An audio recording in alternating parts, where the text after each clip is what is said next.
This is what we've been waiting for. I've been doing this for 5 years, and I've never seen anything like it.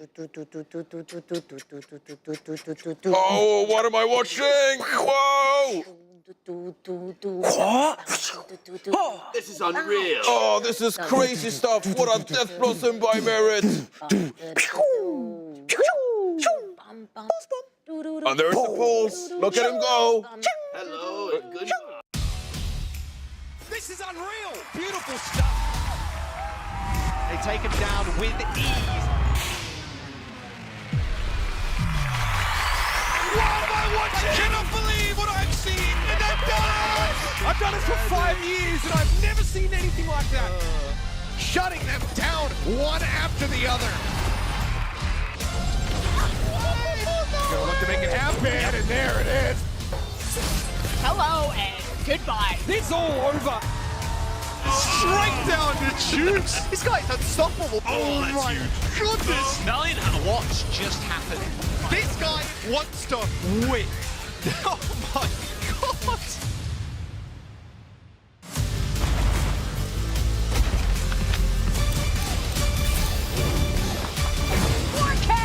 He strikes again. And Papa don't miss.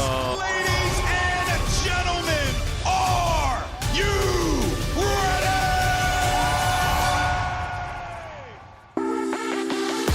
Dun dun. That was the best part.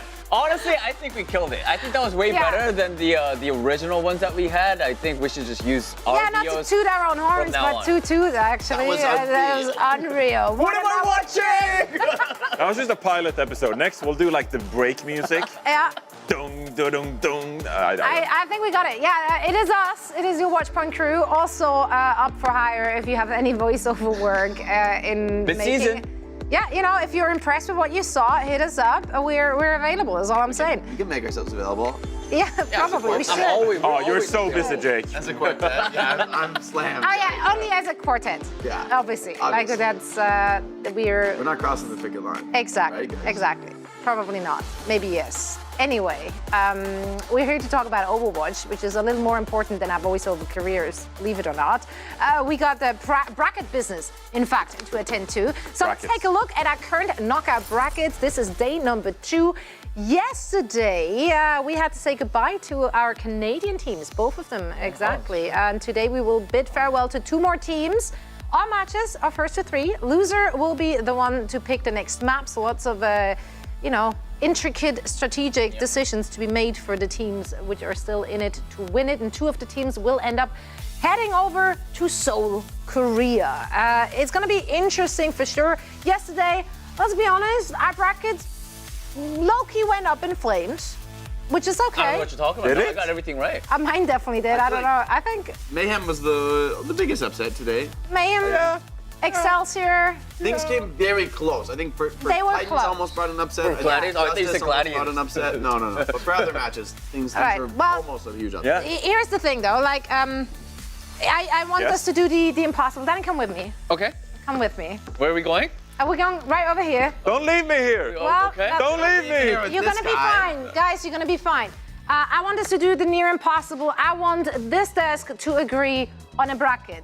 Mainly because I did so bad in mine yesterday that I want to drag you guys down with me. I think if we're going down, we're going down together. We'll drag you up. Oh, you drag me Sure. up. That's also an option, of course. Here is our bracket. Let's talk about what we think who is going to advance. Actually, I'm going to give you the Sure, pen. okay. You're really good at this. I am. Danny Darty. Pro. Shock Mayhem. Where are we going and why is it Mayhem? Are we going? Mayhem. You guys don't trust the Shock? They look pretty good yesterday. No, They just looked go- improved. Shock did look improved, but Mayhem has been a juggernaut in this early part of the season. Even though they took a tough loss, I think they can beat the Shock. Yeah.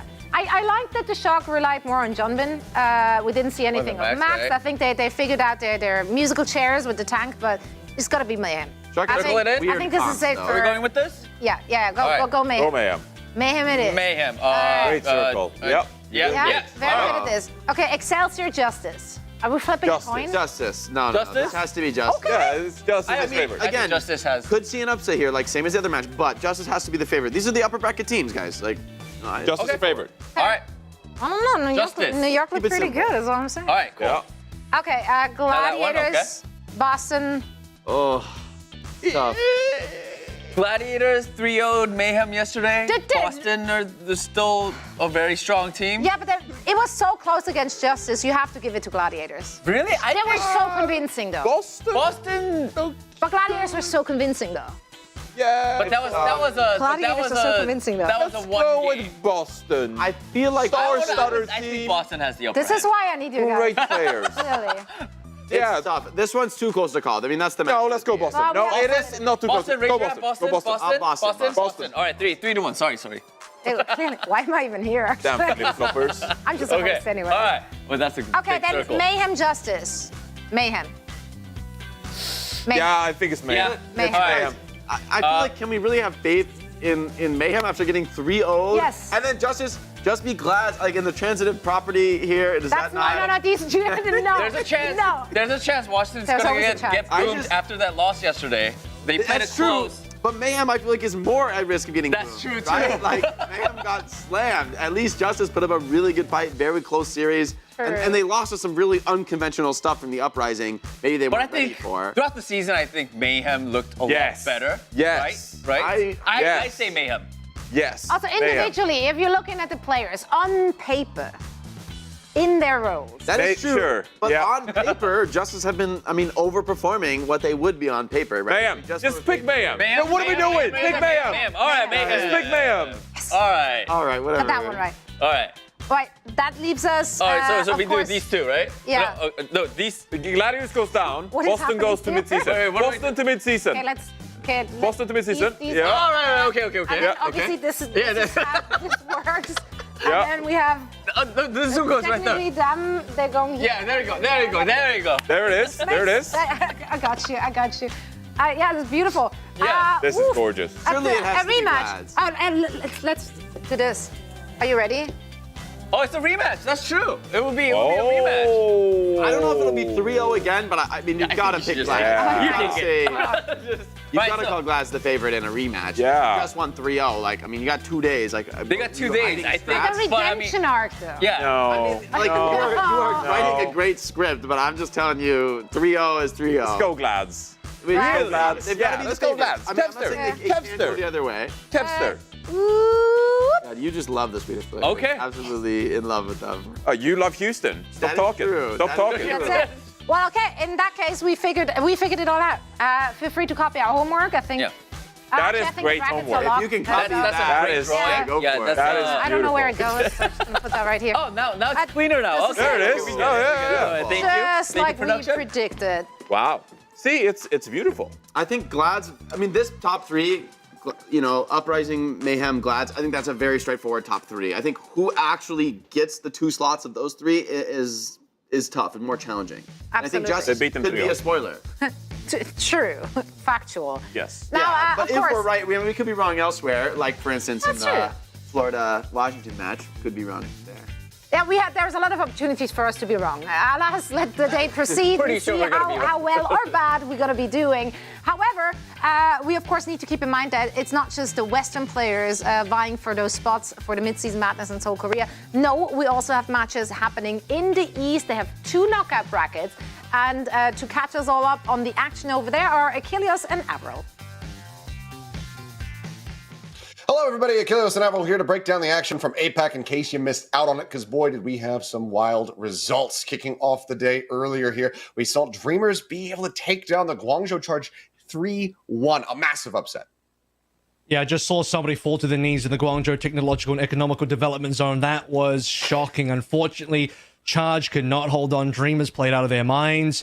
Liga came in and played an amazing Diva. Only played 2 out of the 4 maps, but the Diva gameplay we saw was so clean. Spectra, as usual, came out on top. Jimmy, on the other hand, for the Guangzhou Charge, had a really, really good showing on the Hanzo as expected, but not enough to give Charge the win. Yeah, the rest of the team a little bit absent there. So unfortunately, Guangzhou Charge falling out of contention, not able to make it over to the Group A final. Then in Group B, we did see O2 Blast falling at the hands of Dallas Fuel, and what could kind of be considered yet another upset. Yeah, I think you could because O2 Blast had huge expectations coming into the series. Fuel had been struggling so far this season, but Fuel are on the comeback, man. They're on the up and up. Harbin, as good as usual. He got the play of the match for his Diva play today. Fantastic stuff. Sparkle, Edison, all great performances. Bliss, surprisingly, had 14 final blows on map 4 and Esperanza, carrying the final map, allowing Dallas Fuel to clutch up 3-1.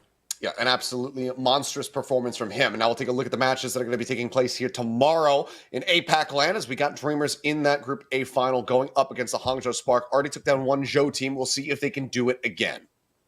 Fuel versus Seoul Infernal. That's going to be the one to watch out for. Is Seoul still the best team in the region? Find out. Yep, so plenty of action to watch. So make sure you guys tune into APAC, and we'll go ahead and throw it back over to the desk in NA.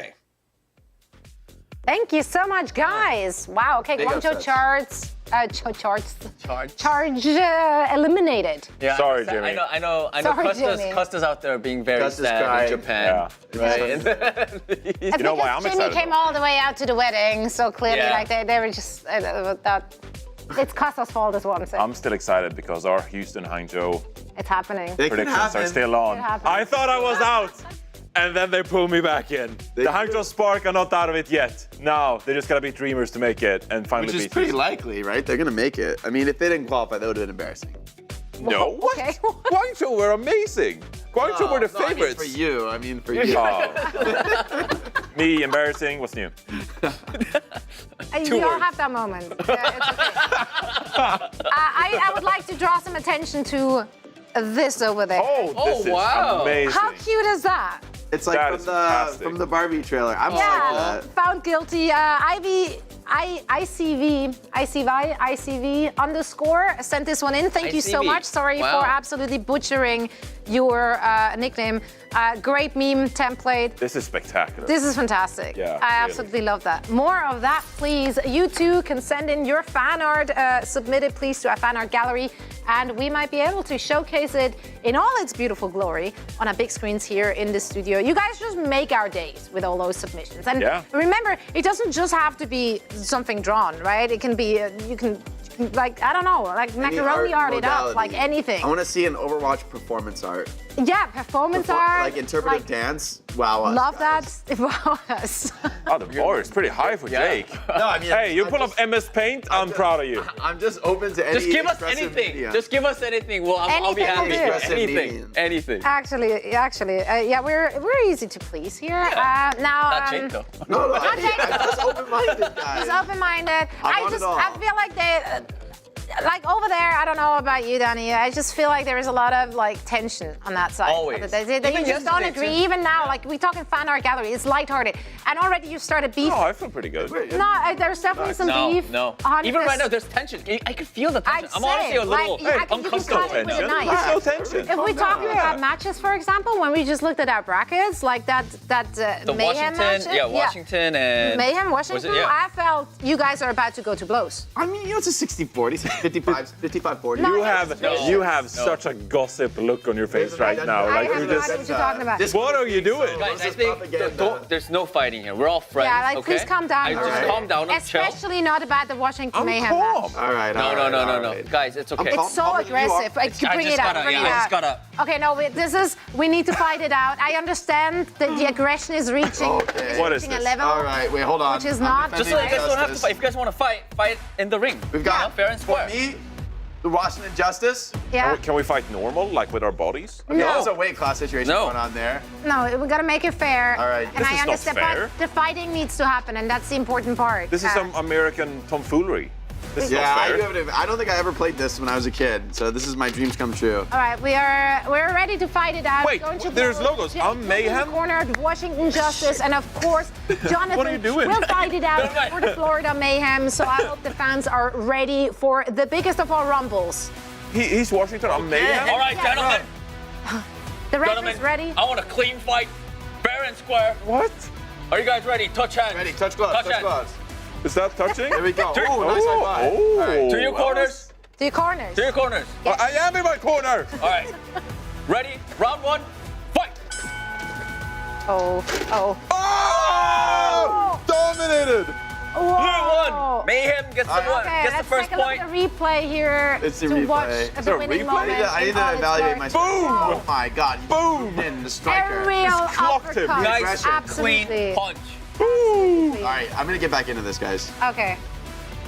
Ready for round 2. Ready. Fight. Hey, you're taking the thing. Stop. Okay, one more time. One more time. Look at him Calm down. cheating. Calm down. Cheating. This Calm is down. cheating. Yeah, that was some Justice, technical errors. I get that calm down. one? Calm down, Justice. Round 2 again. Ready. Fight.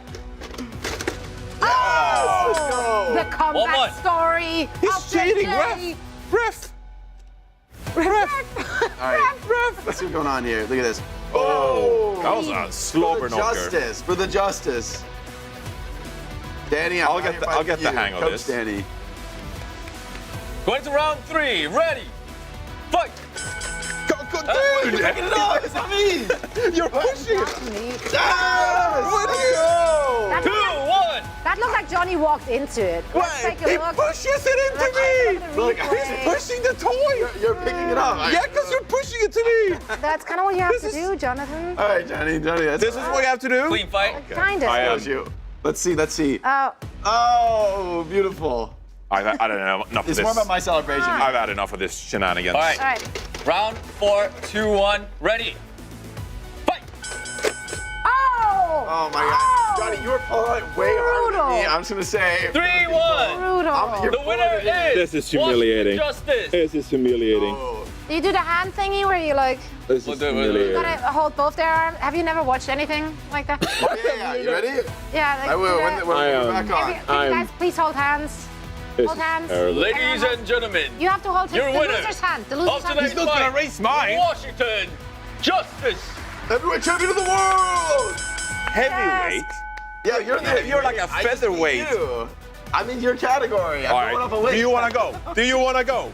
Do you want to go? Johnny, let's arm wrestle. Do you want to go? Stand up. Fight. All right. Here's the next thing. show. There's some tension, all right. There's some tension, so. Ah, there's tension. Now it's- Oh, there's Ah, there's tension. tension. This might have backfired. We wanted to release the Let's tension. introduce Fight. tension. Fight. Okay, well, it could have gone either way. I thought this might release some tension. Maybe we just feared more drama than necessary. Let us know what you think. Was this necessary? Probably No. not. It was. Let us know on Twitter. Hashtag OWL2023. Are you beefing? Are you beefing with us? Whose corner are you in? Jake, American Johnny, games. or Mayhem, or like? Yeah, please don't break that toy. I'm gonna steal it from my child. Yeah. I'm taking that home. Yeah, that was our Watch Point Fight Night. Gentlemen, it was a pleasure, kinda. I hope we're all feeling better now. Yeah, I am, Calm down a actually. little bit. That's right. That's right. We do. Where are we going with this? I'm checking the schedule. There it is. Break. That's coming. Bye. Bye. I think we need to We're fight. gonna Me do and a you very fight. quick break, and then we're back with We'll be more. right back. Stay tuned. Smooth transitions. Later. So smooth.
Welcome back, everyone. That's right. Mid-season Madness tickets are on sale. Get yours now. If you can't make it to Korea, it's not a problem because you can just watch it with your communities, with your friends.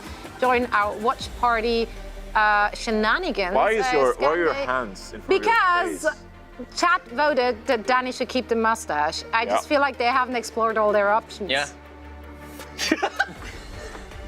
I think Amazing. I can pull it off. Yeah, that is. I genuinely think. I think this weirdly works. That's just it works a little. Oui. Oh, oui. Oh, we.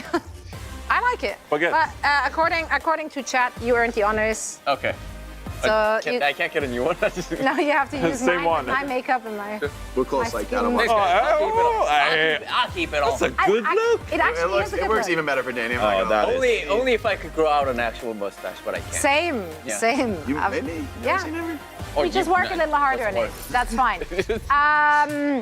Don't know how to transition from mustaches to shock, but here they are. None of them has a stash. Maybe that's a transition. I don't know.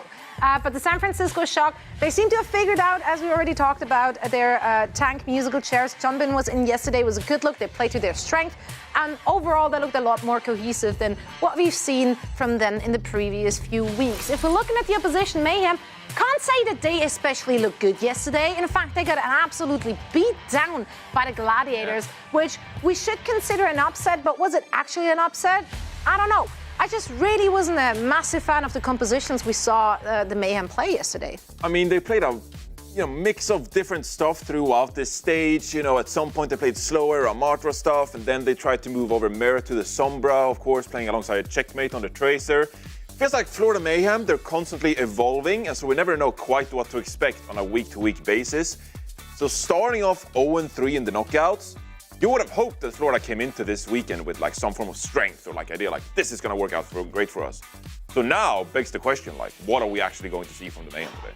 Yeah, and they looked great coming into the knockouts, right? Like their last regular season matches, they played super close against Houston. They looked solid. Like I wouldn't have expected this to be a through. I mean, we all credited Florida as well, right, for that match. So huge upset. But maybe that could be Glad's overperforming. I don't want to write off Florida just yet. And if we're talking about weird comps, Shock dropped some absolute zaniness yesterday. I mean, they did win their match, but some of those comps were bad. Like, I'm sorry, the Blizzard World stuff, they were off the goop on that one. The crusty pipe. Yeah, it Back at it again. was something wild. But that honestly, I think plays to Mayhem's favor. I think they're happy to take a Lucio Moira, brawl it out in the center of the map, see who's better at clicking. Like, that's what this match is going to be to me. And Florida, they were born in that, molded by it. So I think Shock, they've merely adopted the rush. Yeah, no, Mayhem is going to be happy with some chaotic plays there. So I think that will play in their wheelhouse, as you said. So if we're looking at the Preds, I give this one to Mayhem. I think if we're really just comparing apples to apples, Mayhem got the better fruit basket.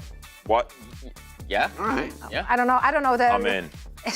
Are you in with the analogy? Apples to apples in a fruit basket. Yeah, let's go. It's a very There's only one-dimensional. apples in a fruit basket. That That's a is disappointing fruit basket. Well, I was on a budget. I also went with the Florida Mayhem. They did drop. Their match yesterday against Gladiators wasn't We forget good, that ever happened. But hey, it's just one match. I know they're a great team. I think going up by San Francisco Shock, they definitely have the upper hand. I trust Danny. I'm He's got convinced. that mustache on. With the stash? Ready to go Yes. along with it. And so, because I trust Danny so much, I picked the Florida Mayhem. I do think Shock, they look better. They look like maybe they're solving some of these issues, but I have to think still Florida's the favorite. It's a little bit late in the game for Shock to like find their footing, and I think Florida, if they can shake off that tough loss from yesterday, I think they're still a force to be reckoned with. Yeah, I mean, if you just look at throughout this entire stage, Shock has honestly been a mess. Like, they just have been all over the place. Mayhem has been consistently good throughout the stage. They had a hiccup yesterday, but Mayhem needs to be favored in this one, so I got Mayhem too. Wow, and the scores all align as well. So Yeah, we are all okay. on the same page for once. It's gonna That's be good. wrong. We're ending our Watchpoint pre-show on a friendly note. All friends. We needed that. Yes. Yay. So that's it from us. Now the only thing left to do is, of course, to get the game started. This is an elimination match. Yeah. So everything is on the line for those two teams who want to stay alive to make it to Korea. And for this particular match, I have the utmost pleasure of reuniting two of my favorites, Jack and Necra. Yay! I wore pink today. I'm so because Mayhem are excited. going to win. The desk is correct, I think, in the Preds for once. What was that? Yeah, okay. For once, All right, did you just selective say? For once. I mean, look, how many preds have they got right? Someone bring up the table right now. There's not many, let's be real. Okay, Although, let's to be maybe fair, not do that to them. To be fair, I don't think many people predicted Glads to win 3-0 versus Mayhem yesterday. Pretty crazy, honestly. I think the San Francisco Shock have a lot to say about that match as well against the Vancouver Titans. 3-2 is a little bit close. You'd expect the San Francisco Shock to have a decent game there, but you know, maybe a little 3-1 action going on. But the Titans, quite formidable opponents. But Rose, we didn't expect to see Mayhem down in the lower bracket.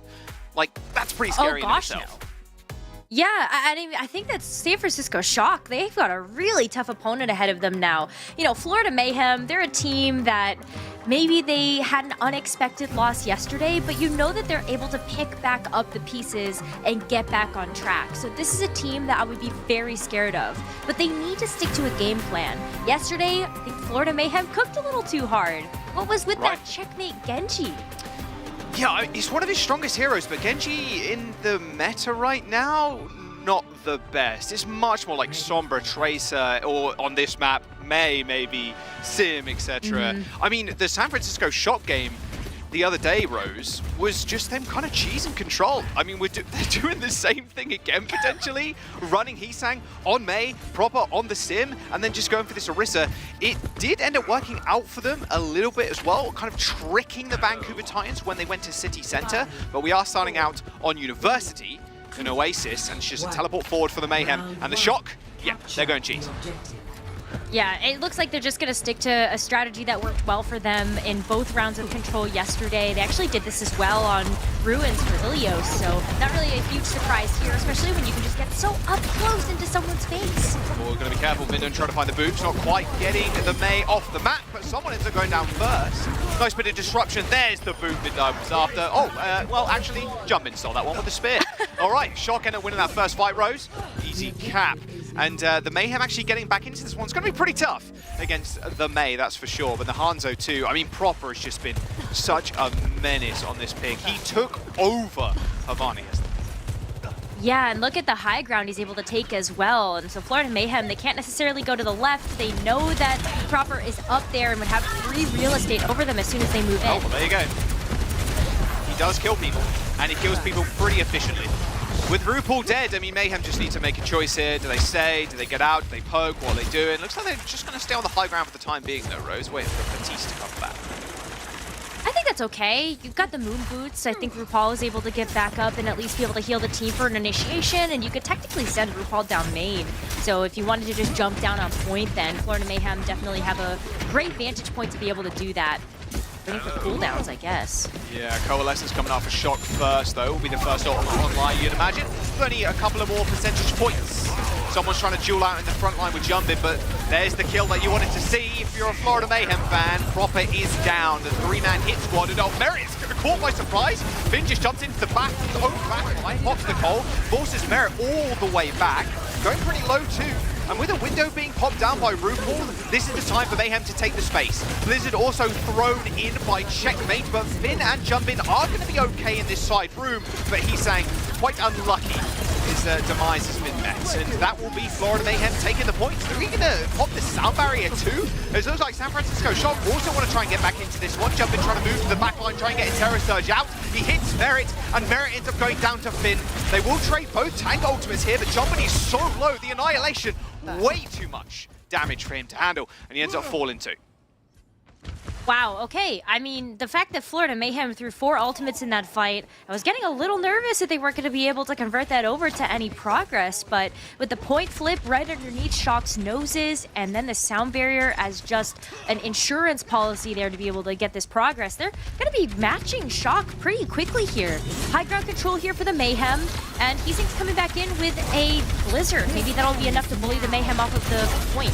Well, Mayhem, they've got the overclock. Jumpin already super low, had to pop that fortify. And now he's looking for a nice little double clat. Nope, defensive blizzard from Heesang. Looks like Florida Mayhem have skated away from it, but no, Heesang still connects an Icicle with Merit, but they do trade Proper for it. The Coalescence, though, is just so much damage. And Finn is just so safe, too. He still had the fade if he needed to use it. Florida can do the darndest right now, trying to keep this point alive with RuPaul zoning, using finding his own ultimate. A nice little spear from Jumpin. Not sure that ended on environmental, but it pushed Roofball away so someone couldn't get heals. This should be a fight win for Shock as they find the flip again. Huh, Orissa's pretty fun to watch. Jumpin's kind of clean with it. The spears are kind of Terra Surge crazy. was full. Yeah, I know. It's just kind of like spearfishing over there, and Florida Mayhem are the big fish that you'd really want to be taking out here too. So hey, it's working out for them so far. We're entering pretty close into last fight territory, but the Shock, they might have a Blade coming up here for Proper, another Blizzard. Florida Mayhem might beat them to the punch though. Checkmate's building that pretty quickly. Jumpin, trying to find some cheeky spears. Luckily, Roofball's Exo Boots enabled him to jump over that spear. Final fight though now, Rose. Another one there, connects to Roofball. They're like homing onto Roofball right now. He's got a magnet with Roofball's name on it by the looks of it. Checkmate has got that Blizzard in 5%, like you mentioned though, Rose. Someone already had to pop their Nemesis form. Not great if you're someone. Sustainability not fantastic. Well, apart from that Blizzard coming out. Looks like two people jumped into the hole, but someone still ended up getting frozen. Up. There's the Terra Surge, but Checkmate, yeah, that still goes up the wall, unfortunately, Checkmate, and that will be the San Francisco Shock winning this fight out, you'd imagine, after Proper's played. Annihilation from someone's decent, but you can see his health bar. Yeah, Proper's just squaring up to him, straight up. Shock, well, they pulled out the cheese, Rose, and they end up taking the map again. Can they do the same thing? Florida Mayhem, I'm wondering if they kind of looked back at that Titans game that Shock whipped out the Orisa yesterday and thought they could work their way around it, but like you mentioned too, Jumpin's Orisa's actually pretty clean. Those spears were landed. It's like he's a practice with this or something. Like the number of times Jumpin has brought out the Orisa for these last few matches that the Shock have played. I mean, that's really what it's going to take. Florida Mayhem, one of the reasons why they lost to the Gladiators yesterday is that the Gladiators were able to pull out some surprise picks to be able to keep their dive at bay, right? Like, look at the Ashe pick that they ended up coming out with for Kai. And I felt like that was just a page that Shock can take out of the Gladiators book to try to surprise the Mayhem a little bit here. The brawl's looking really clean. I'm here for it. I think that Jumpin could do this again. Well, kind of works on this map too. A lot to kind of play around that central column at the bottom of the point. The Orisa can kind of dance around that. Large hitbox, of course, but give a lot of defensive countermeasures. Speaking of which, Spear Spin's already been used. And Florida Mayhem, all they really need to do is put Jumpin in a position where he hasn't got Fortify and he ends up getting walled off, but Shock moving as a unit, their target is someone. He's just getting burnt alive right now, all this damage. Had to pop the Nemesis form, Lamp's already been broken too, and now Jumpin, he's hunting, he's fishing for those spear kills, and as someone falls, Shock cap. Wow, Shock are gonna get an early capture again with the Orisa. I mean, now that they've got the capture, they can play so defensive. Oh my god. If I've seen my rank teammate pull out the Orisa, I'm like, please bro, just switch, please. Please. But look, it works, right? Because the enemy team aren't expecting it. It works. Well, there is the engagement. Vindheimer, well, a little bit aggressive, actually forced Roofball to use the lamp. Big tool to keep someone alive and still playing rather aggressive as Jumpin. Oh, please, you're all Sonicked. He's lining up for a spear. Can he get one? No, he cannot. Nearly getting Roofball's body straight off the map there, but all good for the time being. High ground control, very much in favor of the Mayhem right now, but there goes the Coalescence. That window stands no chance. The entirety of the San Francisco Shock just running through it, and Jumpin spears once again, just homing in onto Roofball. The Mayhem pop the beat straight into a Blizzard, and the San Francisco Shock are just going to clean this one up. What value the Shock just got from that. I mean, Finn, we look at the Moira sometimes and we go, huh, maybe not the best pick that you could go for in this particular meta. Maybe you expected the Immortality field from Batiste would just give you a little bit more oomph to the team composition, but look at how well it's able to operate in these smaller spaces. Finn was able to get so much AoE healing down onto the Shock, and even with the Coalescence as well, you saw the Perma Pocket onto Heesang. That's a great way to be able to keep everybody alive. Dragon Strike, oh my! Terra Surge, Dragon Strike, no surviving that. I mean, we saw a little flavor of that yesterday too with the Terra Surge Death Blossom. It was only a matter of time before that combo came about. And with one fight remaining, Rose, Mayhem in dire straits. You could just use the beat aggressive here. How do you really get back into this one if you're Florida? Except to send Mara onto the point with the Tracer, but he already gets bullied off. Yep, has to recall already. Annihilation and Blizzard, all of the AoE capabilities for the Mayhem now as they do put themselves on the point. Heesang's already used that block, and the San Francisco Shock were trying to get a big split going, but it actually works out for Mayhem. Split himself off, and then, well, someone just runs them on the Annihilation. With Heesang dead, a lot less control, jumping pretty low, also isolated from the rest of his team. They're pretty happy with losing that fight though, Rose. Don't even need to use that beat. No, they don't. And now you get a chance to use it with the Coalescence. You got Proper as well with the Sound Barrier to become pretty unkillable force. And the Genji pick worked out really clutch for the last round. So maybe that's another thing that Shock can rely upon here. But look at Mayhem. They've just switched Merit over to the Sombra. That's going to be one way that they hope to stay in this one. They got to play flawlessly from here on top of Checkmate's Blizzard. I mean, you can hack the Cole, I guess. That'll be the biggest value they can get from this fight. But in fact, it's just going to be a kill to Proper. All right. Yeah, that's another good way to start the fight, I suppose. Not sure if Shock are going to commit anything here. No, we're Proper dead. Finch jumps off the map. Okay, quick reset. All good. We'll go again. Quick reset here means that the Shock have, what, like 2, maybe 3 attempts if they're really lucky, but they're walking into a lot. Mayhem didn't have to expend anything there. Oh my god, do you see Proper like insta-pop the Wraith there? Kind of frustrating. It should come up by the time they actually get into combat, so it wouldn't be too much of an issue, but with the San Francisco Shock, like you said, they've got 3 fights, maybe 2, maybe 3 if they're lucky. Heesang's Blizzard, they only need this one. Nice little spear onto Checkmate, didn't quite send him off the edge, and there is the wall. Proper caught out, same with Finn, and Fade, and Wraithform used. Oh, RuPaul's been moved! Jumping spear again! This guy's getting barbecued right now. Jumping with an unbelievable pick, and the Sound Barrier forced out of Mayhem. They got no sustain. Terror Surge is good for 1, and another spear landing directly onto Merit. He built that EMP up mighty fast, but if your main source of healing goes down that quickly, you have no chance in the fight. The San Francisco Shock, they're going to 99 this, surely 100%. There's only one person left to touch. Can Merit get back? No, not even Chorong with his skates on. The San Francisco Shock with another 2-0 control start to the series. Beautiful stuff. How do you practice against that? Like, who's playing Orisa on control for you to practice against that in scrims? It's tough too because they may have not shown this look, and they haven't really shown this look up until this point, up until yesterday. So Mayhem trying to get a practice, like warm-up scrimming against an Orisa comp. I mean, like you said, the Shock are going to be the most practice on it, so there's no way you can kind of replicate that in a scrim environment.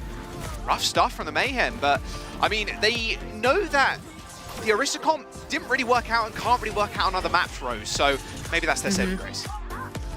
Yeah, especially when they get a chance to pick the next map, right? You get a chance to look at something that might work a little bit better for a dive, let's say. Someone, show us the Winston. Please? Please, Winston? I mean, they didn't have a good luck with that and kind of countering Kai's Ash, which you mentioned earlier, right? This kind of cheese that's maybe throwing them off slightly. And what a spear, too. RuPaul just had the worst possible time against Jumbin. Like I said, he had a magnet with RuPaul's name on it. Rough stuff. Hollywood, though, Rose, you cannot play the Orisa cheese. Well, maybe Shock could prove you wrong. We'll have to find out, though, after this break. Don't go anywhere. We've got map 2 up next.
Overwatch League champions. San Francisco Shock,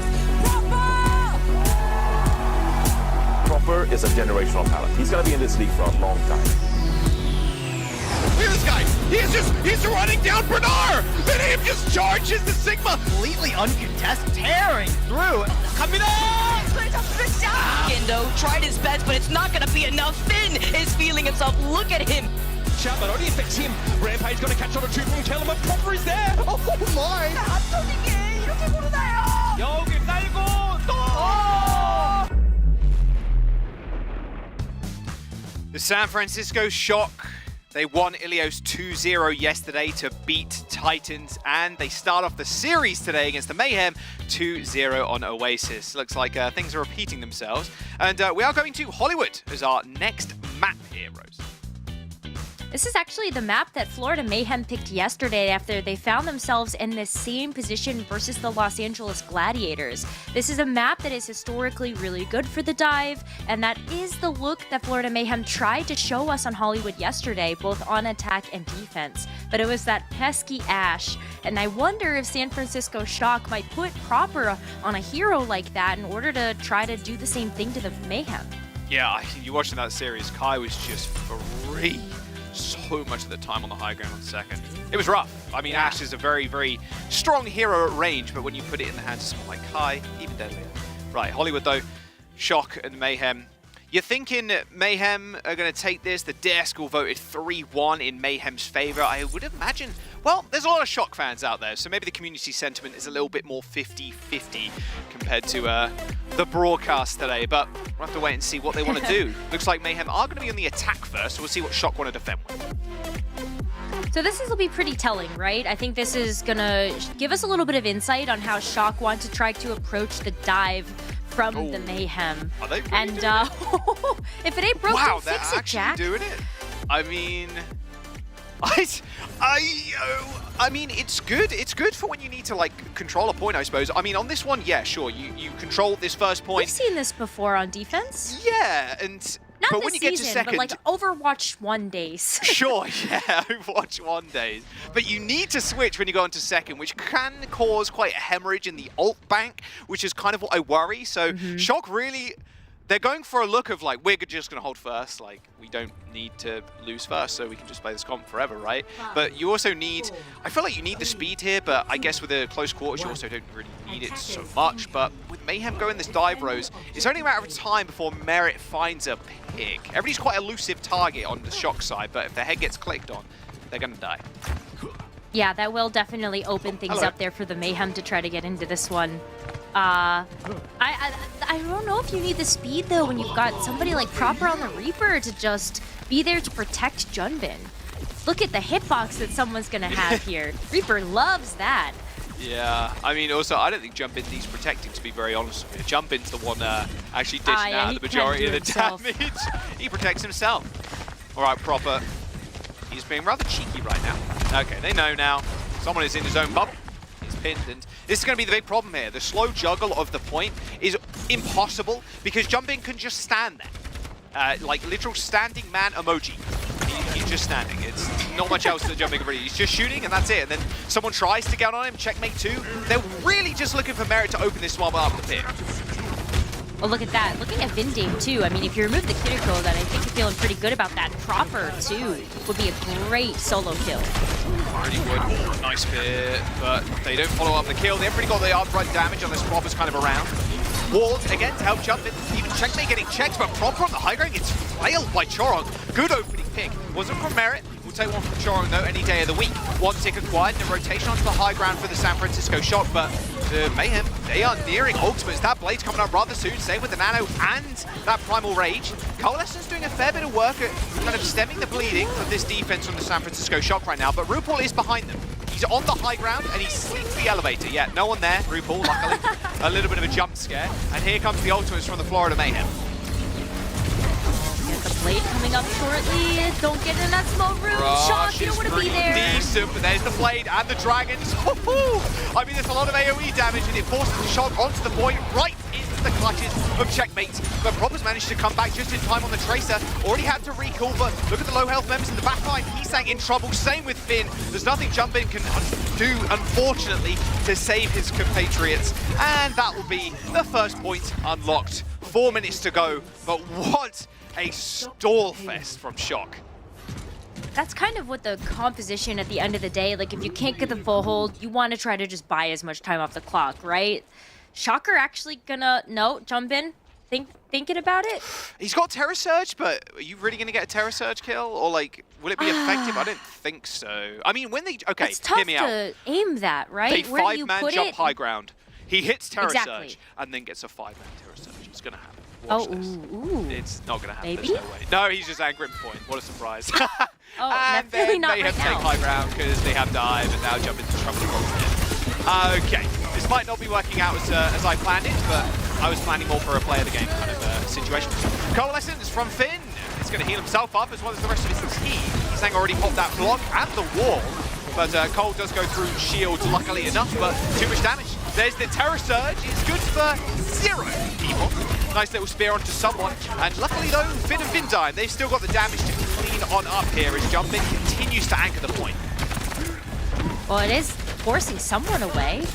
And now Jumpin can just sit on the cart. Everybody else is also being pretty stalwart here on the defense. You can keep balled up there with Finn. And I guess bully RuPaul again. Yeah, I mean, RuPaul's on the high ground. He's got someone playing bodyguard right now. And Jumpin, well, he's just doing jump. He's currently just kind of chilling on his own in the payload. He doesn't really need a lot of help, to be fair. Just a Moira orb every now and then, or some of the Offuga cards from Kiriko. So this is the point of this comp though, right, Rose? It's just stall. That's all it is. An anti-nade on Jumpin, he just hits Fortify, and then he lives. Nano boost available, and with the Dragon Blade, could be pretty big. Good sleep onto Jumpin, but no, instantly cleanse before that nade can actually go off. Even Merit's going pretty low, same with someone. But with a rally, I mean, Chorong used that and got absolutely nothing but his own demise. They do end up trading for Finn, and with Proper now dead, way less damage, and a nade that finally sticks to Jumpin, ends up getting the kill. And with 2 minutes to go, the Mayhem have finally got that payload going. I think you can stay on the Orisa here, though. As soon as you get back out of spawn, and as that card approaches the second checkpoint, not a bad way to just bunker down and try to get as much stall as you can. This also, like, if they're able to bully the Mayhem off of the cart, is such a strong defensive position for them moving forward into future fights. Right, there's the rush onto the high ground. Nano Blade, though, in checkmate. Didn't need the Blade for that kill. Just chase Vindine straight away. I mean, he's right in front of him. Vindine playing way too aggressive. Terror Surge is good, though. Actually kills checkmate. Didn't use the Blade. Most importantly there, the Blade is going to be too effective regardless. The amount of survivability on the side of the Shock is crazy, so you're not looking at getting too many kills with it. So maybe just forcing cooldowns is more than they can hope for. Jumping pretty low, forced away into the bar area as someone is just zoning the payload. This Primal Rage is good. Is it good enough? It is. They're just going to boot them away. Someone's just juggling the San Francisco Shock off of the point so they can cap. Well, that's one way to beat the Orisa comp, is just make sure that she can't touch the payload. I like it. Oh, they didn't even have to use the Blade there either. You were talking about the Blade maybe just being a great tool to be able to get something out of the Shock in terms of cooldowns, maybe the Fade from the Moira, the Swift Step there from the Kiriko. But I think at the end of the day, you're hoping to save it to be able to get that Nano online from RuPaul, because that's coming up pretty quickly. A couple of compositional swaps, though. We're going to be moving over to dives on both sides. Someone's switching over to the Diva, and we've got Junbin as well picking up the Winston. Nice nade. Getting away, but look at that space that is created. Dragon Strike as well. Help me. Blade available, like you said. Maybe Rally Blade wouldn't be too bad. It means the Genji won't instantly die. True. That's not too bad. You get the overhealth, so that'll be something at least to be able to keep the Genji up. But RuPaul's also very close to the Nano. I wouldn't be too surprised either if you see that Nano be saved for someone as well. Yeah, it could be saved for Checkmate, could be saved for someone. There's the Blade. That's Kiriko cleanse. Yep, not good anymore, unfortunately. Perfectly timed. Checkmate finds 1, 2, and a third. The Florida Mayhem, despite being on struggle streak for the majority of their map, they finish with time, and they finish with over a minute. 1 minute and 10 seconds. That Shock cheese, they do change from it on that third point, and they're punished for it too. It just felt too late of a switch. If you were going to switch over to the Winston, I would have rather saw that on the second point, maybe getting a little too overconfident with how well the Orisa was working. And it left them without too many tools to work with for when the Florida Mayhem ultimately were able to get past that second checkpoint. And I love the Dragon Strike call-out that you made as well, where you had the Hanzo shoot that ultimate right down the main, it split up the shock, and also pushed them so far back that they were not able to set up for that defensive dive that we would have wanted to have.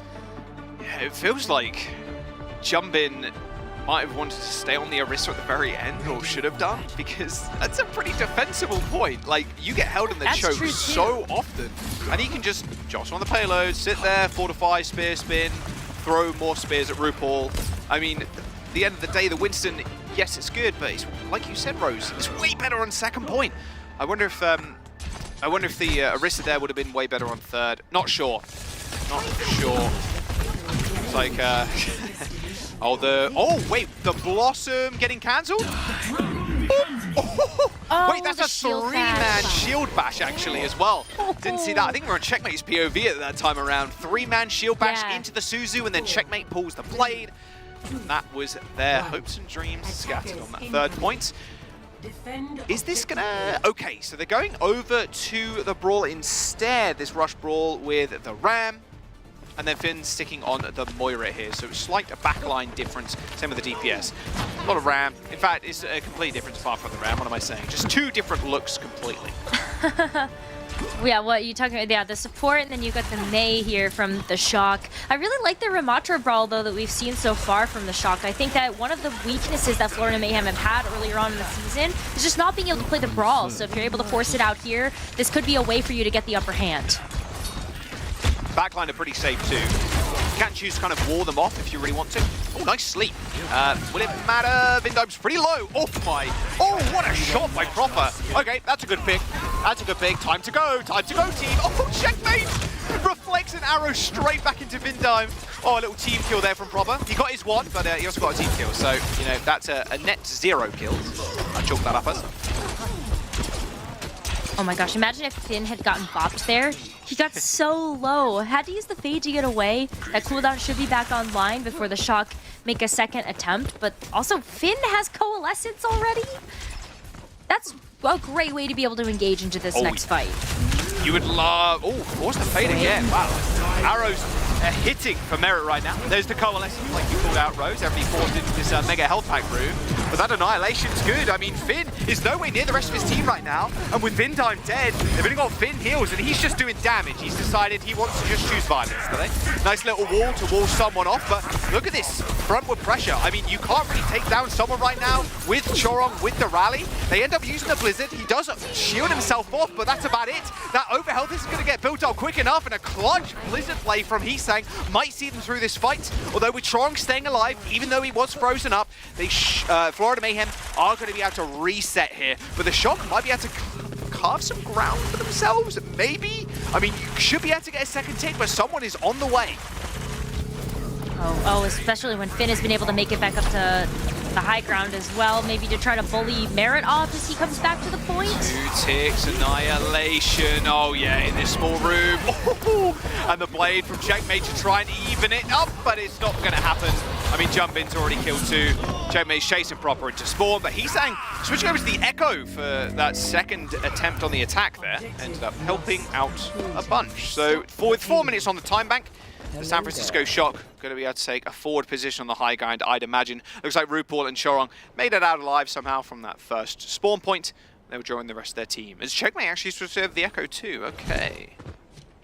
You need to keep Heesang in check. If you let the Echo go uncontested, then that's just going to be a free card push there for the Shock. And if there's anybody that I feel like could do that, it would be Checkmate's Echo. You know, good on the Genji, good on the Echo, going to be able to show us that look as well. But you have a little bit less ability to kind of go in with a support on either side, actually. Yeah, a little support available now. Spin ends up dying. Oh, nice shot by Merit there. Catching Heesang's leg. All good. Yeah, I do like the Echo pick. The rare flex DPS player, projectile DPS player. Damn, they are a rarity nowadays, but when they join the league, you know they're just gonna absolutely clap. Oh. Speaking of getting clapped, well there you go, Vindime. Yeah, you can't pick Merit. You just can't peek him at all. tough. Merit has been getting so many headshots. He's gonna have the Dragon Strike ready. And I don't know if Shocker is gonna be able to contend with that one. Actually, Brutball's gonna hit a big ante. Die again! Didn't result in anything, but all good. They used that rush, in fact, to push that payload a little bit forward. Florida Mayhem utilized their Dragon Strike, find nothing of it, but Vin's got Coalescence again. All right, we got Frisch this time. Where's the cold? Wait for an orb and then send out the cold. Uh-oh, Merit's in trouble. Damage all straight towards him. Luckily he took the lift, and now Finn is going to have to back himself all the way up. And Nano Winston just jumping straight at him as someone just executes proper in the back line. And Merit just coming up with kill after kill after kill. Like you said, Rose, you just leave him to farm, and oh boy, he's having a good harvest right now. Someone's still getting pretty low, but he's got the Primal Rage to back him up. Good defense thus far from the Mayhem, and these Shock players that are stuck in this small building, if they find more staggers here, that time bank's going to whittle down pretty quick. Yeah, I mean, look, someone can just wrap around. Mayhem are ready to absolutely pounce on this. That was just that was an instant kill, I think. Just a sticky orbs and then a tri-shot to the head. More stall. That's what you love to see. Good sleep, too. All right, Checkmate just adjusting his headset. Don't die to the skill. Okay, all good. If he died to that, oh my god, he's all good. No matter. That's a headset diff right there, if I've ever seen one. He actually just diffed himself. But no, you know, we're going to see a Florida Mayhem hold strong here on this second point. This defense just looked so good from them. Merit opening things up with a first pick pretty often. Checkmate as well, having free reign of this an aerial unit into the Shock. They've just switched proper over to the Hanzo too. So now you're looking at the Hanzo v Hanzo, but Merit's warm. And he's almost got another Dragon Strike ready too as we start to whittle away this clock. I mean, I'm looking at Checkmate right now. Look at that damage. Not only that, he's got Copy available to him as well. And jump into the perfect target. You can get Annihilation so fast. Copy, Nemesis form, a couple of left and right swings, and that's about it. A free Annihilation for your troubles. There's that Dragon Strike Rose. Someone, whoa, hello, Flying Ice Cube. He's saying just sent high in the sky by that someone of Primal Rage, and there's the Copy. That Annihilation is going to get built up pretty quickly unless Shock have something to say about it. There's Nemesis form, 60, 70%, a free one. They've got to do something. He is not going down. Added armor, added Annihilation. That damage is just so good. They eventually kill him, but he already killed Finn. 13 seconds to go, and Checkmate gets the achievement. A double kill with the laser. Vindime jump in, dead. And that should be Shock's progress halted, and the map too. A nano boost to boots. San Francisco Shock halted, and Mayhem are going to tie the series up 1-1. Hey, look at how good they look when they're able to work together as a team. This looks night and day compared to yesterday. So different. Rose. So different. I mean, the Gladiators 3-0, that's got a sting. That has really got a sting. You don't expect to go down in that fashion. And like you said, Hollywood was kind of a weakness for them. Couldn't deal with Kai on the high ground, just mistakes left, right, and center. But it looks like they've gone back to the drawing board. They've really shored up their game and tying the series up now. Yeah, I didn't like the Genji yesterday only because it felt like it just fell so flat versus the Ashe, versus the Hanzo, just any of those pocket picks that we were seeing come out from the Gladiators. But Checkmate woke up. Today is a whole different day, and it feels like Florida Mayhem are finally on the same page again in terms of who they should be focusing down as a target, as well as Merit's on fire. Oh, Can't count him out. Both Merit and Checkmate are clicking heads right now. It is crazy. Junkertown's going to be a good map to do that as well. I want to see a little bit of Widow. I do. Last time we saw Shock play, it was on Havana. It didn't work out at all. Like proper, went Widow, changed from the Hanzo, which he was doing so well on. Curious if they go back to that. There's so many different styles that Shock have also shown us, so maybe they've still got something up their sleeve, and they're going to need to find something up their sleeve. This is an elimination game in the lower bracket. We're going to jump to a quick break. Shock's map choice is Junkertown. We'll see you in a bit.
Welcome back. Mayhem tying that series up after that Hollywood game. Everybody looking pretty good actually on Mayhem's side. Really shored up their gameplay basically from map number 1, which was kind of cheesy from Shock, but we kind of expect that now. I'm curious if Shock have got anything more up their sleeve. We are going to Junktown. It is their Mac pick. You'd expecting Krusty's been in that lab cooking up something spicy for today because this is an elimination game. Loser here is going home. No chance of being in the mid-season madness in Korea. And with two, like, Goliath of teams down in the lower bracket. I mean, this lower bracket, regardless, is looking scary, but the San Francisco Shock and the Mayhem facing off, like, god damn. This, I didn't expect this, that's for sure. I didn't either. I really thought that it would be Florida Mayhem moving forward yesterday, but the fact that it's going to be Shock and Mayhem here, like, this series is already delivering. I do wonder if maybe they bring out the Orisa again? Yeah. The tales of old, right? Junkertown, Overwatch 1, Orisa, double sniper. Double sniper, double shield. You know. Pain. Oh, the pain. That. Oh, I don't want to think about it. I don't want to think about it. I loved my time as just shooting shield. It was very fun. Yes, yes, yes. Yeah, very fun and very epic. Very epic. Well, it looks like we are seeing a little bit Widow. Yes, okay, this is good. Epic. Merit on Widowmaker is one of my favorite things to see in the league, that is for sure. And if Proper stays on the Widow, it will make me one happy boy today, that is for sure. But it wouldn't surprise me if Proper does change from the Widow, go Hanzo maybe. Always been a small counter to the Widowmaker, because you don't really need to reveal yourself for too long to get a decent shot off. Just flinging arrows, and you always have to watch your head if you're a Widowmaker. But jumping, is he always over an Orisa? Okay, well. Wait a second. Wait a second. Yeah. Is he cooking? Wait. Pause. He's cooking. He's doing it. He's cooking. He's gone Orisa, and Proper's going Widow. We take those. We take those. But with the Zen, though, is he cooking or is he just Orisa pilled? I think at this point he's just Orisa pilled. Yeah. Yeah. I mean, honestly, they 2-0'd, right, on Control. So we're just gonna go Widow. We're just gonna go Orisa again. And at the end of the day, Junktown first is all about the snipers. So whichever Widow can kill the other Widow first, you end up just rolling them. So we'll have to wait and see. But Merit right now is being kind of checked by Heesang. As soon as Heesang kind of appears in the periphery of Merit, he's going to have to worry, and it's going to give Proper a lot of time to get into a decent position to kill him. Oh, okay. Well, that happens. Huh. So there you go. Nice stuff. Okay, we're getting some real live action Widowmaker gameplay. I like the Widow too, because if you do move into second point, you can end up using the Hanzo proper. Merit. He's waiting. He knows. He sees the trace around, and Heesang is dead. Both Widows have killed already. Choron. Good use of the flail there, just booping Proper away. Even if Proper tried to go for a shot there, his aim would have been all wonky. And it looks like Heesang is on Sombra now, so no tracer. Yeah, I was kind of wondering if we were going to end up seeing that. You know, Checkmate being able to kind of duel with Heesang there is going to allow at least for a little bit of that health What pack is control. Choron doing? Getting what? Egoed? I mean, there's an ego duel and there's a 1v3 Brig into the backline. I mean, I don't know what to say about that one. No analysis needed. I think he kind of threw that one away. It looks like moving on. Yeah, he's moved on to a different pick too. Straight to the Kiriko. I guess get TP back quicker. Not great. Ooh. What's that jump? Shields up. Proper. Oh. Choron. RuPaul. Oh my word, that almost hit. All right, Proper onto the high ground now. I mean, with Merit dead, sure, why not? But the problem is the fight on the payload's going the way of the Mayhem right now. Proper at least kills Chorong, but that Annihilation was good for at least a couple of kills. Terror Surge with the Transcendence. I mean, sure, why not? I mean, the payload is so close to the checkpoint. Finn has to back all the way up as Checkmate's trying to check him. It's all an aim check right now for Checkmate. He manages to take out Finn, but with a little bit of health left, is he going to survive? No, and it's just the Widowmaker now. Although I say that, actually, Troy manages to get back just in time. A nice spear from Jumpin as Merit ends up going down, and Proper has rejoined the fight. And that'll be a crazy, weird... someone break that fight down for me on the desk. I don't know what happened there, but 3 minutes and 30 seconds remaining. Just so many 1v1s happening, but Shock end up capping. That's still a lot of time off of the clock. Florida Mayhem were able to accomplish the job that they set out to do, and apparently RuPaul is also going to get a snipe onto Proper. So I guess 2 can play at that game, or 3, I guess, because Merit is also on the Widowmaker. But hey, you know what? There's a lot of snipers. Yes. Oh, double EMP onto the low ground. Any follow-up? Yes, there is. There's Vindime dead, and there is Finn too. Nice positioning from Checkmate. Does end up getting killed, but someone too on the defense was looking like he was on the offense there. I really like what someone's kind of putting down right now. I am picking it up, and with this high ground control, it's going to be hard for Shock to really clamber back onto the site. This is where I'd really like to see Shock change up their composition. The Orisa, it was working, it was able to get them that first point, but it feels so slow to set up that they're going to start running out of time. There's also a lot of high ground and a lot of flanks to play around with, which I guess is why you've got Heesang and Proper also now switching over to the Genji. So that is a way to be able to make good use of these different flank routes, but I don't know how long it's going to take for them to set this up. Surge. Oh, double kill for Jumpin. Terror Surge, both the supports. This guy's kind of nasty on the Orisa. I'ma say it. There's the sights for Merit, but he's gone, so they disappear. Wow. Jumpin's Orisa, something to be feared. I guess that's how you set it up, is just get Jumpin a Terror Surge, and then he just goes and kills people. That's definitely one way to do it. It's the perfect plan. Krusty is it's working. Is what I'm saying. Oh, man. He is going on to the Doomfist now. Pretty nice pick, although maybe just to get back fast. Orisa again? I mean, honestly... Why not? Orisa... He is thinking. Stick to it. Contemplating. Jumpin, come on, stick to it, please. Calculating. You threw last time. You went Winston on the 3rd point of Hollywood. He has decided to go Winston. Okay. Oh. Dive a little bit better on the high ground. Not too much of a surprise there, but it would have been cool to see him on the Orisa still. Although he is getting dominated. There's the nano boost onto someone. He's got the Annihilation straight through the bubble, but a nice Transcendence to stop all that damage going down. However, he is still ticking people, so the Annihilation is getting extended. So Shock eventually end up backing away. Strong playing in a very aggressive position with his Kiriko. There's a trading of ultimates there. Merit's on Ash. Merit's on Ash. Uh-oh. Florida Mayhem. Shock's biggest weakness. They're dishing it out. They tasted this yesterday, and they know how deadly this can be against a Winston. So you may as well try. Well, Proper's getting spawn capped. There you go. Not much you can do about that, unfortunately. Window on the payload for the San Francisco Shock as Vince found himself in a nice little duel. Both supports dead. Chorong and Finn end up going down, but with an EMP for Checkmate, again, it's going to be tough for the Shock to really move through this choke point.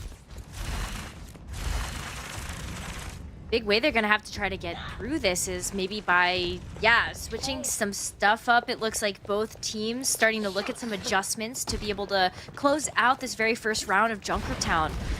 Jumpin might be able to get this Primal Rage online, and that might help set Shock on the right track for their ultimates, but Checkmate. I mean, that EMP was decent, landed on the monkey, but that was about it. Proper takes down RuPaul. Even better EMP from Heesang. The supports from the San Francisco Shock were way in the back, so Vindime and Finn could just perm the pocket Jumpin, nade, Suzu, everything they got to stop Jumpin going down just that solo EMP. And the Mayhem traded theirs for Heesang's, but look at the space now Proper has. Primal Rage available as someone switches over to a Winston of his own. Ooh, the Winston too, look at how long you're going to have to be able to maneuver towards Proper. That's a couple of cooldowns invested there. mean, Merit's still going to have to watch his head. Proper has a decent sideline on this background here. I mean, the biggest tool that Florida Mayhem could possibly use is that bomb, but with someone there, like, who's touching right now? No one's touching from Mayhem. Okay, there's the coach gun, and there's the spawn room. Merit, goodbye. Proper's woken up.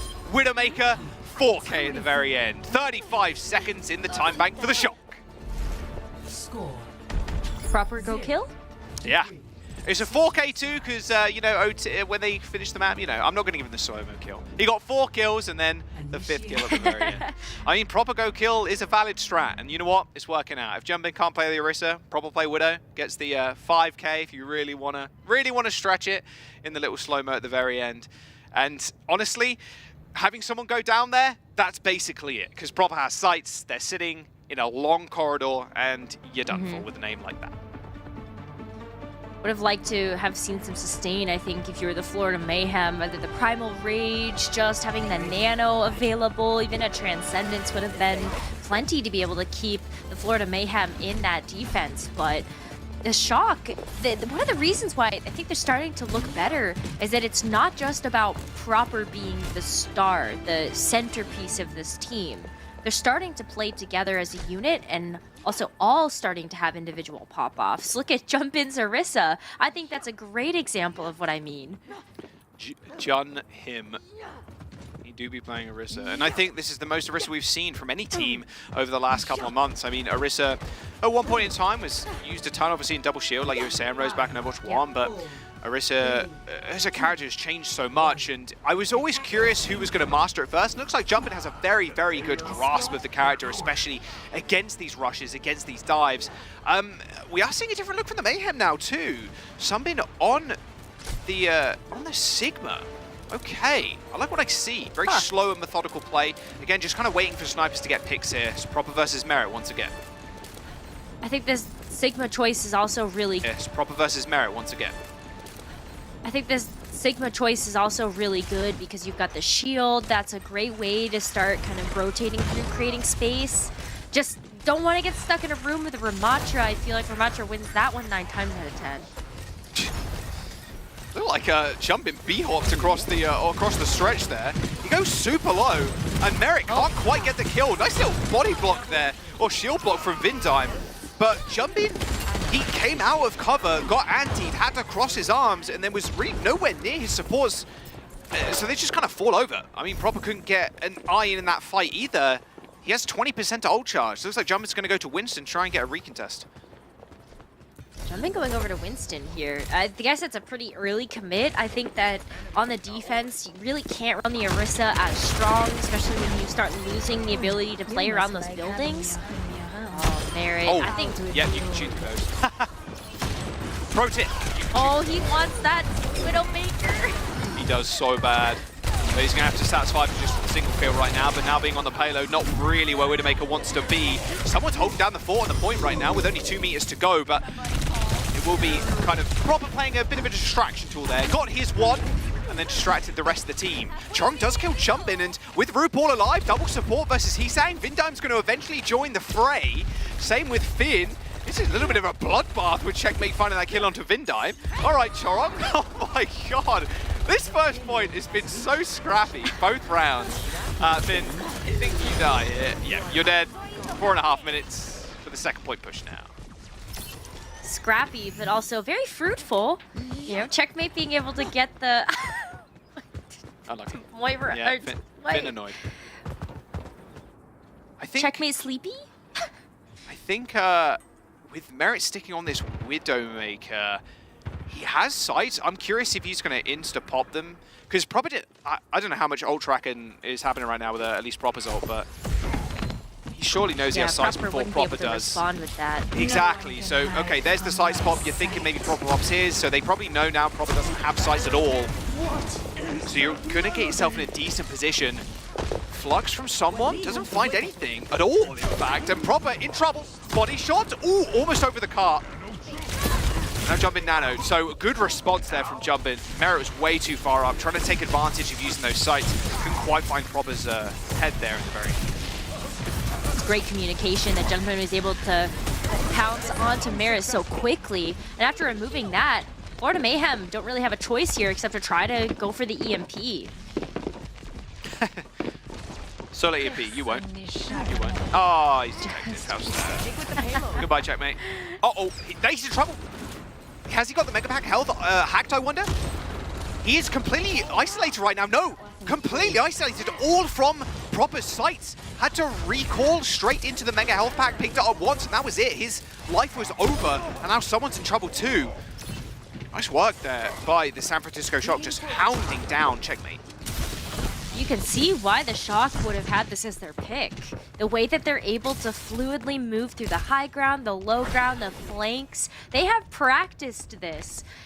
Even if it is with the Orisa on the attack, I'm going to give credit where credit is due. Jumpin has been able to do great work with that particular hero pick, but he's also showing up on the Winston as well. That communication for Jumpin to be able to hit those low health targets has been really clutch in this round.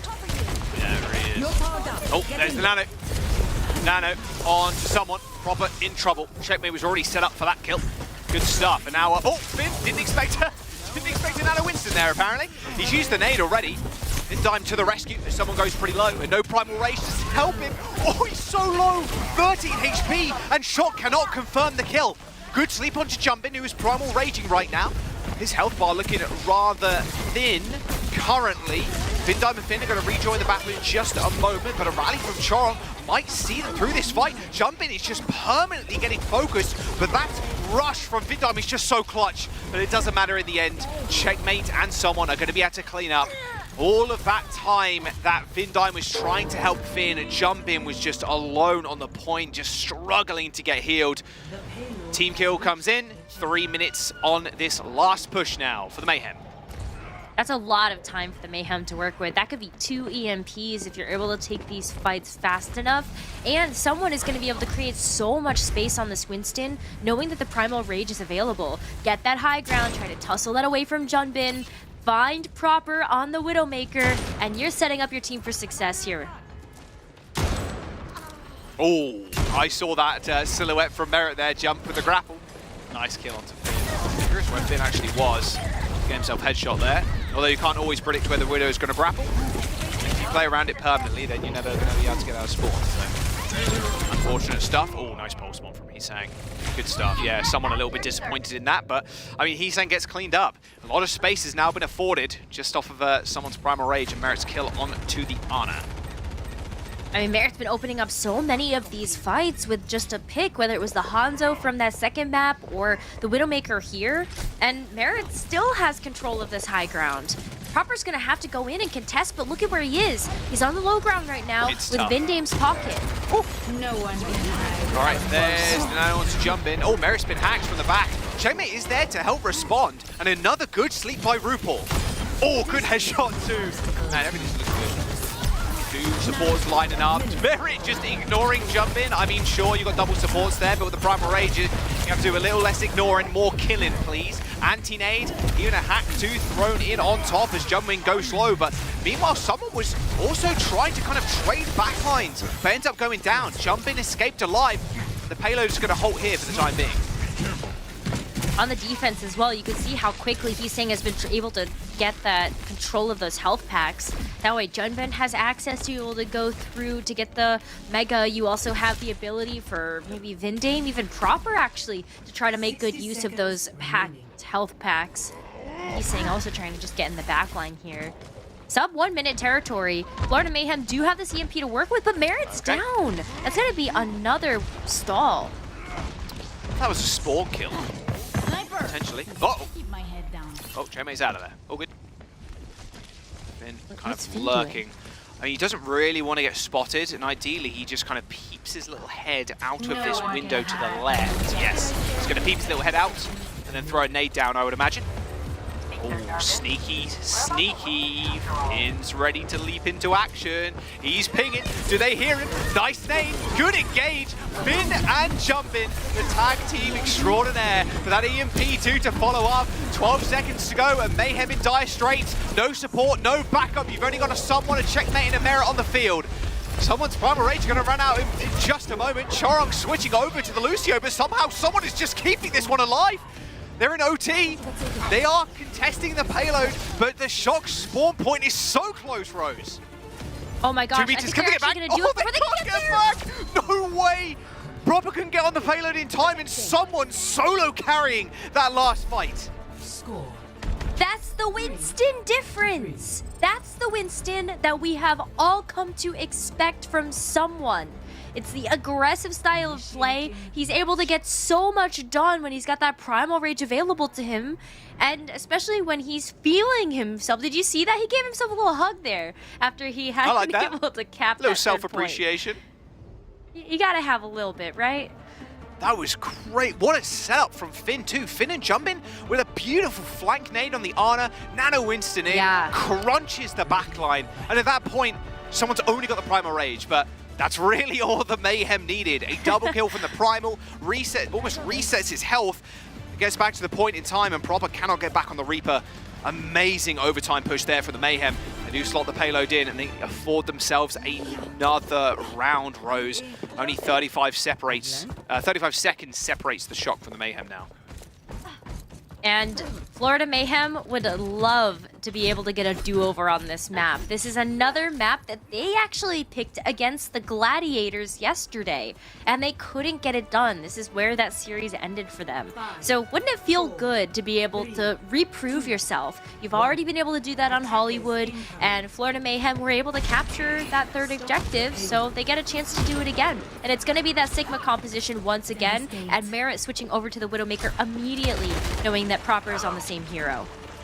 I really like that. It's like a lot of strength in the coaching there too, Rose, where you lost both your map choices yesterday. You go to them again because you know your game is strong on those maps. So nice stuff from the Mayhem. A lot of fortitude there. Oh, surely Proper saw that. Surely he saw where Merit was. Ooh, good heads up play from Merit.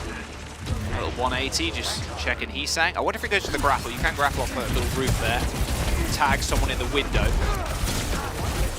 Sigma push once more. Jumpin not making the same mistake this time, but with that Discord Orb, Rose, so hard for him to just stand out from cover. But with Drawing Dead, doesn't have to worry about that anymore. Merit's going to have to come up big. Merit's going to need to get a huge pick here, but it looks like Proper is just going to get pressured down in the back. Yeah, Proper Merit end up falling over, but Heesang just putting in Lord's work right now. Overtime's gone. I mean, so checkmate on the point. That's where the push is going to end. The Florida Mayhem just torn apart by Heesang. Heesang got so much done on the Tracer. I mean, look at that. Even though Merit had the heads-up play to be able to throw the Venom Mine over where he was getting checked a little bit by Heesang, he's still pretty slippery in the backline. And Shock have recognized, as many teams have, that RuPaul and Chorong are very strong supports. If you take them out of the equation, your team will likely fall. Oh, yeah. I mean, well, unless you have someone with a Primal Rage. You know what? I realized after I said that someone has Primal Rage. Yeah, well, he didn't have it this time around. That's true. He was unfortunately on the Fortunately, trade-off are off the table. I mean, a lot of that too, with Heesang peppering down Merit, making sure Merit is looking two different ways.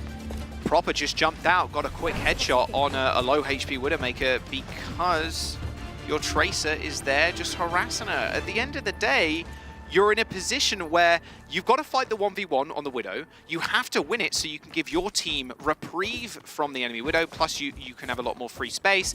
But if your other DPS is making the other Widow look the other way, that's so free. It's such an easy kill. Yep. And if you come up big like that, and then Heesang can then just tear apart the enemy team. But Proper and Heesang, DPS duo, looking rather good, and it feels like Shock very much more on the same page. And they're going back to the Orisa, Rose.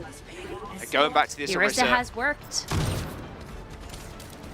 Why not? Why not go back to it if it's going to work for you those first few times on the attack? And this is a very all-in strategy from the Shock. They've got Proper for a quick pick on the Widowmaker. You have Vindame on the Batiste, so you have the Immortality field to be able to give you some sustain, as well as the opportunity to get that Amplification Matrix online so early. And with a minute and 30 that they had, Shock absolutely have a chance to get ultimates online. Has gone to the Hanzo instead of the Widow now. That really want works. to take that duel. I mean, considering the payload distance, fair play. You can hide around that corner, just fling arrows. Jumping's already pretty low. 60 seconds to go. And Vindime, oh! All right, fight's done. Reset! Everybody fell over at exactly the same time. 30 seconds to go. The San Francisco Shock. You don't know what hit him. They don't, and this is actually very detrimental for their game plan. They would have loved to be able to get something online like the Baptiste. Proper actually going back over to the Widowmaker to be able to get that pick. Exactly. Oh, Finn as well onto the Kiriko, so this is even more damage output that the Shock are going to be trying to rely upon to get this payload over the line. It is very, very close to its destination, but look at Checkmate in the back. Wants to try to get Proper out of the equation immediately. Venomime's right there. Oh, he dodged the Venomime. He shoots Proper, shoots Vindime. Bit of free ult charge. If they can build up towards the CMP Rose, that could be the end of the game too. Or end of the map at least. Proper looking for a grapple shot. No! Messes up the grapple, didn't go through. He went for the short one. Oh, Checkmate, still checking him. I love to see it. To get Venomine, so has to back up Rose. And they are pinging the Widowmaker too. It's the Sombras and the Widowmakers facing off against each other, trying to make sure they can't kill each other. Overtime is here too. Watch the EMPs coming online. Checkmate and Interesting are both so 92%. close. Proper's in trouble. Annihilation straight towards Proper's location. No heals to be as Vindime was trying to check the backline, trying to help out his other support. I mean, this Annihilation is going to tick for eternity at this point. EMP is good. Jumping down, and the Mayhem take the map. 2-1 in the series. Match points. The San Francisco Shock 1 map away from getting knocked out. The Florida Mayhem got their retribution. They were able to get it done on the 2 maps that they fell to yesterday. That is the Mayhem for you. They are able to take their mistakes, they are able to turn them around, and they're capitalizing on that. Shock could get another chance to pick a map here, but Florida are looking way better than they did yesterday. God. Yeah, that like 4/5k from Prob was crazy. Love seeing good Widow play. But yeah, I love that point, Rose. I do. Mayhem lose both these maps, Hollywood and Junkertown, yesterday against the Glads, who were 3-0'd them. Like, 3-0. No one expected that. Everyone thought Mayhem was going to win that game. And we are sitting here right now with them just not showing a sign of weakness. They are more than willing to go to those maps again because they have a game plan. They stick to it. They're looking good.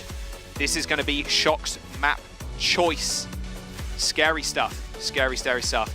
Shock are about to get eliminated if they're not careful. Can they bring it to another map 5? They did against the Titans. Can they do it again? We'll be right back after this break.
is a Widow's player's dream to load it into a Junkertown, at least every other game. And look at these Widowmakers on your screen. I mean, Proper had a couple of sick clips, but overall, Merit was kind of besting him when it comes to damage. Well, I guess on Widowmaker it doesn't really mean too much, just the damage. It's more about the final blows and the eliminations, or less deaths though. So very comparable, but Proper still 7.2 final blows to 5.2. Yeah, he's still clicking more heads than Merit in this situation, regardless of the damage output. It's always nice to see Widowmaker play. Even if I do mid support, it's still cool to see. And, I mean, Rose, this was... It really did feel like Shock just coming alive, but the Florida Mayhem's defense was just so good. They did lose this map yesterday against the Gladiators, and it was just clutch play after clutch play. But I think we saw that from Shock too, right? Jump in, running to the backline on Orisa, getting a double kill with the Terror Surge on the supports. Like, there were lots of like just individual moments. A lot of team play goes into Overwatch, but when you're just popping off and clicking heads or hitting big ultimates on tanks, like there's nothing that can really stop you. And it really are those individual plays from either Jump In or Proper or Merit and someone with the Winston and the Ramantra that really made that map competitive. And, well, Rose, we're going to Esperanza now. Going to Esperanza, and this is where San Francisco Shock took us yesterday versus the Titans. And boy, does this story look familiar, Jack. Shock winning first point of control, and then we've got them losing their escort and hybrid maps, and now they're going to take us to Esperanza again, and they won out their series versus the Titans. I'd be scared if I were the Mayhem. Shock always know how to clutch up when their backs are against a wall. We are almost reading the same book right now. Will it happen though? That's the question. Esperanza is the map. If my memory serves me correctly too, yesterday with Titans, they did manage to cap very quickly that first checkpoint, and then Shock managed to bring it back. And normally, and Jake said it on cast too, when you do end up capping the checkpoint that quickly early on, it's quite hard for the enemy team to come back because the impetus is on you really to push forward and get picks, get fight wins, and get the enemy checkpoint ASAP. But the Titans, they ended up losing a few fights here and there, and the Shock just kind of capitalized it. It was just a big snowball by the end of it. Can they repeat this? Or can they take checkpoint first? We'll have to wait and see. Esperanza is always a bit of a weird one for me, Rose. The high ground is just so strong. And hey, you can play Orisa here if you really want to. There's a lot more Winston play yesterday, but you know, the Orisa can work. I think Jumbin's proved that by now. He absolutely has proved that, and it wouldn't surprise me to see him try it, but I worry that if it stops working, they won't switch fast enough. Maybe they're a little too stubborn with it, but I just hope that that doesn't come back to bite them, as it did look like they struggled a little bit with that, making that switch on Hollywood specifically, where they went into second point, they stuck to the Orisa when verticality was aplenty, and it just didn't work out for them on that map, so we'll have to see. I expect more they'd lean into like the Ramatra or the dive here, especially if they're expecting Florida Mayhem might come out on the dive too. Yeah, I would imagine so, but I mean, hey, crazier things have happened, and we're in a knockout situation, Rose, too, right? That's so true. We could see a little bit of silly coming out. I don't think someone's going to play Zarya, although that would be kind of wicked, but I don't think it's going to happen somehow. I don't think it's going to happen either. It would be nice to be able to play around the Reaper, though, so it would not be too bad of a choice to see that come out. No, he's staying on it. No, we are seeing Zarya. Okay. You are more than correct there, Rose. Yeah, Zarya to help pocket the Reaper. Zarya versus the Winston, just this rush dive, like with the trades from the Sombra. This is tough for Zarya. Like, if you get hacked, yeah, you can insta-bubble yourself, but burning those cooldowns can be pretty easy, especially if Hisang even just attempts to go for a hack. Someone could panic, hit the bubble on himself, not have one for checkmate. The supports have got to do a lot of heavy lifting here too, mainly RuPaul trying to keep someone off, make sure he doesn't have to burn those bubbles early. Yeah, and you're also hoping that Checkmate's going to be able to get this damage down onto Junbin. That's really the main target of focus here if you're going to be playing this role. When you get up close and personal into Shock's face and make sure you take that tank down really quick. I think Checkmate tried to teleport there, but the bot pushed him forward, so cancelled his TP. I don't know, that was really weird. Not sure what happened there, but there go your bubbles, and there goes RuPaul.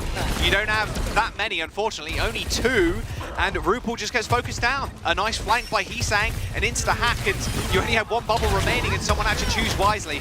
It might have been a wise choice, but the San Francisco Shock were more than equipped to deal with what Mayhem had. And with Checkmate switching over to the Tracer, it's going to be a Winsome switch, surely. Yep, there you go. Okay, no more Zarya.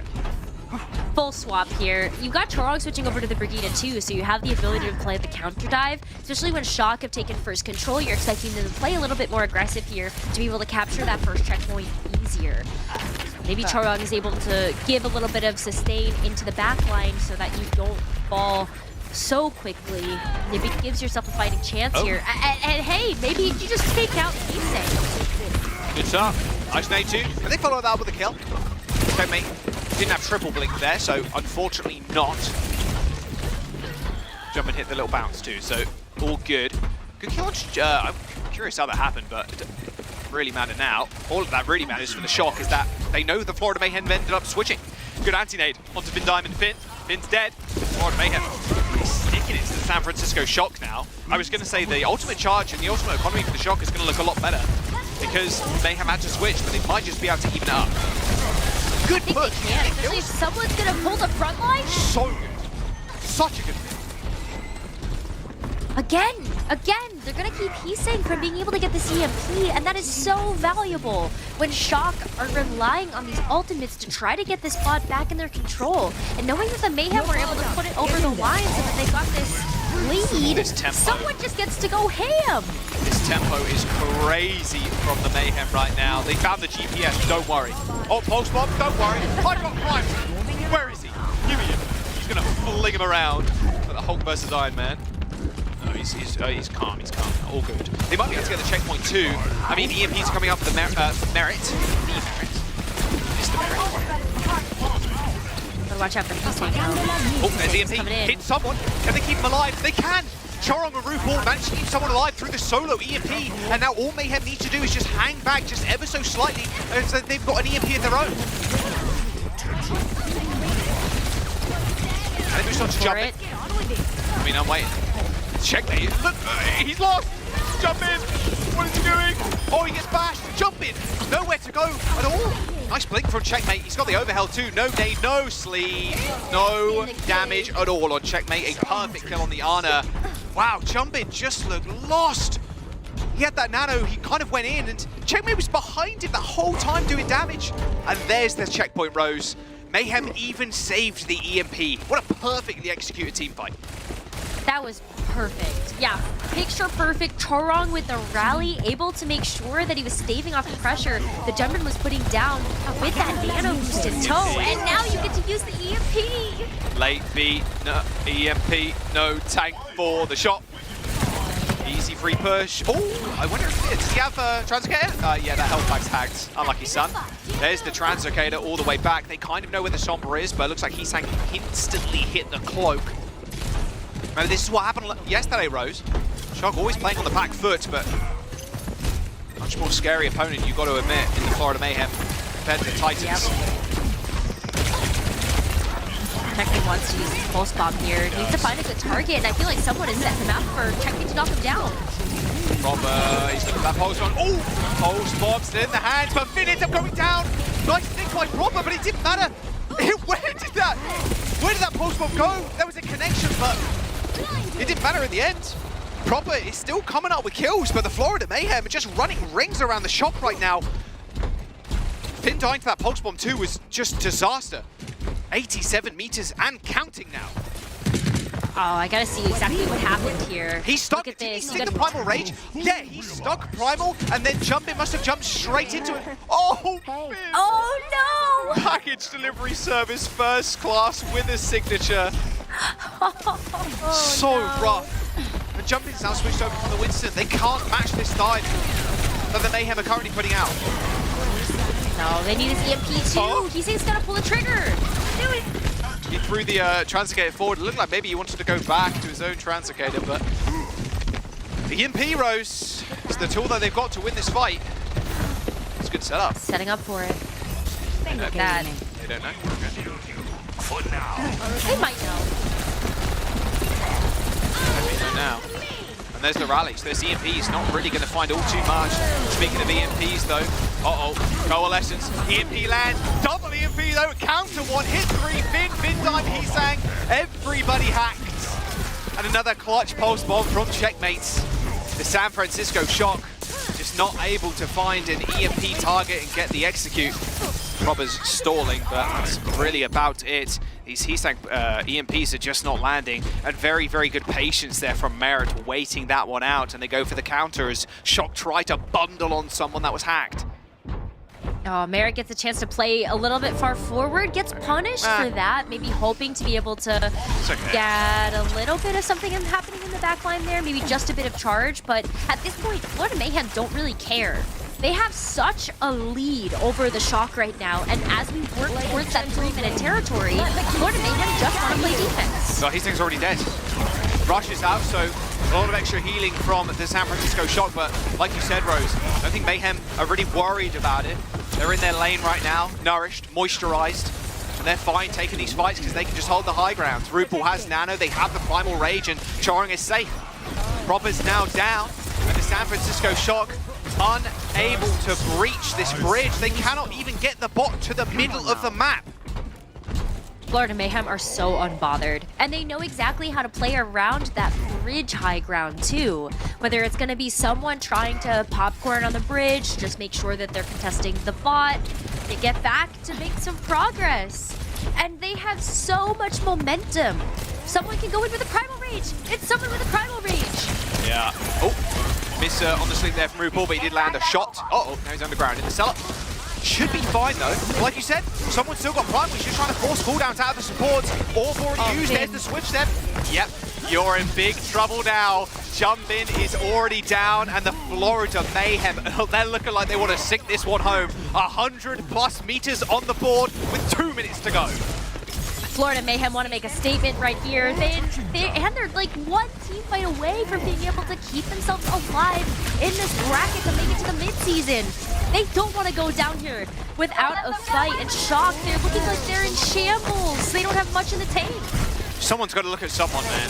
Someone's got to look at someone. He's just destroying your backline. Mid-dive is down. Coalescence used by the Shock. But again, little support. And Mayhem are happy to take these trades. There's 1 minute and 20 seconds to go. The Shock need a decisive team fight win. An EMP solo onto someone, but he was mid-primal. And now Finn's in trouble. He's already used the fade. He's got Norm that's healing him, but someone juggles him away from it. And the bot is now in control of the Mayhem once again. Oh my gosh, the mechanics that we're seeing from someone as well. Look at, he was able to get away because he popped the bubble down. And someone's got to keep these Shock supports alive. Finn and Vindame are not having a good time right now. Please, Junbin, you know your job is to keep someone in check right now. EMP available, nice EMP, hits 3 again. This value is insane from Merit right now. The Mayhem are 40 seconds away from eliminating the Shock from the lockouts. And they've got Checkmate with a pulse bomb as well. They're also going to be cleaning up the supports here too. Get these kills, baby! They're fighting them in the spawn. Touches the spawn door challenge. Successful! Even Checkmate sticking Finn in the spawn room. That's gotta hurt. Insult to injury. Just cap the bot. Just cap it, Florida. You gotta do it to him. 18 seconds to go, Rose, and they are so close. All right, Shock, Kitsune Rush, maybe that's able to keep them in this. Finn the the call as well, push him back. Now they boost on the brig, so Chong ain't going down. Raid boss activated. The Florida Mayhem so close to capping, even the rally too. They've got all the tools they need to just end this one right here, right now. Overtime in session. The rush is still going on, and Jumpin has the Primal Rage, but are they going to be able to win this fight? And the successive 8 fights at that. Finn and Proper come up with kills, but it is the last-ditch attempt for Shock to take this to a map 5. Well, that's one fight underway. The bot is going to be making its way back to that midpoint so quickly, but the forward spawns are still active for the Florida Mayhem. They're going to be able to get out of their spawn room so fast. And with someone having the Primal Rage as well, look at this. They're going to meet them in the middle before that bot even makes it to the midway point again. Good taking the high ground here for Shock. Mayhem only need one fight, Rose. Just burning cooldowns here is important. 25 meters to 134. Like, It is such a mountain to climb. A giant one of Vintime's already dead. Primal Rage popped. Someone sees blood in the water and he's going for it. Propper's down. San Francisco Shock are bleeding and they are about to bleed out. The EMP hits 5, but you are done, son. The San Francisco Shock are knocked out and the Florida Mayhem continue their march in the lower brackets. Look at the statement that the Florida Mayhem were able to make today after their defeat versus the Gladiators yesterday, 3-0. The Florida Mayhem are able to come back, able to win the maps that they lost yesterday, and they also finished so strong with almost a full cap on Esperanza. You can't count this team out. They are making a great case for themselves to make it to the mid-season. What a round of push. That was just sheer domination, honestly, Rose. That was... I know. The Sombras, the matchup there just didn't seem fair at all. Merit was just permanently getting more value and permanently hacking as well, Jumpin. That guy just did not have a good time. I mean, maybe you switch over to the Orisa, you get hacked, you're like, okay, I'll just fortify after the hack wears off, right? He's saying was just could not get the same value. Just the EMPs were just too good. And then just the individual picks. I think that was a perfectly played round of control. They even touched the spawn doors, got a kill in it too. I mean, what a game we just witnessed. San Francisco Shock out of the run-ins now for mid-season madness, Rose. Fortunately, we are going to have to send the Shock home, but we're still sending the Florida Mayhem forward. And our player of the match has to be someone here. I mean, what was he able to get done with those Primal Rages by himself on Junkertown? He won this map for them, or this round for them. Yes. The supports were dead. There was almost no hope. There was no real evidence there that you could win that, but it's someone, of course, because he has Primal Rage. His Winston is just so good. It is insane what this guy can do with little resources, and that's what really makes the mark of a good tank, honestly. Just getting your job done without the need of a backline. His Primals looked good, and yeah, I mean, the Esperanza map kind of speaks for itself. Someone looked so good this match. He gets the player of the match for today. And there you go, some Winston stats on the screen too. What? 24 minutes played, 2 deaths. 2 deaths every 10 minutes. 20 eliminations for 10. Unreal stuff. Like, this is just putting up some of the best numbers that we've seen on Winston this season. And even looking at that final map, a lot of those final blows were the supports of the Shock. Those are high value targets that he was able to get down. Yeah, someone absolutely deserves that one. And the Florida Mayhem now will advance. I mean, it's a surprise to see them in the lower bracket, and they're making sure everybody down there is going to fear them. Now we're going to jump to a quick break. We've got 2 more, banger games coming up soon. Maybe another team being knocked out as well. We're going to jump to a quick break. Don't go anywhere. See you guys in a minute.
welcome everyone watching. If you're in it for the drops, well, let me tell you, there is more of that. If you're watching our Overwatch Spring Series, that's right, drops.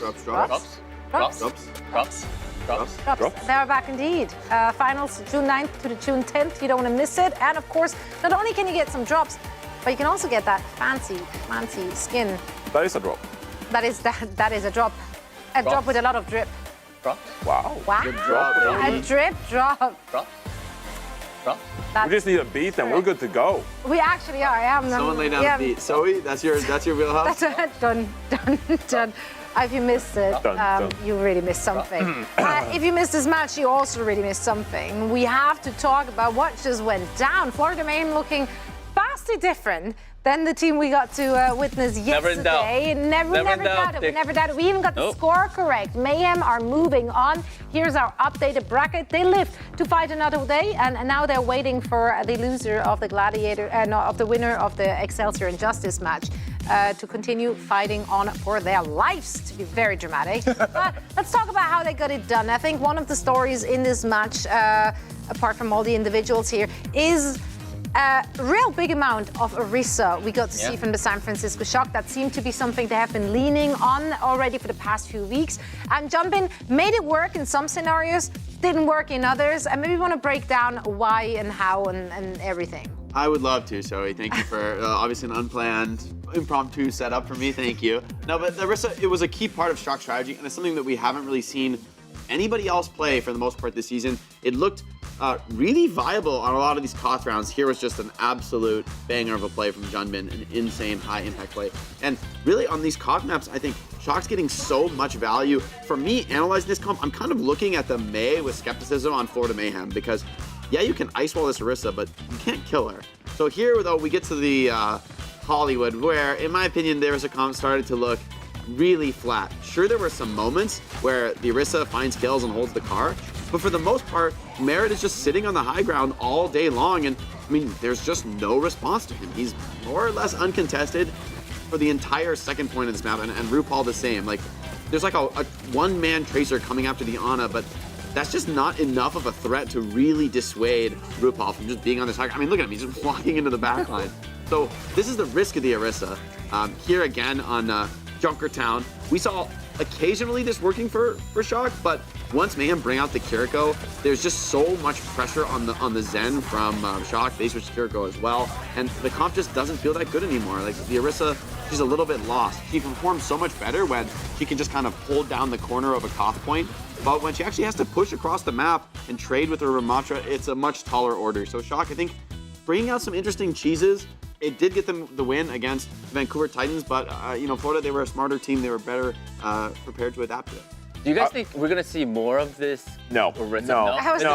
No. Really? No. Not I don't a fan.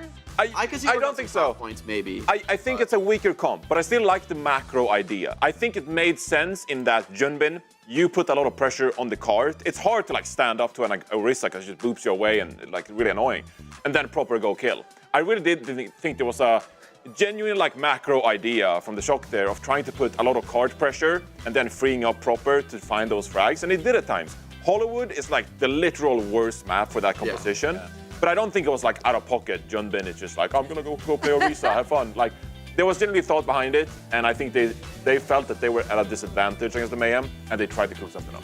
Yeah, they felt they were the worst team, which is, to be honest, it's a rare moment for the Shock. I think historically the Shock's always been a team you look to like just take the mirrors every single time. We're just going to take the mirror. But Florida, they were too strong. Shock had to try to cheese, and Florida, too adaptable, too smart. And part of that is they're incredibly flexible tank someone. True. Indeed, what a transition. I had a good one too, but you know what? Go ahead. I want to hear it now. We gotta hear it now. No, we gotta hear it now. No, that is too much pressure for this transition. I want to hear it. I'll leave it for the next one. I keep it in the pocket. I stole your thunder. He's coming from my job. That's what's happening here. I'm not gonna forget it. Next break. That's good. But you got it, Danny. All right, so everybody. Take it away. Thank you. So we got our interview with the player of the match. Someone, congratulations on getting the win today against the San Francisco Shock. Before we move on, though, I do want to quickly talk about, ask you a question about yesterday, because it was a sort of a surprise for a lot of people. So what happened against the Gladiators yesterday? 자, 오늘 승리를 승리를 축하드리면서 굉장히 빠르게 어제 경기에 대해서 살짝 얘기를 하고 넘어가고 싶습니다. 글래디전에서 좀 어떤 문제가 좀 있었나요? 글래디전은 일단 제일 큰 문제점이었던 거는 이제 저희가 너무 간절하고 그리고 이 경기가 너무 중요한 거 알기 때문에 더 긴장을 많이 해서 실수를 좀 줄여왔던 플레이를 했던 것 같아요. 그러니까 트라이를 좀 많이 안 하면서 그러면서 네? 이제 그런 것 같습니다. 좀 너무 긴장을 해서 너무 간절해서 좀 많은 실수를 했다 이거죠? 아니 실수를 무서워하지 않아도 되는데 근데 너무 아무것도 안 했다. 딱. Okay. I think the biggest problem that we had against the Gladiators was that we were just very thirsty for the win. We knew that it mattered a lot, so even when we didn't have to, there are always going to be times that where we make mistakes in team fights, but we were so caught up on not making mistakes and wanted to play out everything perfectly, and I think that was the biggest problem that we had against the Gladiators. But hey, you guys unfortunately lost yesterday, but today you guys looked fantastic against the San Francisco Shock. And talking about San Francisco Shock, I think another interesting thing that we saw today from them was the Orisa composition. As a tank player, I do feel like from the first map, you guys were going up against it. I think you guys sort of found your own answer against the Orisa comp as the series went on. So what are your thoughts as a tank player on Orisa? And also, how are you guys able to I guess overcome that difficulty. 자, 오늘 경기에 대해서 좀 얘기를 해보자면 쇼크의 아무래도 그 오리사 조합이 굉장히 좀 재밌었던 것 같아요. 일단 제가 봤을 때는 플로리다 쪽에서 처음부터 좀 이렇게 같이 이 오리사와 이렇게 경기를 해오다가 끝에 가면 갈수록 이제 좀 답을 좀 찾은 것 같은데 오리사에 대한 좀 개인적인 의견, 센쇼의 오리사에 대한 의견 그리고 또 어떻게 해서 그 오리사 조합을 좀 이기시게 되셨나요? 오리삽은 일단은 자리를 한번 먹었을 때 이제 창으로 내는 변수라든지 이제 시프트랑 이제 이를 이용해서 자리를 버티는 힘이 세긴 하지만 이제 좀 넓은 맵이나 2층이 많은 맵은 이제 다른 탱커에 비해 기동성이 떨어지기 때문에 저희 입장에서는 오리사를 좀 많이 치는 조합으로 이제 좀 멀리서 쏘는 조합으로 해결을 해보자 하면서 계속 고민하다가 해결책을 찾은 것 같습니다. I think one of the big benefits of using the Orisa was that once she is in position with all of her utilities and in her toolkit, it's really easy to hold that ground. So along those series, I think our own answer, the answers that we found was that she lacks mobility. So we wanted to attack that by sort of engaging the fight or just sort of poking out and focusing out the Orisa and sort of winning out the team fights that way. All right, one final question. I think I want to talk a little bit about Esperanza as well, because that one wasn't close, but we saw something interesting from you and the rest of your teammates. I think that was the Zarya. You guys started off with the Zarya composition, and which at the end it didn't work out, and you guys went to Winston. But I think it was nonetheless very interesting to see Zarya. So what was your thought process with starting off the fight with the Zarya composition? 자, 마지막 질문으로 이제 마지막 4세트였던 저희 에스퍼란자에서 당연히 제가 봤을 때는 좀 안 됐었던 것 같아요. 하지만 자리아를 처음에 들고 나왔다가 이거 안 되네 해서 끝에 가서 좀 빠르게 전환을 하긴 했는데 그 자리아 픽을 하게 된 이유가 좀 어떻게 됐나요? 일단 저희는 쇼크랑 말다이브를 하면 상대가 저희한테 많이 쫄아 있고 그리고 저희가 무조건 이긴다는 거 알기 때문에 상대가 다이브를 안 할 거라고 생각해서 그러니까 오리사를 생각해서 이제 좀 단단하게 조합을 가자 이렇게 가져왔는데 다이브를 꺼내와가지고 살짝 좀 많이 당황을 했던 것 같습니다. Alright, I think it was because we went with the Zarya instead of the Winston. We started off that map with Zarya because we didn't think that the Shock was actually going to go for the mirror. We knew that they were sort of scared in the mirror fight against us, so we predicted that they were going to once again come up with the Orisa comp. So we wanted to, I guess, have a sturdy comp of our very own, I guess, composition. But unfortunately, it didn't work, and they did come out with the Winston, so we went for the mirror at the end of the day. Alright, that is it for the interview. Thank you so much, someone, and best of luck to you in tomorrow's match as well. 자, 이거를 좀 마치면서 내일 화이팅 하시길 바라겠습니다. 감사합니다. 화이팅! 화이팅! Well, I love someone so much. What a great guy, what a great player. And his voice might be one of the most genuinely animated ones we have in the league. Like My MVP. My personal Your MVP. person, true, actually. You did I pick said him. it, I said it. Yeah, Yeah, you did. said it. Day one. Deserving, Day one. A true debut. His flexibility is part of why I think stuff like what the Shock's running just doesn't work against them. I mean, he can bring out everything. He brings out the Zarya. Okay, you want to play dive? Let's play dive. And he gives the best answers. I love it. Yeah. Just real, genuine. Yeah, and you too can be just like someone if you get their team jerseys. Oh. Probably not, but you can make a good attempt at that. If you are getting your team jersey right now, it is in our shop. Of course, those are the revamped jerseys, so they're looking a little different. And also, currently, there's 20% off at the shop. Shop.overwatchleague.com. This is where you have to go for all the goodness, and some of those could be yours. Of course, there's plenty of teams to support. 2 of them will be playing for everything right now, so I hope you have your jerseys and everything else, voodoo dolls, voodoo dolls ready. It is the New York Excelsior. They had a really good start to the knockout stages just yesterday, going 3-1 against very deflated Defiant, and they will be going up against the Washington Justice, which really played it close against the Boston Uprising, and that one came down to the wire. It was literally a last fight kind of scenario, which made them lose that one, and that has to sting. So of course the big question is, can they use that energy and like convert that into a W, or are they boomed from something like that? Like what? How is that as a player? Like, what's the mindset heading into the second day? I mean, looking at Boston, they do look like one of the stronger teams right now. I don't think taking them to a map 5 is going to be something you're super disappointed about. I mean, obviously Justice, they would have loved to get that win, but they know they're in the conversation at the top level teams. Sure, New York Excelsior are still alive. They eliminated the Toronto Defiant. That was an impressive showing, but I think the Justice are a much tougher opponent. I think they're going to be a lot harder for New York to take down, especially because I feel like Justice are maybe a little bit more confident taking the Rush Mirror. Like, if anything, they're putting Mirror in on tank all the time now. I think they want to play Rush. I think they've got Flora on the Hanzo, can match up against a Shockwave or a Fit. So honestly, for New York Excelsior, I'm a little bit more worried about them in this match. I think it'll be a tough one. Right on. Well, what is that face about?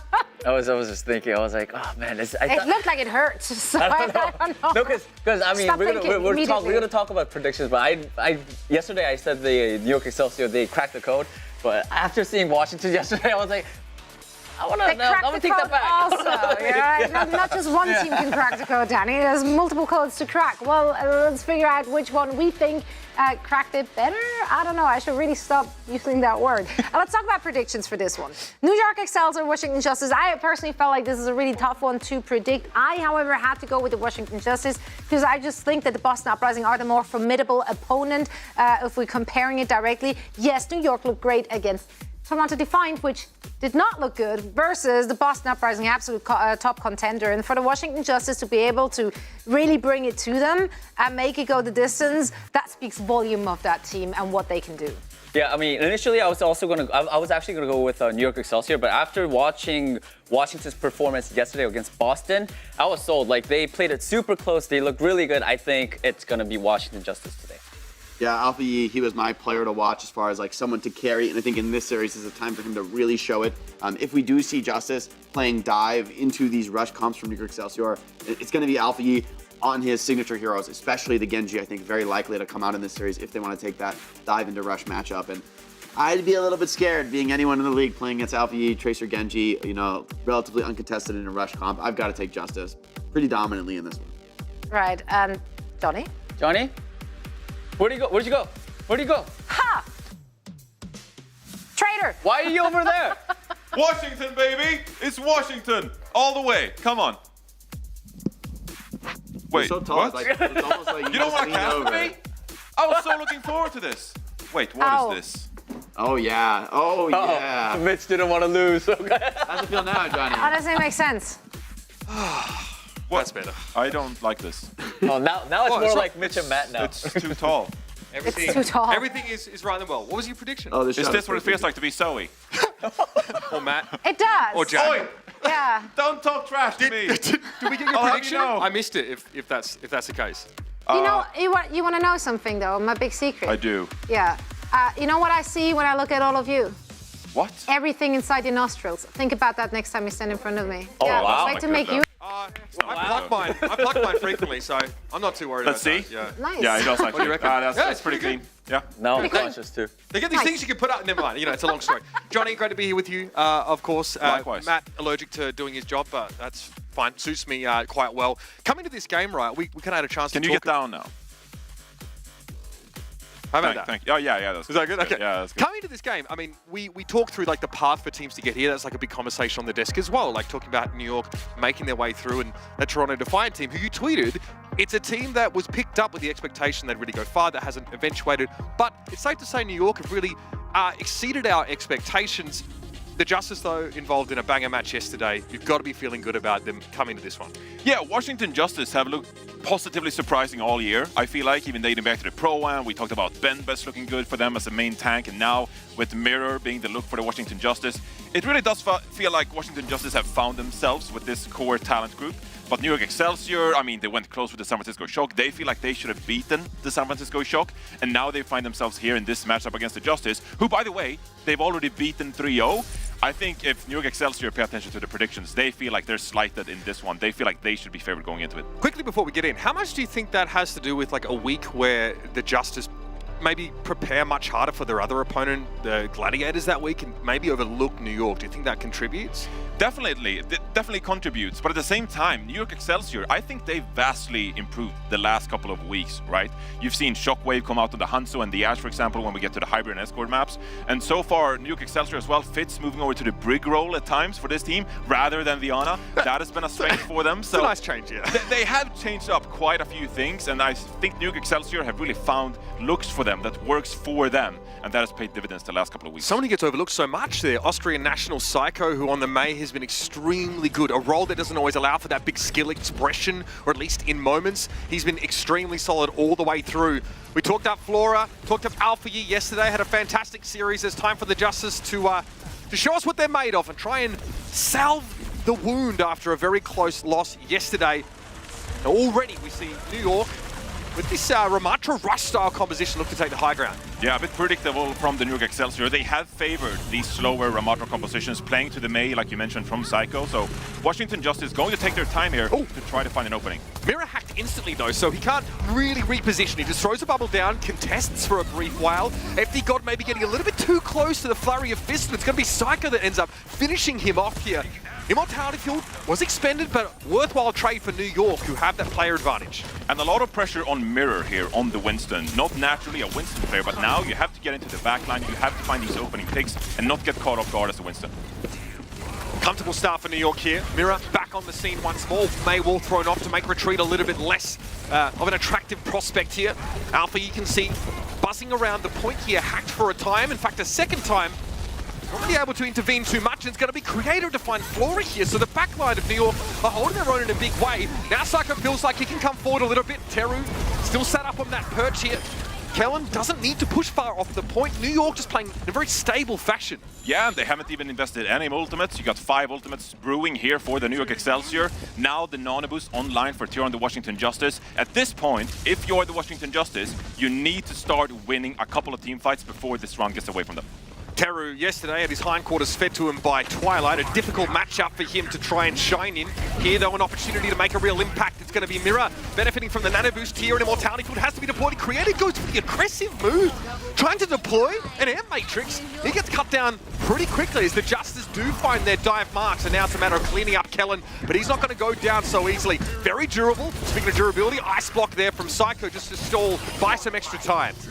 But another great stall here from the New York Excelsior, playing these slower compositions with the ice block from the May, for example. You can see 79% here for the New York Excelsior. You're very happy with this. You got the EMP, the Blizzard online, a lot of scary ultimates for the Justice. So now, if you're the Justice, you have your own EMP to work with, but you gotta show some aggression here and really try to deny Lep from this sound barrier. Yeah, can they take the initiative here is the question, as this the defending team. A lot of it's going to depend on Mirror linking up with either Flora and Alpha, one should suspect. Teru wants to make sure he has the optimal line of sight here. Mirror a little bit hard to see right now, gets hacked up there, and oh, you saw Teru trying to keep Mirror standing with a binding grenade. No connection there. It'll be a trade. There was Flora makes his way into the back line, but that EMP, we talked it up from New York. Big difference maker here. They're back in the hot seat. And now you lose that EMP on the side of Washington Justice as well. Now, this is coming down to last fight territory. You only have a Primal, a Pulse Bomb to work with. How do you unlock this point for the Washington Justice when you're going up against a Blizzard and an Annihilation from Kellen? If FD God Rally feels more defensive, it's just so tough for the Justice to get their backline to grips with the New York Excelsior, if that was even going to be the plan.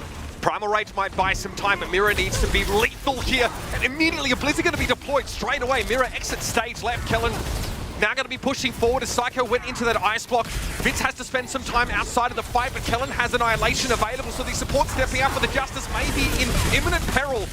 Kellen forced back briefly. Rally is online for FD God here, and that Annihilation, he needs to be topped up.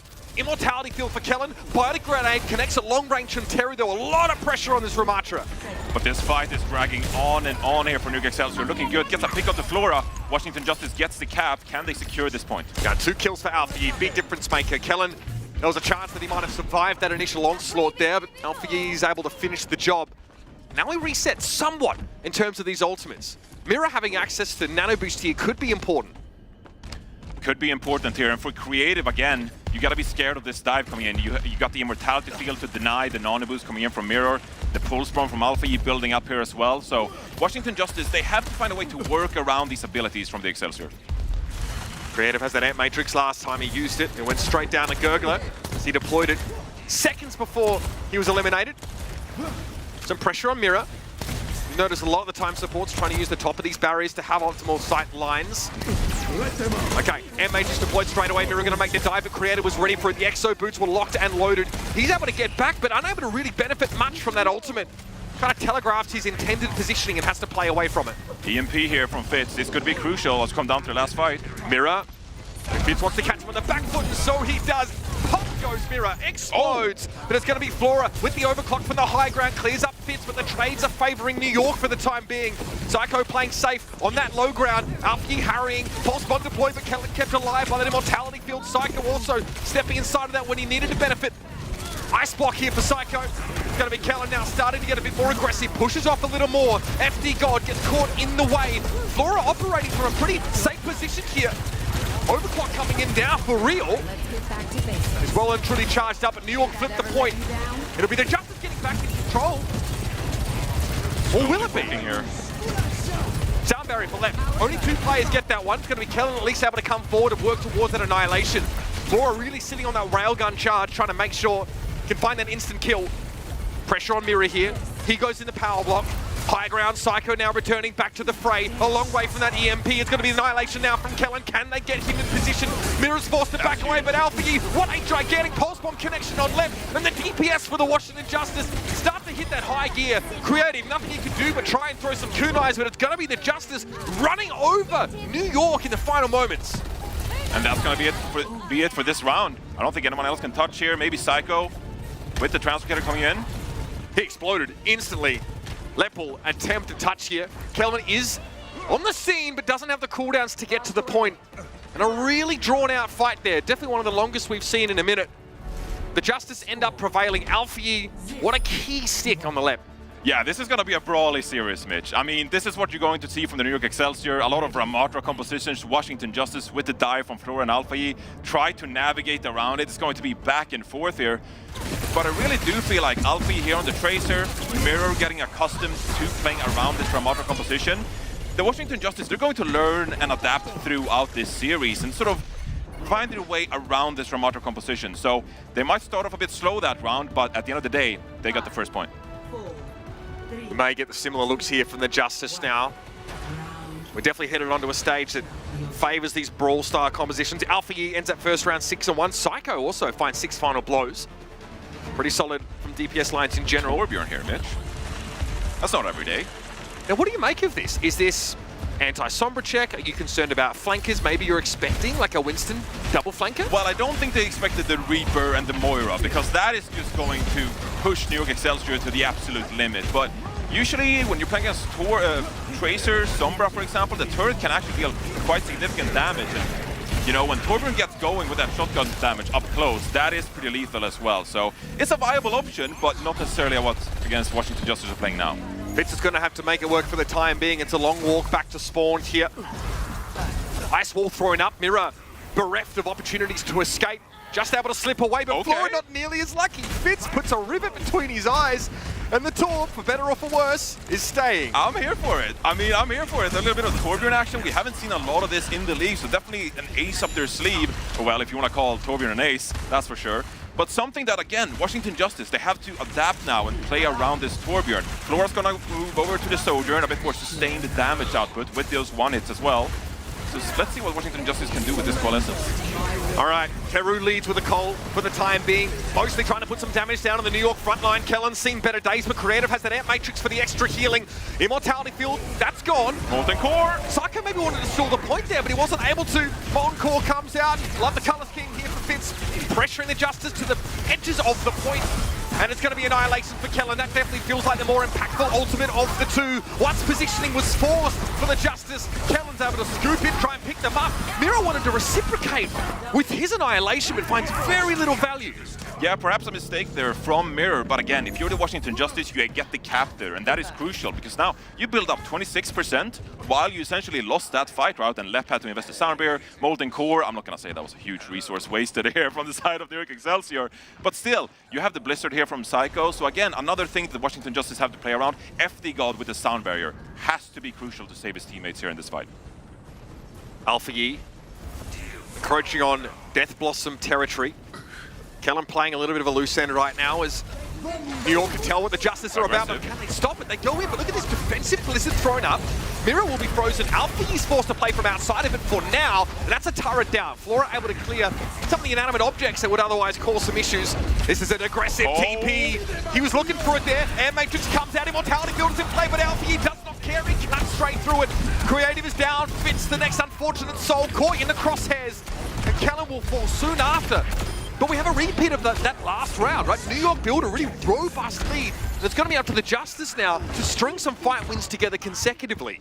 Absolutely. You got the Coalescence on your side and the Overclock, so that is going to help you build some momentum on this side. But great Death Blossom there by Alpha. Oh, this is an aggressive push from Washington.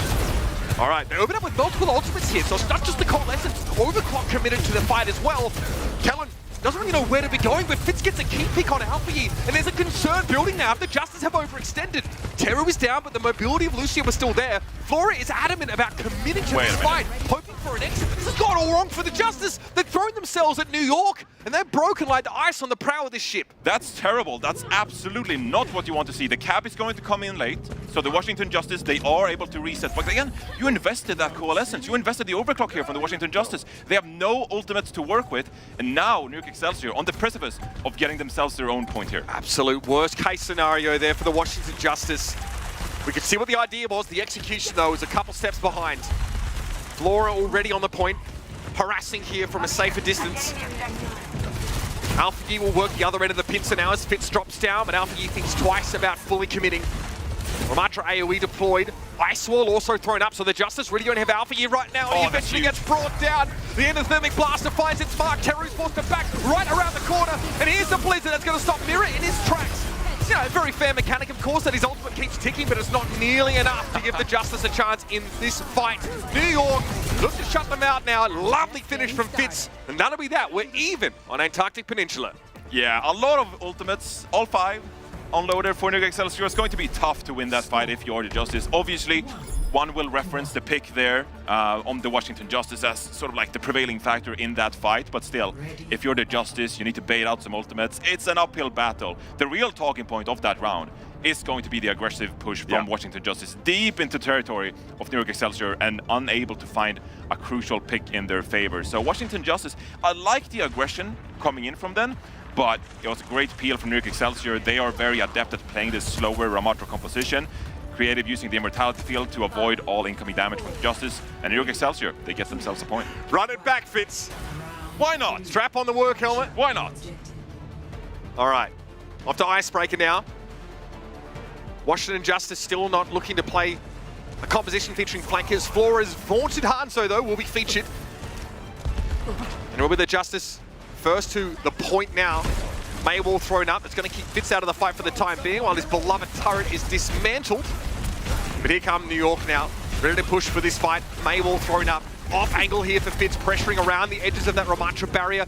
Nemesis form for Kellen. They really want to show us strength early here. they're just gonna play around this Maywall. Look at this shotgun damage coming in from Fitz, like taking this fight up close. Oh no! He's charged up, baby! Solid output. Indeed, yeah. I mean, Flora doesn't have any room to operate. He's trying to pick up the creative, which is going to deny a lot of heals for Excelsior, but long term, Justice just can't win this fight unless... No. No way. No, he's doing it. No, this is trolling. No, he's gonna let it go. He's gonna let it go. See you later, Ben. Oh, that's tough. I mean, Lep initially finds the boop on Teru, knocks him over. I think FD God is able to get back on the ledge there, but what we don't see is Flora finding 2 picks at the end of that fight. Yeah, that is ridiculous. I mean, Flora on Hanzo, you don't have a lot of room to operate here, considering that Psycho and Kellan, they're going to push you back. But just stalling that fight out long enough for Flora to find those picks, that is the way Washington Justice have to play. Fitz is going to swap over to the Hanzo themselves, so we got a mirror battle up on ourselves here. Flora sees this one coming well in advance. New York filter their way in. They're going to try and play around this bend. An early ice block here for Alpha E. Blizzard also deployed. Immortality field for Teru down, and a sound barrier committed to the fight here for the Justice. They are determined to stand their ground. But Flora's sharpshooting. Looks like they're going to be able to achieve this. Dragon Strike available. Should Flora really need it, but the Justice are going to be able to corral New York onto this side of the map and just drag them off their horses. Looking very comfortable from the Washington Justice here, investing the support ultimates to secure their fight on their own. New York Excelsior now, you're playing this mirror battle, and I talked about how Ramatra is something that New York Excelsior have found themselves comfortable on, but Washington Justice, no slouches either, one of the most versatile teams in the league actually when it comes to playing all these different compositions. So New York Excelsior now, you got a Blizzard and an Annihilation to work with, and I mean, it's not last fight territory, but it's getting pretty close here for Washington to close this one out. Yeah, and they don't have a real economy advantage. Annoying Maywall, but Psycho might have a better one here. He barrels towards Mirror, and he's frozen stiff in a matter of seconds. Psycho ice block now as the Dragon Strike comes through and does nothing but split up New York for a short time. It's going to be Fitz finding his opposite number this time around, and from here on out, it's a done deal. Done deal indeed. Just some clean up here for the New York Excelsior. Good fight there. Just invested the Blizzard. And now you got some ultimates to work with as you build your lead back up here. Washington Justice, you only have an Annihilation for now. I think you want to bait out some ultimates here if you're the Washington Justice. You have a couple of fights to play with here, really. If you can get out Kellan's Annihilation, for example, maybe even Creative's Amplification Matrix, that could be a path for success for the Washington Justice. Once more, going to pick this outdoors area, flank on the coast side. Sonic here, Dragon Strike, thrown in. Looks like a quick, hasty ice block briefly from AlphaGi, but FD God gets caught by that one. Well, I wouldn't say it's uncharacteristic, but it's definitely not what you want to see. Yeah, another Annihilation in a short-handed scenario here for the Justice. That one, they're going to wish they had that back. Yeah, these are mistakes that you can't really afford to do if you're the Washington Justice. Mirror, they're utilizing the Annihilation. Oh my god, that is filthy. Down 4-5. And now Washington Justice, now we're getting to final fight territory. Either team with an opportunity to close out this map, and Washington Justice, they have a couple of ultimates, but New York Excelsior with a great chance to win this first map. Oh, and that was the Justice's window to force New York to part with more than just a Dragon Strike that ended up winning them the fight. Fitz, again, knows where they're coming from. Sonic Arrow for a little bit of advance notice. Teru's Amp Matrix here can be kited to some degree. Ice Wall also going to help in that sense. Creative is one of his own anyway. Time is ticking for the Justice. Now or never here as this map hangs in the balance. Blizzard thrown down. Okay, pretty straightforward. AlphaGi comes forward. Can they keep Kellan alive? Not quite. Creative's Immortality field is brought down quickly by FD. Got in the focus is good for the Justice. They've found 2, make it 3 kills. And they're going to be back in control. Only a few seconds left of the round. Just a few seconds left. I think Lep will pretty much have to throw himself at the point here. You're lacking Psycho and Kellan, who are crucial to touch the point here. Creative has no choice but to just wait for the rest of his team. Can he get there? Can they get there? That is the question. Lep coming in for it. He's there, sound barrier just for Lep. He's able to keep the round alive here, and here come the rest of New York. Lep, of course, an expected casualty of that exchange, but look, New York at least have a chance. Dragon Strike, that's well placed. Kellan goes pretty low here, but desperately Creative tries to top him up in the background. It's time for the Annihilation now. Teru trying to get across the map, but Creative's Immortality field is finally brought down. The Washington Justice somehow look like they're getting away with it yet again, and somebody didn't tell Creative or Kellan about the points. It's going to be a Justice map win here, but a close affair. Johnny, there's a real feeling that these two teams are going to be trading blows, literally, figuratively, all throughout the series. Absolutely. This might be a 5-map banger for both of these teams here. And Washington Justice, they got a good start on control. That is crucial for them. One of their better map types here in this series.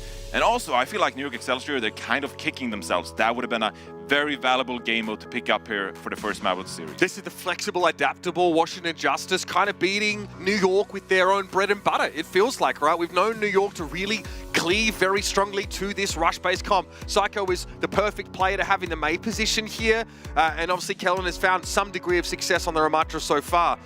But the Justice, man, they've got a lot of wild cards that you sort of throw in here, right? FD God, for better or for worse, sometimes really comes alive.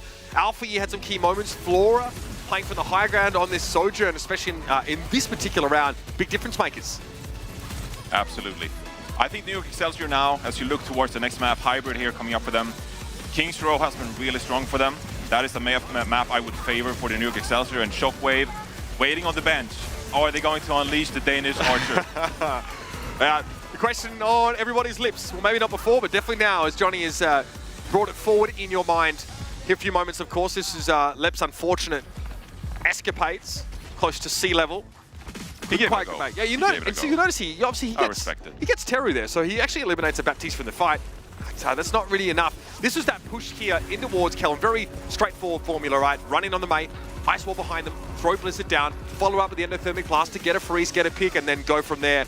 That's how the Justice sealed it. The next fight after this, right, is in junk time. Lep goes in solo. Can't make it happen with that sound barrier. Hollywood is going to be the next map in this series. That is going to be a New York choice, so stick around and see how it pans out here in our second match of the day.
Gucci. It's the reason why the people always ask me, where you get that? Where you cop those? I've been fresh to death since a snot nose. Kid on the block with the illest sneakers. The girls all flock like they missile seekers. The party don't stop, got different features, exclusives, different colors, you can't get them either. I came here to stunt, that's what I go for.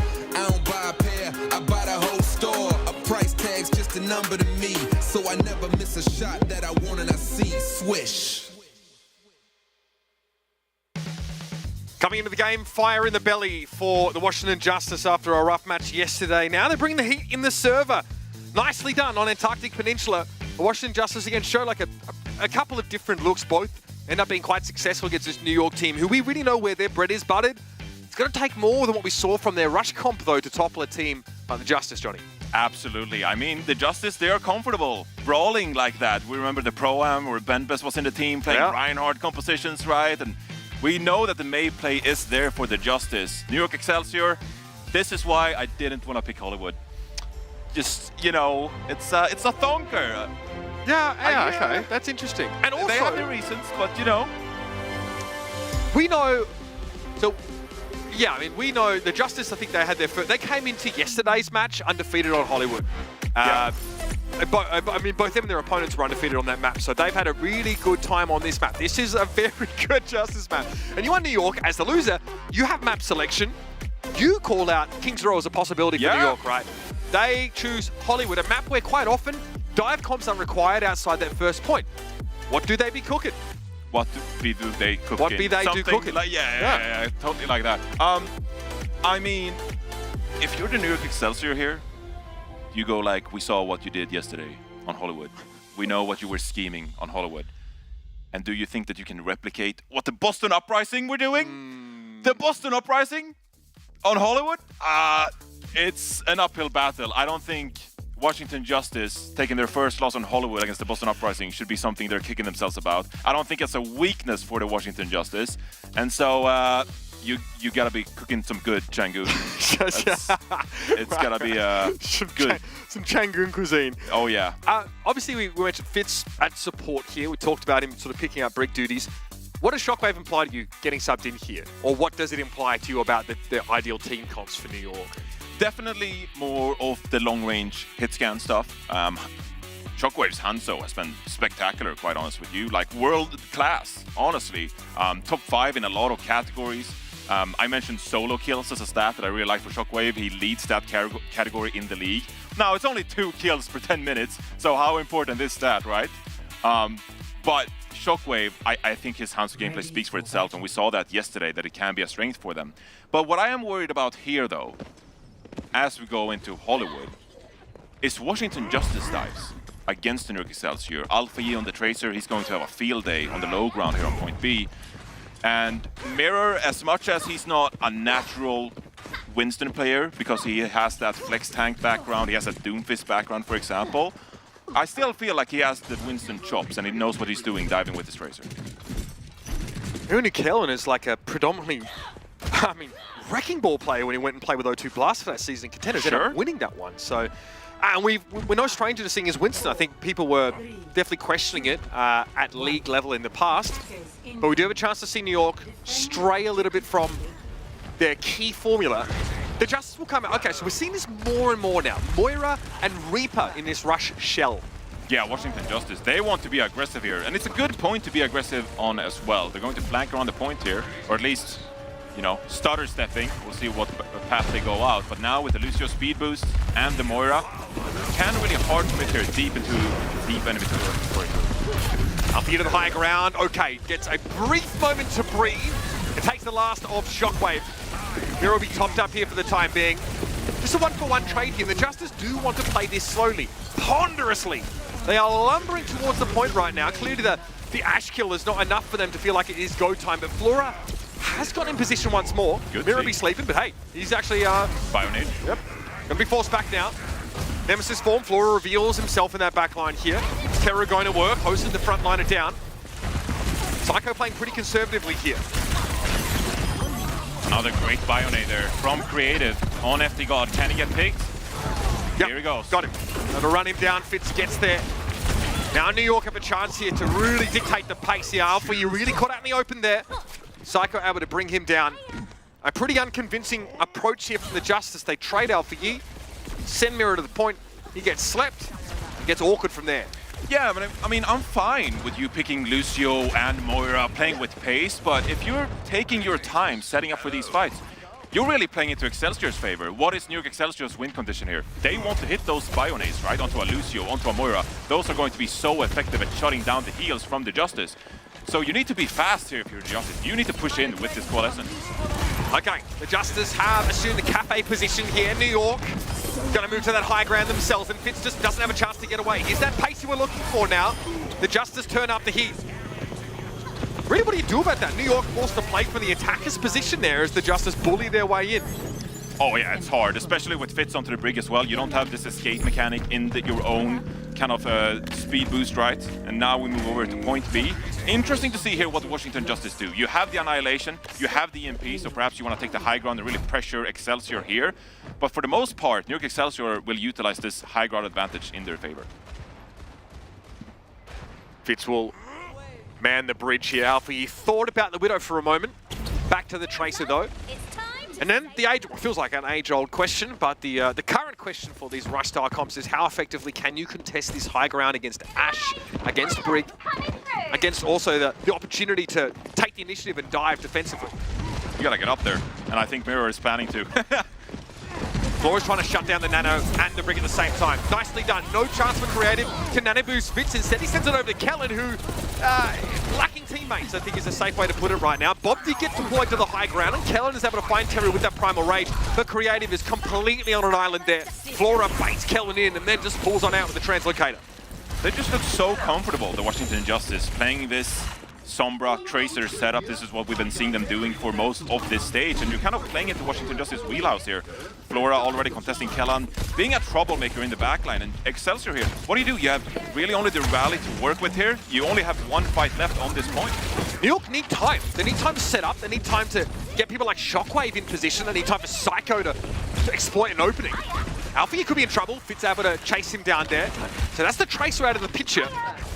Shockwave, yeah, hoping that FD Good might show himself. The Justice, yeah, really lacking their ability to turn up the pace very quickly at the moment.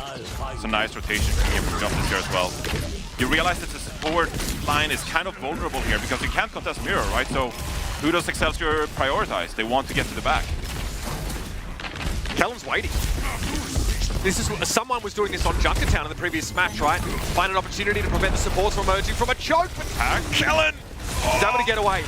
Oh, and just as well, the Annihilation comes in.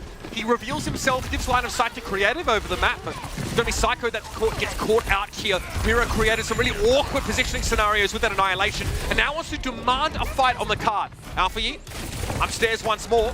Creative gonna drop down here, able to find that kill on FD God, but Mira is waiting for them. They commit themselves to the fight against the Ramatra here. Oh. Somehow Psycho finds a pulse on Alpha Yi. Unclear how he finds that. It looked like it was airborne, and Shockwave comes to clean up. New York finally able to throttle this push from the Justice. And it was not convincing to win that fight either. Psycho comes in clutch with a pulse bomb, but the Washington Justice, the way Miro was punching there on top of the card, Nemesis mode going ham, it looked all in favor for the Washington Justice, but Excelsior survived. Now two Winston compositions going at it. Creative with a nano-boost, an opportunity perhaps for Excelsior to stabilize on point B. Only 1 minute 20 seconds remaining here, so this could come down to the wire. Creative this time. Knows he doesn't have to contend with an EMP that would prevent him from keeping Fitz alive. The pulse bomb from Alpha Yi, though, is definitely going to be a point of concern. His stick rate yesterday was absurd. Okay, got to be a defensive binding grenade. Creative lacks the cooldowns really to deal with Mirror, so he opts to cede the high ground. The Justice starting to get the position they wanted here, but 53 seconds are left. Yeah, they're kind of taking it very slow here. Aggressive dive from Kellan. And he picks, and he picks. There it is. He'll get one. He could have got much more than that as well. Just as well the Terror and FD got out very quickly. Callum will continue to push here, but Psycho is going to be there. Says that's enough, we'll head home now. Finding 2 kills, Mirror in an awkward spot without a jump cooldown, but he will bubble himself. 30 seconds now for the Justice to figure this out. To figure this out, and there's been so many swaps on the side of Washington Justice, so they are just now building these ultimates, like the rally, for example. Flora swapping over to the Hanzo, and they might have the high ground advantage in their favor, but Excelsior looking comfortable right now. Shockwave with his own Dragon Strike. Psycho with the pulse bomb coming, clutch again, perhaps. This is gonna come down to the last fight. No excuses now for the Justice. They have the high ground comfortably in hand. The pick on Shockwave, that's a big one. Hanzo now out of the picture. It's a matter of working the objective here. Pulse bomb on FD God. Terry didn't have the nano boost in time to keep him alive. So the Justice lose a play and then lose the rally, but they're going to make use of the other support ultimate available to him. It's a nano boost for Mira. Alpha surges ahead here. Flora's Dragon Strike may prove useful, and this Primal Rage to attempt the shutdown. Fitz was there, but he's going to be healed up by that rally. Mira now trying to disrupt. Behind him, Alpha comes in to find the kill on Kellen. A crucial sleep. Mira, bubble thrown down. Psycho penetrates it almost instantly, though. Mira quickly going to be tended to now as FD God goes for the rally of his own. We are in overtime. It has to happen here. Shockwave coming back off spawn, apparently, gets taken down. And FD God going to hold the door. The New York Excelsior know they've got to give it up. They outlast the New York Excelsior spectacularly. A great forward push there by the Washington Justice. Flora finds the pick on the Shockwave, and Shockwave, such a crucial player. He needs, on this Hanzo, to find these picks for the Excelsior, to give them a man advantage, to close out these fights. It's a back-and-forth brawl with both Ana and Brigitte healing the rest of the team, so it comes down to these Hanzos with those immediate arrow picks. All right, an extra minute here for the Justice to work with. They've got nothing set up around that left-hand side yet. Cart's too far back here. You can expect Alpha to contest Psycho for that doggedly. Right now, though, he is the one tasked with trying to inch this cart forward.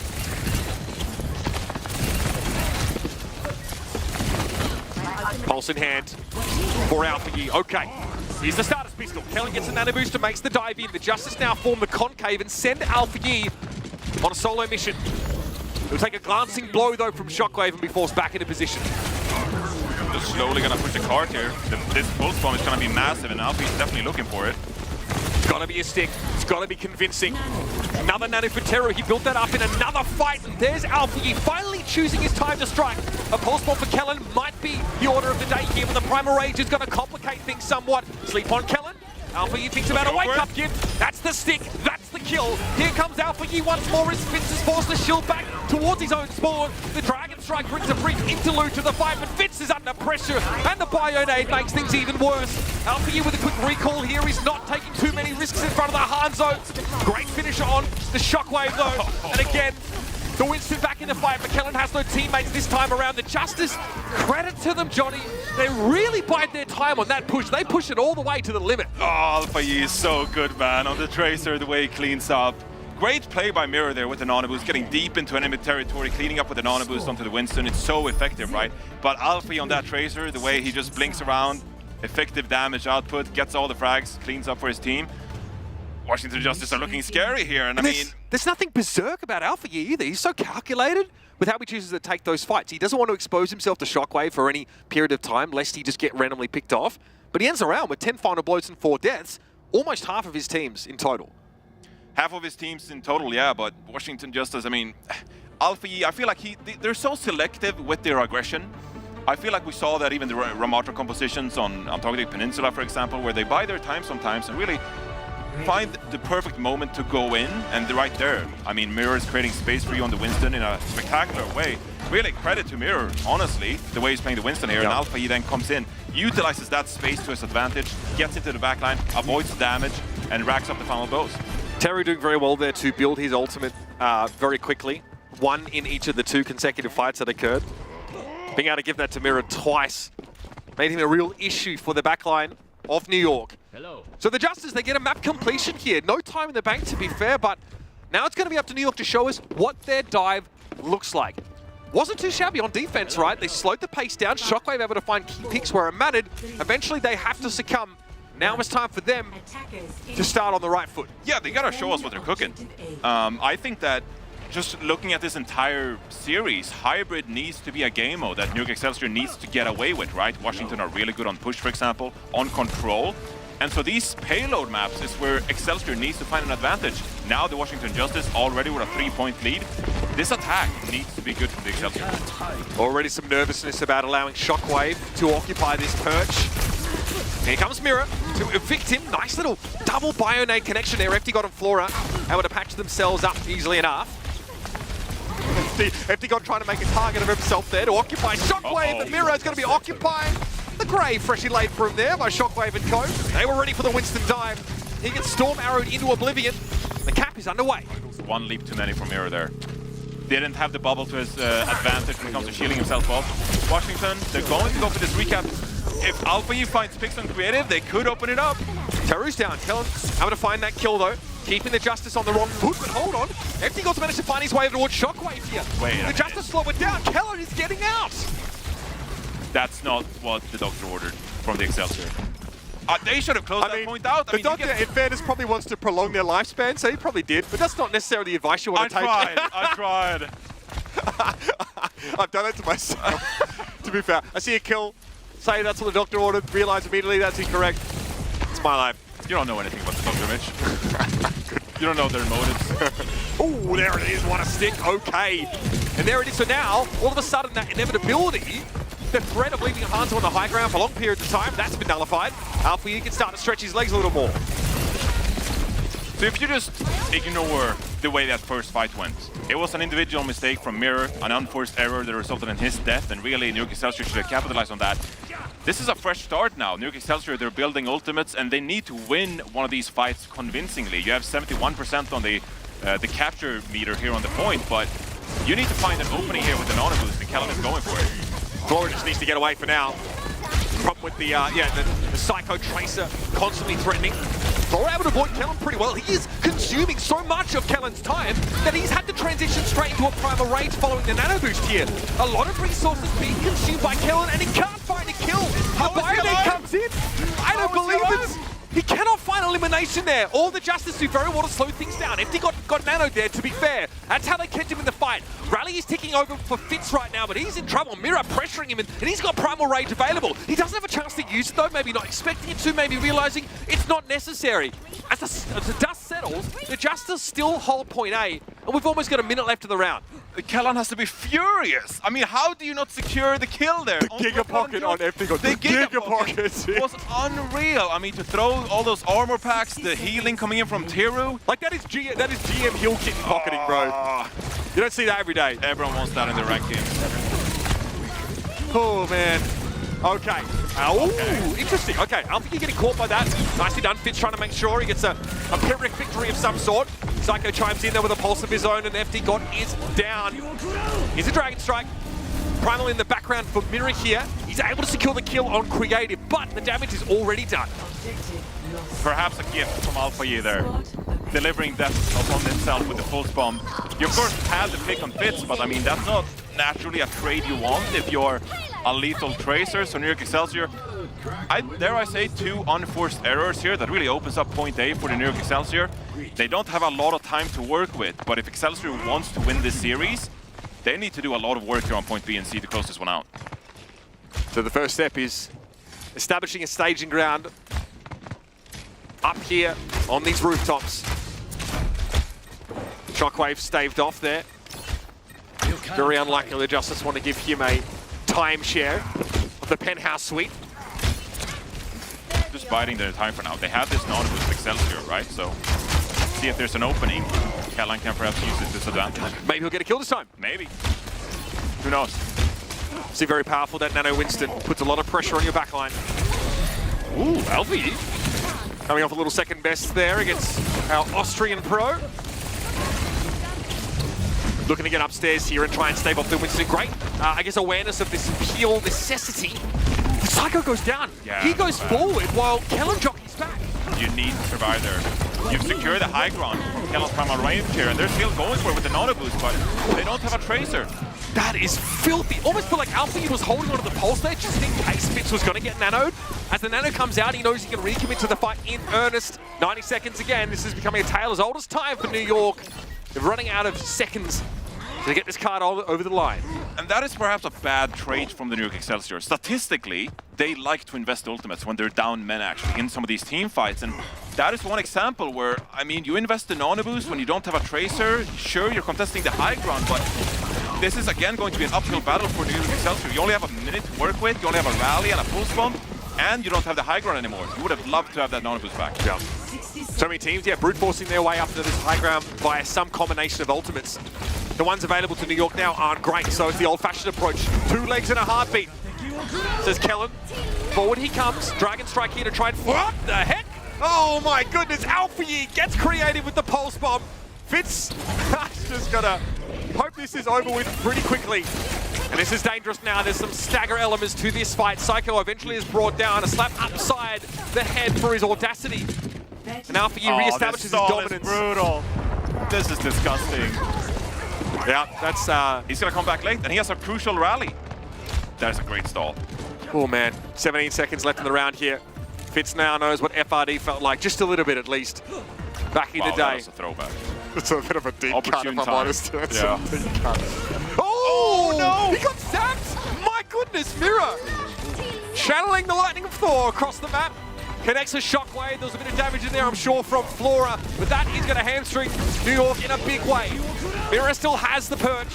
Use that Dragon Strike from Shockwave to try and hope it to the fight has some impact, but it's so telegraphed at this point. Alpha Yi just recalls, he knows there's going to be a primal here. He's even able to snap up that mega health pack and go back to work.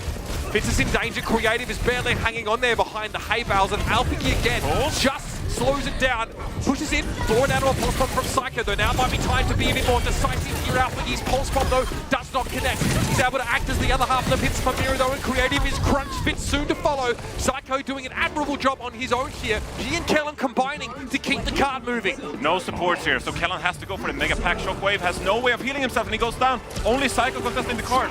Nano for Mira, very early in terms of his engagement. It's expired just now here, so it's going to have to be Kellen to drop in there, Psycho. But Alpha Yi is going to return to the fight, and it will be a full-strength Justice pushing back New York, securing themselves a 2-0 lead. Devastating for New York Excelsior with their own map pick onto Hollywood there as well. But it's exactly what we expected from the Excelsior. A dominant dive composition from them. Flora on the Hanzo with impressive work, and Alfie on the Tracer as well. Really begs the question what Changun was cooking on the side of New York Excelsior, because Washington, they just look clean as ever on Hollywood. Well, it doesn't make a lot of sense, right? You mentioned that this is not a map that New York have a good record on.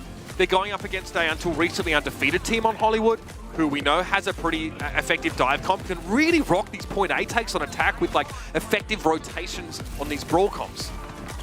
We don't know why they do it. We say, okay, well, let's see what they've been cooking. What's your take on their dive comp? Is it up to snuff? I wouldn't say that is something you want to lean on in this series. We know that, of course, you mentioned it earlier, that Kellen, his time in contenders going into last year, when Kellen was a rookie last year, his Winston was one of the best rookies coming in. It was one of the best main tank prospects in the league. But this year, you have primarily been leaning towards the Ramatra the last few weeks. You have been leaning towards the Reinhardt even.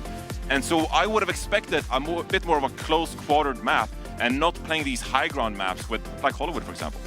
Well, New York struggling to clear the bar that's been set for them in this matchup. They're being checked at every turn by the Justice. They got one more chance to draw some blood and stay alive in the series.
Get down in the car, one time give it all, bust it open hard, let me see you drop.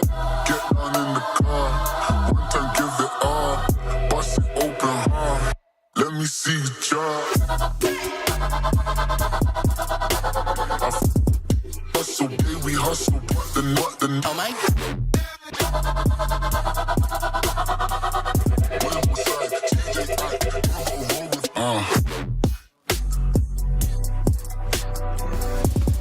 Teetering on the precipice of elimination from the mid-season Madness contention, this New York roster has an opportunity to select another map, ideally one that suits their style, that allows them to play to their strengths.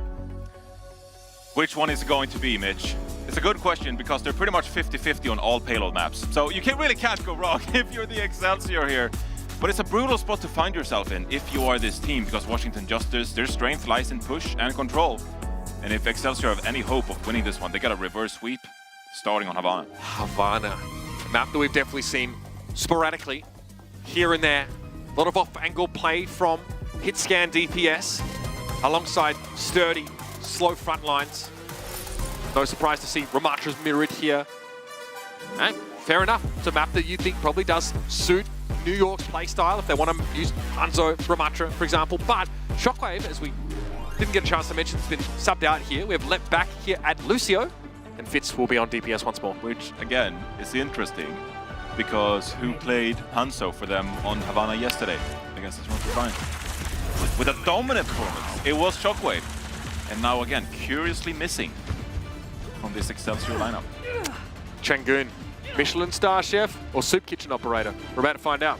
Well, it's certainly a unique approach to cuisine, I will say that. Feels more like of a fusion approach. I don't want to bring Philadelphia into the mix here, but you know, they.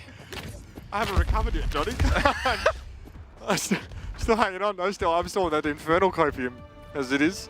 They're doing all well in the APAC bracket. Yeah. One match away from qualifying for the mid-season Madness. But my predomginate. That was an incredible hashtag. All right. What happened? Okay, so out of the spawn come the Justice. New York, unsurprisingly here, a fairly close Ramatra composition. Going for a bit of a spawn camp here, and Flora will just take what he can get for the time being. Mortality field down, Kellen starting to buckle a little bit. Psycho also a little bit wary at this point. New York though, they bend, they don't break. Yeah, they're happy stalling out this card. I mean, you have two fights here. Left is going to go down, and it's going to be a slow bleed from the Excelsior. So, unsuccessfully holding the spawn doors here of the Washington Justice. I think they were quite eager to maybe pull off a spawn hold here, given that they were held by Toronto yesterday for only 3 minutes, 30 seconds. That was painful to watch. Yeah. Excelsior, they tried, but again, I mean, that's kind of a given here on Havana that you lose that first fight near the spawn door. So it all comes down to this next one. Okay. Compositions, of course, mirrored here. Ramatra, Hanzo play. Fitz instead of Shockwave. On the Hanzo, and from the high ground will come New York. Okay, the Justice position on the attacker side of the map here, so Roll's essentially getting flipped for a moment. Air Matrix comes up, and the wall is going to block it. Psycho making sure to cover over that. It's going to be a trade for the Ramatras. Mira is the one that goes for the Annihilation here, and Kellen won't have a chance to make use of it. Oh, the Justice. They are starting to heat up, and Fitz got nowhere to go. Yeah, and Fitz needs to heat up on this hunt. So Washington Justice, a lot of ultimates to work with there. You invest the Blizzard and the Annihilation, of course. I mean, you're going to clean up most of the fights. Utilize those two ultimates right there. But again, if you're in New York Excelsior, you need to find some kind of momentum here. They're going to go for one final third fight here on point A. You have your own Blizzard Annihilation to work with. The Dragon's Trust, hold them off. Could be big. The Justice, okay, they get rid of Creative. This was New York supposed to come out with Annihilation with Blizzard. The perfect combo to win the fight. Mira does not care. Comes in, finds 2 quick kills instantly. Psycho Echo still doesn't think to use a Blizzard, maybe realizes there's no point. But Kellen is keeping the hopes alive, or at least attempting to in the backline until Mira descends upon Fitz in a flurry of fists. And here come the Justice now into the second phase of the map. And how cognizant is that from the Washington Justice? Because they probably know, of course, that the Ramatra is going to come out, the Mei is going to come out, so instead, we're just going to go straight for the backline. We're going to pressure left, perhaps even to sacrifice the sound barrier, risk himself dropping the beat, getting Ajaxed. That's never the position you want to be in, so the backline goes down, and I mean, you can't really sustain on the point, so just brilliant awareness from the Washington Justice, knowing the opposing win condition and how to play around it. This time, they're going to take things a little bit slower, just slowly pushing the card up here. They want to set up Tiru for a good application matrix here, and maybe Flora finding a couple fixes through it.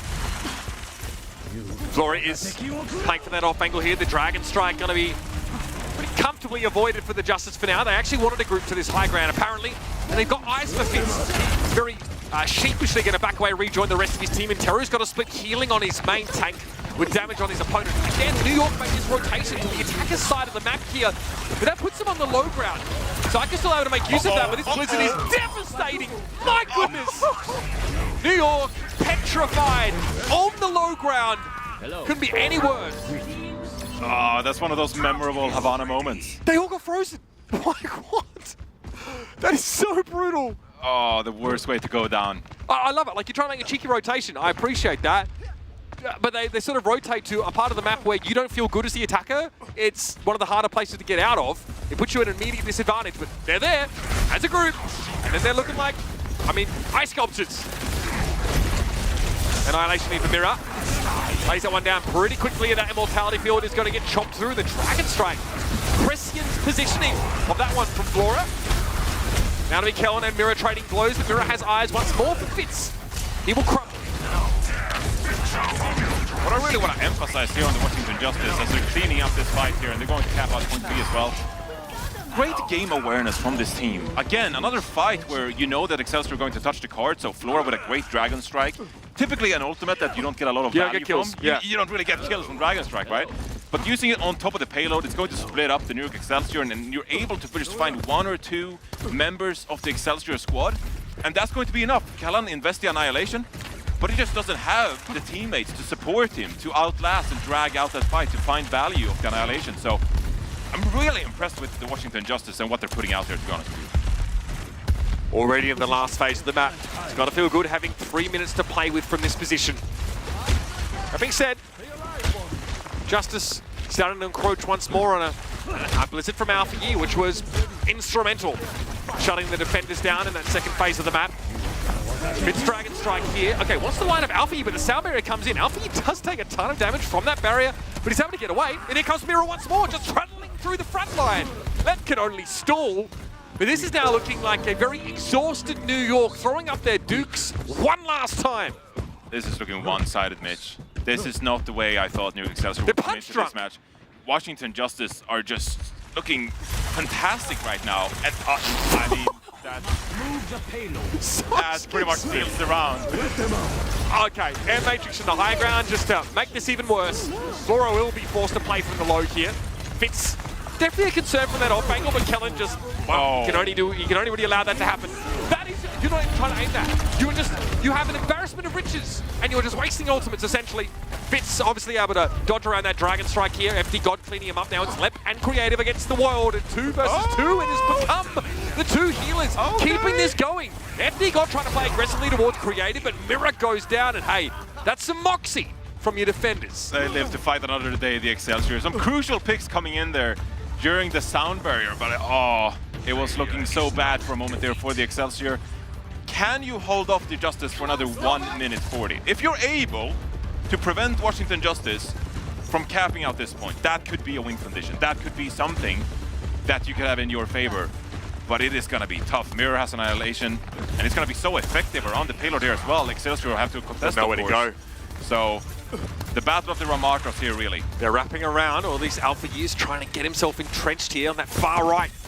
He emerges, but he kind of lets the cat out of the bag here. Psycho knows what's coming, but doesn't see Mira just drop in with the elbow. Fitz just disintegrates under this Annihilation. There's no chance of escaping from Mira here. They've got to commit towards Kellen, got to try and get rid of him, and this ultimate is very powerful, everybody. Helen able to find 2 kills off of him, but still 3 players from the Justice to herd this cart home. It'll be Lep running out on a desperate attempt to keep this stalled out. The ice wall's a little bit too late, so Lep will get a touch. Dragon Strike simply forces the Justice to the side, and they will have their just desserts. And 46 seconds in the bank. I feel like dropping the C9 there is a bit rude from Alfie. They're so dominant at this point. It's funny how language evolves, right? The words that we sort of used in the past just take on different meanings. Now it simply means, hello, fellow gentlemen. We finished the map. We ended the round. C9. And everyone goes, I concur, good sir. It was a C9 indeed. Pip, pip, it's a hooray. greeting more than anything. Exactly. It's just a greeting, yeah. That's it. C9 to you, C9 to you. Toodaloo and C9 to you, sir. Yeah, like the pigeons. Like the talking. C9 to you. I don't know what they're doing. Right, you're like, moving on from this fiesta here, right, Mitch? I wanted to go deeper, Johnny. I was ready. You wanted to go I had my goggles on my guy. Matt would have been ready. Matt would have been ready to go deep on the pigeons. Talking about who's going to eat the pierogi. C9, 9, C9, 9, C9, 9. How about these apples? With the payload. Indeed. Just like William Tell. Oh. Regenerated. Nicely done from Flora. We've seen this as well. Like Hanzo is not random, but he is speculative at times, especially at longer ranges in terms of how you make your shots. But up close and personal, we really see top Hanzo shine when they can, with consistency, take down targets at mid to close ranges. Good for Flora as well, you know. Often playing in the shadow of Alpha, he gets an opportune time to show off his Hanzo skills, racking up the headshots. This is going to be an uphill battle for the Excelsior, but it is possible, dare I say. As I said, these Ramatra compositions, something they've been enjoying playing quite a bit. And they have actually played towards Sojins and other teams, so Fitz coming out with this unorthodox pick, perhaps not unexpected from the Excelsior. Well, Fitz still trying to amass his first 100 charge, and Flora puts one right between the eyes. Cannon will catch him though, as he he's a little bit too close to the threat radius, I guess, of Ramatra. Psycho ice blocking here. They were hoping at least to secure some sort of trade, but the one kill can make a big difference for defenders here. Good boot. That was a very aware boot from Lep. Creative, definitely dodging. Mira eventually gets the kill, but this will be the Justice's full hold, or their forward hold disintegrating. At least they won the fight outside their spawn, you know? At least they didn't get held for 3 minutes and 30 seconds. At least they're able to play the game. They can log in, connect their peripherals, and sit at their chairs. That's more than some teams can say in the knockouts. They've been granted admission to the arena. They are themselves a slot there. It's more than most teams can say, or some teams rather. Excelsior here now, wanting to build some momentum. You don't really have these ultimates yet, and it's a great rotation from Washington Justice actually. They love these.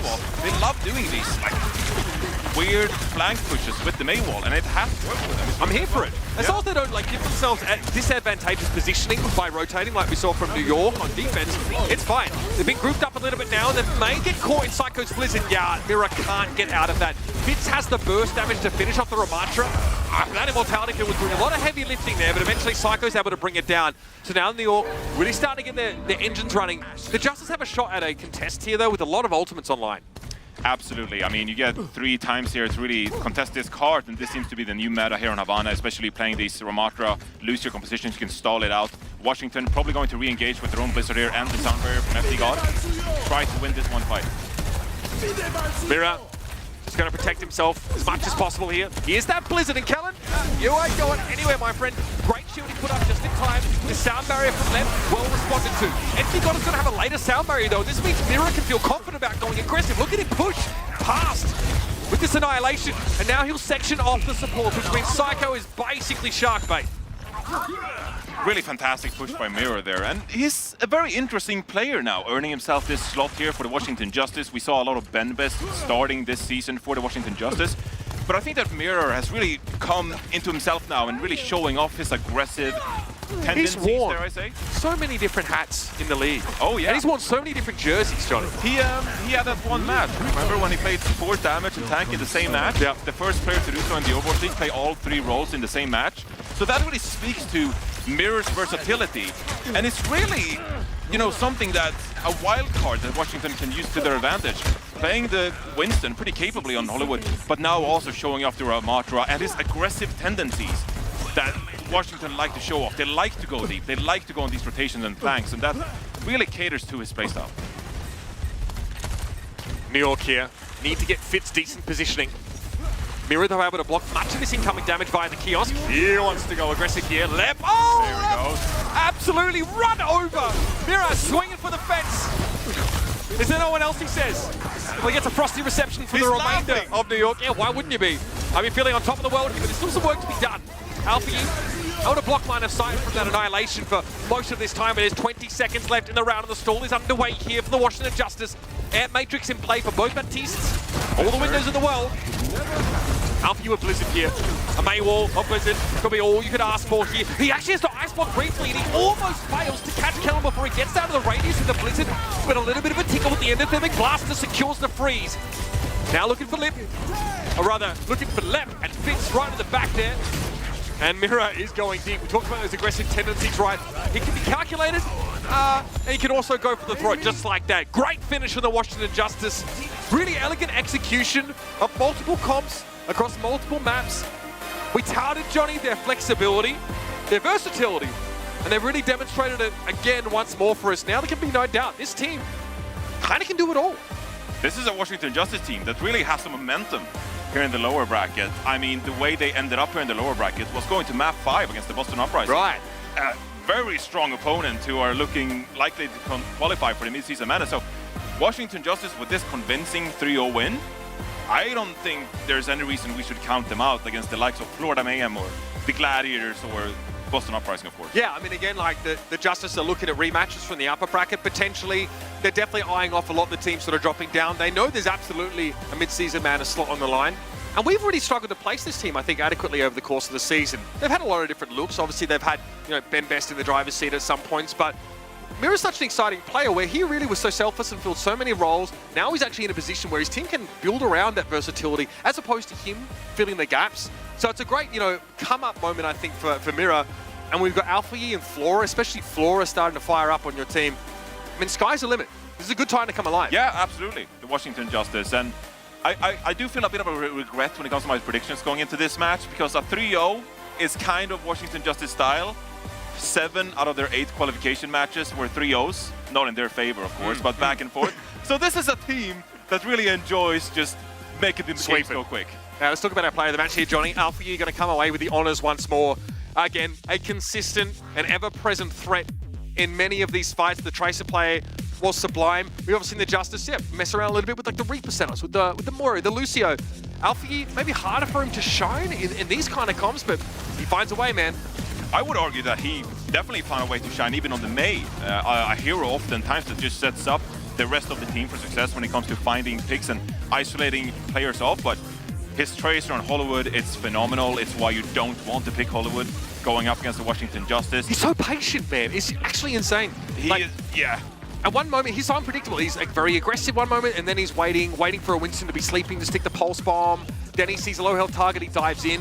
Like, it's a risky situation trying to face up with a Hanzo. You don't know whether you might just get logged all of a sudden. I mean, yeah. I mean, for all those, now we're getting very familiar here in the West with Alpha. You're very lucky to have him here. This is Tracer stats for the match, and I've got to say, they're pretty flattering. He has some of the best Tracer stats in the entire league. And when you're playing the likes of proper Kevster, that is high praise. His Tracer stats this match, no different from his usual performance. 12 final blows per 10 minutes, only 3 deaths per 10 minutes, 45% pulse bomb attach rate. These are really good stats for a Tracer player. And so Alpha, he's no slouch. He's showing up every series here in the spring season. How do you feel about the road ahead for this team now? I feel pretty good, honestly. I mean, you're down to 1 life here in the lower bracket, and you got 2 more wins needed to qualify for the mid-season madness. But again, they went to map 5 against Boston Uprising, and they convincingly beat the Excelsior here 3-0. This is a Washington Justice team that could beat anyone in the league at this point. Speaking of the Uprising, we're going to head to the upper bracket very, very soon. There's a banger of a match waiting for us to cap off the day. But first, we're going to, of course, cross back over to our desk of experts to break down that match, the dominance that sees the Washington Justice advance here in the knockouts and sees New York go home.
so, please. Olo. Bitte. Permission. Me, point me. 이지요. 루시오. Abu pleasure. This is oh nice. 나이스. 와, 내가 할 수 있다 했잖아, 영호야. 아, 좋았다. Hey, revenge. Nice. I think it's so interesting how, like, I guess it's English, but not really English for the Korean players, and the non-Korean players are speaking English, but they all still understand each other. It's like team comms are a language in its own, and I think every team has a different kind of language in that regard. We get pretty much the same thing out of everybody here at the end of the maps, where it's just like you're just calling out focus targets one by one, which is kind of language agnostic, I would say. Like the names are the same. And honestly, a lot of the shortenings of names that the Koreans use actually became like popular in like really? Too, like Bati. Oh, that's what they're saying. Okay. Trey. Don't say Trey, not Tracer. Trey. Just anything you can cut to only just one syllable is like more efficient comm. So if I want, if we're going to Jake, we'd be like Jake. Yeah, and then we'd beat him up. Okay. Cool. Today we learned. Thank you so much. I feel educated. Also, of course, Washington Justice, they made a masterclass out of this one. Looking so very dominant. And I think Jonathan Mitch both said it, like, they're really looking like a true contender. They're looking like they can hang with the top teams. Let's discuss why that is. Let's talk about the game we just got to saw from them and the individuals, which really are highlight worthy. Yeah, it is. I mean, we talk about them to death, but really the DPS on the Justice were on fire today. And Flora in particular. I mean, Alfie, we've talked about him a ton, but I think Flora maybe hasn't been as much in the spotlight. But he also, I think, made big contributions, especially on that Hanzo. A lot of times, big opening picks. But I mean, Alfie, this guy is the star of the show. Let's be honest. He is tearing them apart. I don't know why New York played Hollywood. I was kind of flaming them in the background. This is questionable. I actually didn't have that as my question for the interview, but I will bring that up, Jake. I will ask. Thank you. Well, yeah, I need to know. Well, I mean, it's like I don't know if I'm at Washington surprised too. Like this is a dive map, But then again, New York, they got 3-0. The map picks, you can't really blame them. Yeah, but I mean, it is interesting because, like Jake, we were talking in the green room how Hollywood is probably Washington's one of their best maps, and the fact that New York picked it, after their loss on control, it's sort of, I think it's questionable. Yeah, it is odd. Like, I thought New York would be forcing rush comps the whole series, but then, I mean, we go to Havana, and it's a pretty dominant win for the Washington Justice as well. So, again, like, as much as maybe New York could have, it's weird they picked Hollywood, it's also like, okay, well, you lost on every matchup, so the map pick is not really, I mean, I think just watching this game, I just got the feeling that, like, Washington, by losing to Boston yesterday, that was like a fuel for them. They're like, okay, we're done. I mean, we're done with games here. Like, we're gonna go and massacre some teams now. Yeah, I mean, a quality loss into an absolute quality win, and this is our updated West Knockout bracket. Justice will now, of course, have the honor, the pleasure, the joy, the thrill of going up against the Florida Mayhem, but that will have to wait until tomorrow. For now, we will be shifting gears, of course, very soon into our last match of the day, which will be the first upper bracket match. But first, we do have a winner's interview with the man, the legend, he's sliced the dice. You're actually him. Any guesses? Fruit Ninja. Fruit Ninja? If only he played Genji Close. in the series. Absolute banger. That's true. He did not play Genji, but hey, he is a great guy. He's a great player. It's Alpha E from Washington Justice we have for the post-match interview. Alpha E, congratulations on getting the win. I was such a clean overall series from the Washington side. Would you say that yesterday's loss against Boston was sort of your fuel for anger to just like let it all out to the New York Excelsior today? 자, 오늘 승리 축하드리면서 오늘 굉장히 좋은 모습으로 빠른 경기를 이렇게 보여주시면서 끝을 냈는데 어떻게 어제 좀 패배로 인해서 좀 화가 나신 거를 오늘 뉴욕에게 좀 화풀이를 하셨다고 좀 생각을 하시나요? 네, 그런 것 같아요. 근데 어제도 너무 아쉽게 져가지고 사실 눈물이 날 뻔했는데 오늘 좀 쉽게 이겨서 좀 저희가 더 성장한 것 같아요. I mean, yes, it was sort of us letting out the anger on New York Excel. So not only that, but yesterday's match, it was such a close match. I was almost about to cry, but it just felt really good today to win against the New York Excelsior today. Yeah, there's nothing to cry about today because you guys looked fantastic. 자, 오늘은 당연히 울 일은 없으실 것 같습니다. 오늘 너무나도 좋은 모습을 보여주셨기 때문에 talking about this match, though, I do want to ask you about your second map. It was Hollywood, which New York Excelsior picked. What did you think about that? Were you guys surprised at all? Because Hollywood is sort of one of your best maps overall in general. 자, 일단 첫 번째 질문으로 제가 봤을 때 이제 오늘 뉴욕이 픽을 했던 할리우드 2세트였죠. 그 뉴욕 픽으로서 할리우드가 들어갔는데 그거에 대해서 좀 어떻게 좀 생각을 하셨나요? 일단 왜냐면 전적으로 봤을 때도 워싱턴이 성적이 좋았기 때문에 할리우드에서 특히나 할리우드 맵에서는 뉴욕이 할리우드를 픽을 하셨을 때 좀 그때 어떠셨나요? 얘네 왜 질려하지? 약간 이런 느낌이었어요. 사실 저희가 할리우드 연습을 엄청 많이 하고 스크림에서도 성적이 많이 좋았어가지고 그냥 충분히 쉽게 이길 거라고 생각했어요. I mean, we were also sort of confused, and what I thought was like, why are they trying to lose? Because not only, we practice a lot on Hollywood, but we also have great results in that map during the scrims as well. So I was a little bit curious as to why they were picking Hollywood as well. Now, after this match, you guys are going up against Florida Mayhem. That is your last match before Korea. What do you think? I mean, what are your feelings about the Florida Mayhem, which are going to be your next opponent? 자, 다음 경기 플로리다와 경기가 이제 내일 준비가 되어 있는데요. 어떻게 알파이 선수가 보실 때 내일 경기 좀 어떻게 흘러갈 것 같으신지, 그리고 또 개인적인 의견이 있다면 플로리다에 대해서. 사실 플로리다 메이엠도 엄청 잘하는 팀이기도 한데 저희가 더 잘한다고 생각하고 좀만 더 연구해서 내일 대회 집중하면 충분히 쉽게 이길 수 있을 것 같아요. Right. I do believe that Florida Mayhem is a great team, but we are the better team. If we just prep a little bit harder for tomorrow's match, I do believe that it is going to be an easy win for the Washington Justice. All right, Alpha, I'm going to end the interview here. Thank you so much for your time, and again, big congratulations on getting the win today. 자, 오늘 승리 축하드리면서 인터뷰 마치도록 하겠습니다. 감사합니다. 감사합니다. Thank you so much, Alpha Yi. Thank you so much, Danny. Yeah, why are they trying to lose? That's a good question. I mean, that was more or less my reaction in the background. I was like, this is an odd decision. I mean, maybe they also felt they lost the rush mirror on Koth. They end up losing the rush mirror on Havana. They just tried to try something different, change it up. But it might also just be one of the maps that they personally feel really comfortable in. And like, yeah, sometimes that will play into the wheelhouse of your opponents, but gotta play to your strength. Even that also might play into the strength of your opponents. It is what it is. Anyway, what's going on in the script? Exactly. We don't know. We never know. But some of us do know. But I don't know. What I do know, though, is that we have something, so much to know. For example, support bundles. I do know that they are currently on sale. Yeah, that's right. Look at them. Lucio, Brig, and Lifeweaver, as well as a team weapon charm. In this case, for example, the Atlanta Rain one, which is really the one you want to have. That's totally the unbiased, one. Zoe. Thank you. Super unbiased, my opinion, the best charm there is. I want the Boston one. The Boston one? Yes. That's good. Well, go get it. For just 350 tokens. Yep. The Gladiators one looks pretty snazzy as well, I want to say.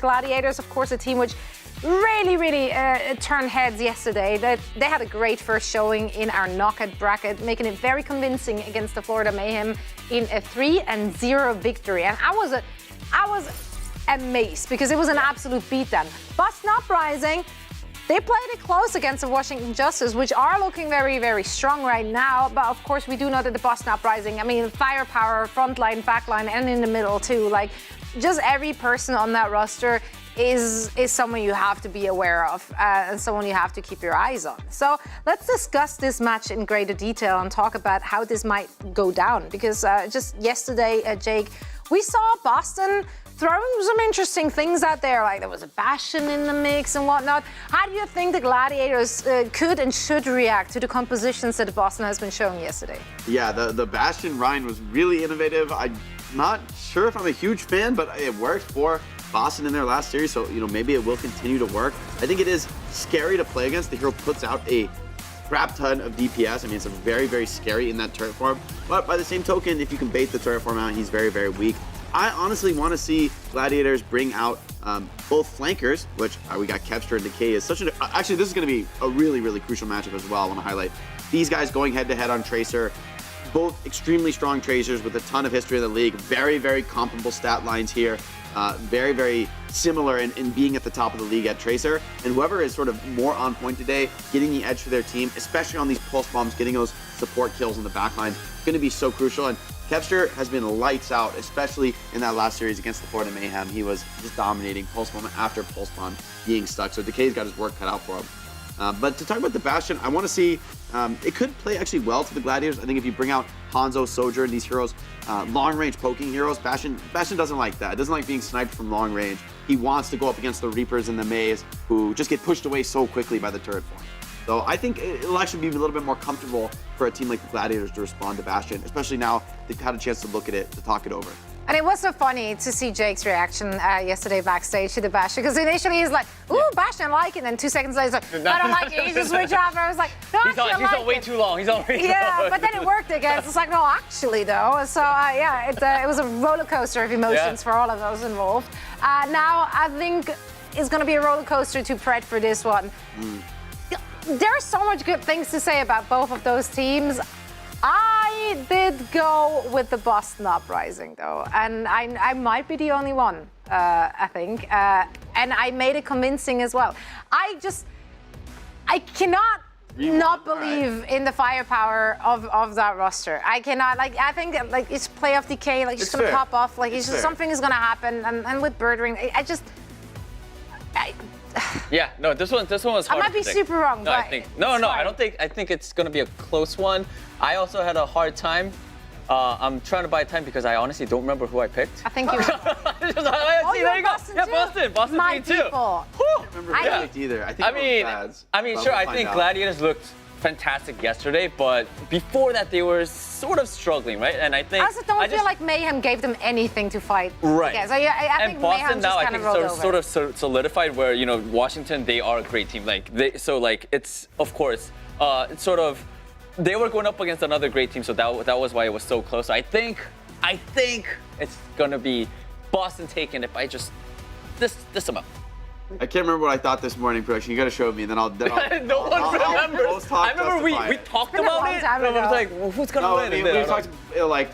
Oh, okay. Yeah, I thought I did go with the Glads. I think really looking at it, I think the Bastion comp allowed Boston to win in these Rushmares, but I think Gladiators having the chance to take a look at it, talk over their strategy, I don't think it's that good in an all-around sense. I think if you think about how we're going to play against it, make your game plan, everyone's ready for it, then I just don't think it's going to work as well. I think Gladiators is a smart team. They can adapt as needed to it. And I think they're also going to be stronger in the dive mirror, potentially. I mean, maybe more evenly matched in the dive mirror with Boston than other teams have been. Gladiators, they're on a hot streak, I think. They picked it up for playoffs. I believe in them in the clutch scenario. I think they're going to punch their ticket to Korea right here, right now.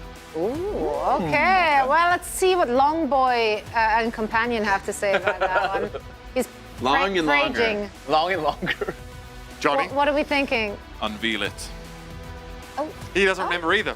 So 3-0 for the Boston Uprising. Whoa! I ran the simulations. Trust me, guys. Trust me, I ran the simulations. That is in a map pit. A blowout. You really think they're going to blow out the Gladiators? Okay, so here's the thing. I think a 3-1 is out of the question because Gladiators is just simply the better push team. So I think if it goes to push, the Gladiators will probably win that mode. If we go to map 5, I could totally see Boston winning on control, but I took Boston 3-0 because I just think they're going to close it out quick and early on hybrid and escort. Wow. They played Ryan and Bastion. Jake is a hater. I'm a lover. Bring out the Ryan Bastion. They played Ryan, of course. Oh, Johnny's like, it's amazing. It works until it doesn't work. Is one of those comps, right? So, and it's really map specific too. Like Control Center, you could do it. Shambali Monastery, because it's so much of these switchbacks on that map, then it's like there aren't those long sight lines after that first point. But my goodness, basing our predictions on a Bastion pick definitely seems a little far-fetched. But okay, so the Glads you feel like are going to be snowed under in this kind of matchup, right? I don't think it's it's very hard to argue with like the raw strength on paper of this Boston Uprising roster. And quite a lot of the matches that the Glads go into, we expect to be close because we struggle to evaluate this team, I think. It's a revolving door sometimes at DPS, right? We see Yaki actually is going to be starting in the roster, which says to me Sombra straight off the bat. Yeah, Sombra straight off the bat for the LA Gladiators, or perhaps something we've seen from them as well as we go into Ilios, one of Gladiators' better maps actually, is Kevster on the Sojourn, a recent change when it comes to the roles of the Gladiators and Yaki playing the Mei instead. That has been something the Gladiators have introduced, so perhaps something they could use in their advantage. Quite honest with you, I'm shocked that we're seeing Ilios first. This is not what my simulation said, because this is actually one of the Gladiators' best control maps, and actually one they desperately want to see in this map pool if they want to beat the Boston Uprising. Of course, Funny Astra in the lineup. You know, when you think about some of these maps, players come and go, but we still remember some of their plays. Funny Astra has had some spectacular Lucio moments on Ilios in particular. Whether it's environmental kills, solo kills, point stalls, shenanigans, well-timed beats. He's got them all.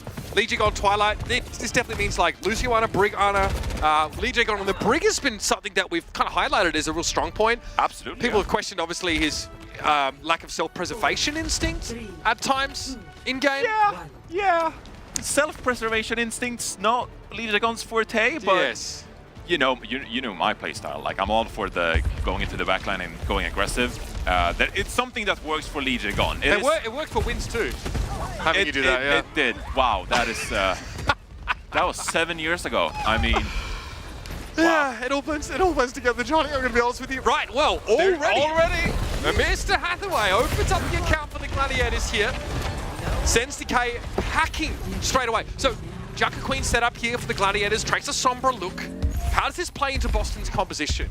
So, for this series, I think one crucial aspect, as we compare the strengths and the weaknesses of both teams, Dante wants to shy away from the Winston battle, like a Smurf, an actual Winston legend, right? So, Junker Queen makes sense. It is a pick that works pretty good against Winston.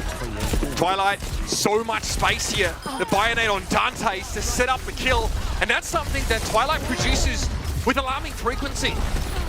Really a very aggressive playmaking Ana, especially when he has such a safe perch to play from. So eventually the Gladiators, in lieu of their tank, will be forced to give up this point. And this is going to be what Boston Uprising play for pretty much the entire series. They figured out a few weeks ago that we can't keep up when it comes to the Ramatra compositions. We can't keep up when it comes to the Diva. We want to play Tracer, Sombra, Winston, and the variation is, do we put Legion on the Lucio or do we put Legion on the Brigitte? That is pretty much what the Boston Uprising are going to do, sometimes subbing in as Yaki. So Twilight, his biotic grenades, it's something that the Gladiators need to be aware of going into this series, and something Dante will have to play around. Twilight still playing this left side of the map, wants to try and keep eyes on Smurf. This does expose him somewhat to the threat of Kevster and Yaki as the EMP comes down. Instantly Twilight pops. Smurf with the nano here, briefly locked out of his abilities, but now with a chance to surge into the backline instead, runs face first into the axe, but Smurf is ready for it. Dante falls to the Primal Rage, and Smurf swats Funny Astro mid-air. And again, the Uprising still ticking up this capture percentage. Looks like they will not be moved. This is looking dire for the LA Gladiators, still hovering in this fight. I would want to get out right about now from the Gladiators, and investing the EMP there, that's an expensive ultimate, and you can't get the fight win. Birdring lurking with this EMP of his own here. Birdring wants to get past the Tracer here. Does do so. Kitsune Rush. Birdring wants him on the point, right where he needs him to be. Doesn't panic EMP there, but in all that time, it's an opening for Yaki to start to work away at the Boston Uprising. Lee Jae-gon, the latest of his victims. And the Glads just flip the point. The Boston Uprising, they like taking their time setting up for these ultimates. Of course, such a veteran team at this point, you just look at the names. It's a star-studded lineup. They know how to close out these wins, but they like to poke and prod and find the opportunity times and try to stall out the point. That moment right there, the LA Gladiators, they acknowledge that Boston Uprising are staying away, and they aggress on the point, they capture the point, and utilize the Kitsune Rush in their favor. The upside is Birdring hasn't switched to Sojourn yet, so still has his EMP to use. And it connects. Funny Astro, though, is going to be able to get the beat off, but the follow-up just wasn't quick enough. Yeah, Smurf wants none of this smoke, but Kevs is not going to give him an excuse. Going to chase him down, try and pulse bomb. He misses that one. Now dueling with Twilight. Nice work. He's able to work around that sleep, and, well, elsewhere, Dante's been able to afflict Lee Jae-gon with that Junker Queen ultimate. Smurf is done. So one thing to acknowledge here is actually, as Lidegon swaps over to the Kiriko, that Dante got a lot of value out of his Rampage here on Junker Queen. And typically when we see Junker Queen being played in the league, Kiriko being able to cancel out with Suzu is so important. So Lidegon swapping over to the Kiriko, now back to the Lucio. They need to touch here, Boston Uprising. Only a couple of seconds left. How good is your rollout? It'll be over time. Decay is having to dip his toe into the waters. Here comes Smurf. He's diving off the point right now, so Lee Jae-gon needs to stay pretty close to it. Dante being circumvented for now. Can Smurf find his target? No chance to use the primal. I think he was hacked in the process. Yaki shuts him down, then finds his opposite number. The Gladiators here really understanding how to play back under this pressure from Boston. They're going to win the round. It's looking like it. Got control. Kevster blinking around the point, trying to get some of these frags right here. Lijon can't get the touch, and Decay gets the Anonymous on the Tracer, but is that going to be enough to get picks here with Smurf primarily? Primal here, okay. Far from done, perhaps. Kevster's able to snap up that mega health pack, and Battle's gone down. Decay needs to go to work here, even more. Primal Rage buys a lot of space here from Smurf. Pulse Bomb though, no stick. Decay whips that one onto the pillar. Wants to turn around. I think he's starting to get harassed from behind now as Dante is back into the fight. That Rampage is locked and ready to go, but no durability, no healing. And a Boston Uprising, as is customary, stay alive in the round, even if short-handed. And the Gladiators can't get picked here. Everyone needs to disengage from this fight. You will get another touch, and you have 4 ultimates ready to go here. Important that you don't get picked early. Birdring with EMP for Boston here is going to be crucial to get a man advantage early. Can he line it up?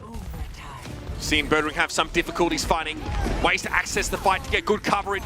If Yaki's first with the EMP, that could be devastating for the Uprising. They're going to open with the sound barrier, then into a Kitsune rush. EMP, his Smurf flies overhead, and Dante finishes the job. He was hacked for a time. He'll have that Rampage if he needs it, but the Gladiators should be able to comfortably close this out. There'll be a touch though, there always seems to be. Twilight did find Bubble, there's no supports here. Don't want to call it too early, but that hack on the Lucio means it's tough for Lee Jae-gon, and off we go. Dante charging into the next stage. Woo. If that control point is an indicative of the rest of the series, I think we're in for a banger here, Mitch.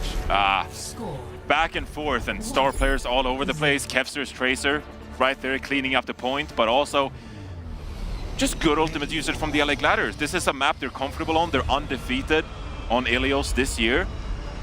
So what are Boston Uprising really cooking with this map pick? You're going to go over to the May and the Reinhardt here on Lighthouse. Not typically something we see a lot from the Boston Uprising. Certainly we did yesterday when they came out with the Bastion, right? But they have been so comfortable on the Winston compositions, and now late here in the knockout stage, they're going to go for the Moira, Kiriko, Reinhardt, and Birdring is going to go with the Symmetra. Okay.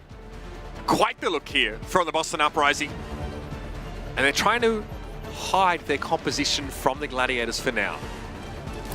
They don't have a speed boost, so they're going to have to reveal themselves, and they've done so now. Birdring on that Sombra. No final blows, 2 deaths to Yaki's 5 and 1. So Yaki getting a lot of value there. Now the Tracer for Yaki is, well, it's absolutely legendary. Let's not mince words here. Teleport. Set up the architecture, some live, laugh, love posters, of course, just to make it feel homey. Smurf now holding the door. Kevster catches a wayward hammer swing there, and Decay is able to finish him off here. How do you shift the Uprising from the point now? It's a really intriguing composition from the Boston Uprising here, because when you consider the Gladiators' win condition in this fight, Bubble, typically the biotic grenades are going to be so crucial for killing these sustainable Reinhardt compositions, right? But because Twilight is playing the Kiriko, the Suzu is going to cleanse that effect immediately. Dante swaps over to the Doom, Kevster's going to go to the Pharah, and this is looking like a bit of a, you know, anti-GOATS 2019 kind of composition here. Every time all the tools they have. Every time we see this though, we don't normally see the Pharah composition favored. We see it on Nepal Village every now and then. Houston like to play the Pharah Mercy setup. Kevster though, different beast, different animal, different map. It's Smurf though, pinning Dante. Looks like there was a Kitsune rush in there. Bloody Astro gets the res. Dante's back in the fight here. DJ gone. Smurf both have access to their ultimates, and the barrage gets value. Decay goes down, and oh, Yaki! Special Special delivery. It's going to be a bitter taste there for the Uprising as eventually they're brought down, but hey, they can rest easy with 72% already accrued. And that is crucial. As we take a look at this replay from Yaki, the pulse bomb that gathered up 2 kills here. It's a pretty small control point that leads to plays like this. Oh! The punch as well. The Cold Jacks. No. The Cold Jacks. Don't see that every day. No. So with this composition as well, Boston Uprising, like you said, they're very comfortable with 72% here, right? And that is going to be the big thing because they're going to cap this point again unless you contest if you are the Gladiators here. Dante's going to try. Power block thrown up. Meteor strike here. Very quickly trying to leave the scene. Shatter came in. That was more of a deterrent, I suppose, as Boston are back in residence. And now you need to kill this composition. This is going to be last fight because they have so much sustainability. Hello. Sorry, the cage has got jettisoned from the lighthouse. Unnecessary ballast, apparently, for the Boston Uprising. Perhaps Birdring a little bit more crucial to their comp succeeding. The charge comes in for Smurf. He can't pin Kenster. Too canny for that, apparently. Eventually, the Gladiators dismantle the Uprising again. So yeah, a team fight win in the statistics for the LA Gladiators. But again, you lose the point so early that you're not able to build any percentage cap on this point. Boston Uprising, they elect to swap over to the Winston this time around, and you have the Coalescence. You can maybe use that to kill Funny Astro or Kevster in the sky. Valkyrie is actually going to be awfully important for Funny Astro to stay alive during this Coalescence. See how they can avoid it. Back to the point we go. Dante hacks. What? Decay? What? Oh, that's not good at all. Decay falling there. Presumably pulse bomb? Joe just walks off the map. We'll have to find out later. Kevster works Twilight down though. And that was a very inauspicious start with this new composition for the Boston Uprising. Hardly any ultimate percentage built up either. And now what do? Does Lee Jae-gon stick onto this Moira? You use the Coalescence, and surely not the best. Alright, use a pulse bomb from Decay here, right? But it wasn't even. He's just. Say it ain't so, Decay! Did we really have to show that? Yeah, well, I had to. I mean, I guess I should have guessed that it was a, you know, it feels bad. Self-elimination, we'll call it. Snap back to it. Right. Back to it. Last fight, Mitch. Okay. Nano boost here for Bubble to deploy. Yaki falls to a Kuno from Twilight. Hang about. You've lost your Tracer here. Bubble in a safe position, but the bubble timing is just sublime from Smurf. This guy been around the block a few times. Boston Uprising are back to the point now, and that, oh man, that stings for your Gladiators. Somehow Funny Astro almost got away, but Birdring flips his wings and brings him down. Busts out the fly swatter here. That's a recall from Yaki. Dante got nano boosted. That would have been a nice punch if it had hit. It did not. Smurf able to nimbly sidestep that one, and you will make it impossible for Bubble to be involved in this fight. The Uprising even things up. This one is going to be a knockdown, drag out, no holds barred brawl. Classic. We're talking black and blue, missing teeth. Purple and blue? Sure. Yeah, that works. Ready for battle. That's a crucial point pickup for the Boston Uprising there. And it's quite interesting to know that Boston have only played Ilios once this season. So perhaps this is a look that the Gladiators weren't ready for. I think that opting into the Pharah Mercy composition against the Reinhardt comp, it is a bit of, you know, devil's fruit kind of temptation there, because as you saw, Boston Uprising, they're able to build so much capture time on the point, right? Smart strategy from Boston Uprising and really showing their versatility here. Traditionally speaking, like I said, they opt into this Winston, Sombra, Tracer a lot of the time, but that Reinhardt composition working out really well for Boston. Similar compositions here. Point of difference being Lee Jae-gon on the brick. Funny Astro as per usual. They'll be playing Lucio. How does Dante find the edge in this Winston duel? Do you contest for space? Do you go all out aggressive, ignoring Smurf most of the part? We're about to find out. How do you react? It's a peel.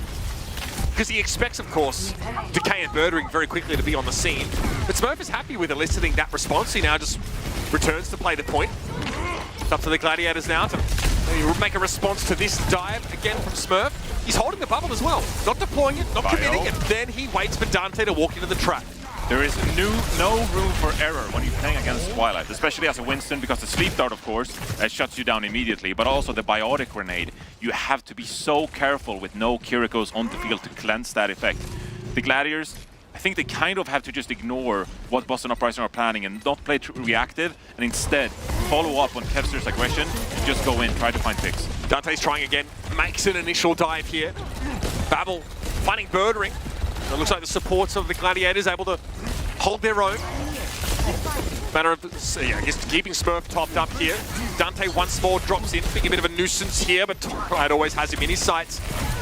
There's a pulse bomb now for Kevster. The Uprising are grouped as they sort of wait here, but that's the dive. Great sleep from Babel. Yeah, that Smurf got to be sleeping off that nano. Pulse. I don't think that we saw a connection there, and Twilight punishes Kevster. He's lingering around, loitering in fact. Twilight takes him to task. Bubble thrown down there by Smurf, keeps Decay, Hale and Hearty. And here come the Uprising already halfway to their goal. In their wheelhouse, looking comfortable. The Boston Uprising now 55% and counting here, and Smurf has the Primal Rage to really change things up. Yaki has to be instrumental with the CMP usage. He's going Did he hit that one? He hit Lijagon. Lijagon with the rally. Still got the rally out here. Twilight under intent. Oh, no! Funny Astro. Sends Lijagon careening into the abyss. And that is devastating for Boston. After they looked like they had an advantage in that fight, right? The EMP for Yaki, very unconvincing. Smurf now going for the Primal Rage, wants to try and pressure back at Funny Astro, but he's repelled. Decay on the periphery, though, does finish off that elimination. Luccio's gone, but Smurf gives up his life for those heroics. Bubble thrown down there by Dante, able to break up the hack attempt, and Birdring doesn't want to deploy the EMP yet. The Uprising are going to have to give this one up. The Gladiators desperately trying to hang with the Boston Uprising in these Winston compositions, and Babel needs to continue hitting biotic grenades just like that. The EMP worked out for Yaki and Funny Astro's Boops. I mean, they're legendary at this point. One of the best Lucios, if not the best Lucio player in the league. But now the real climb starts for the LA Gladiators. Birdring with the EMP already looking in the backlines of the Gladiators. Who to pick off? Can he find the backline of the Gladiators off guard here? 21 deaths for the backline of the Uprising, 11 for the backline of the Gladiators here. Dante's actually suffering the brunt of the pressure, but this time, eyes turned towards the supports. Bubble quickly dispatched. Decay sizing up his next opportunity here. Twilight. Beset on all sides there. Kevster, the one with the kill credit, but everybody remaining for the Gladiators was there. Good hack timing, but Decay's able to shrug it off, make his recall. The Uprising flip the point back, right? They're in control here. Decay wins out against Kevster. Pulse in hand. Yaki spotted across the map, briefly out of cloak. There is an EMP and a flip for the Gladiators. That party was boring. This is so back and forth, and Yaki and Kevster are doing such a good job handling this aggression from the Uprising and trading out with the Uprising. Boston contesting the point here, but this EMP, it's not bad. Is it enough? Oh, Twilight's just able to get away. Deployed a nano boost to Lijagon. Now get him rough and tough and ready to rumble. Dante wants Twilight. Enough that he's going to spend the Primal on trying to get him, but he lacked mobility for a brief window. And he takes so much damage, he's forced to pull out.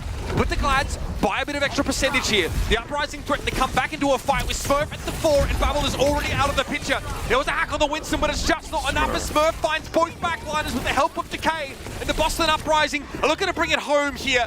It'll be the Gladiators playing cagey, just trying to get a touch, but they're severely undermanned, they're severely out of position, and they're severely outgunned, especially with these ultimates coming online for Boston. EMP, Pulse Bomb is there. Dante leaps to the point to start this stall, but that's an EMP instantly nuking the Winston off the face of Ilios. Yaki has to pull out, Kevster can't escape. And it's going to be Funny Astro to try and keep things alive, but no boom opportunities prevent themselves, so it's going to be Yaki sent packing once more, and that will be that. The Uprising outlast the Gladiators, but a brutal back and forth first map. Ilios goes the blue and white. Woo!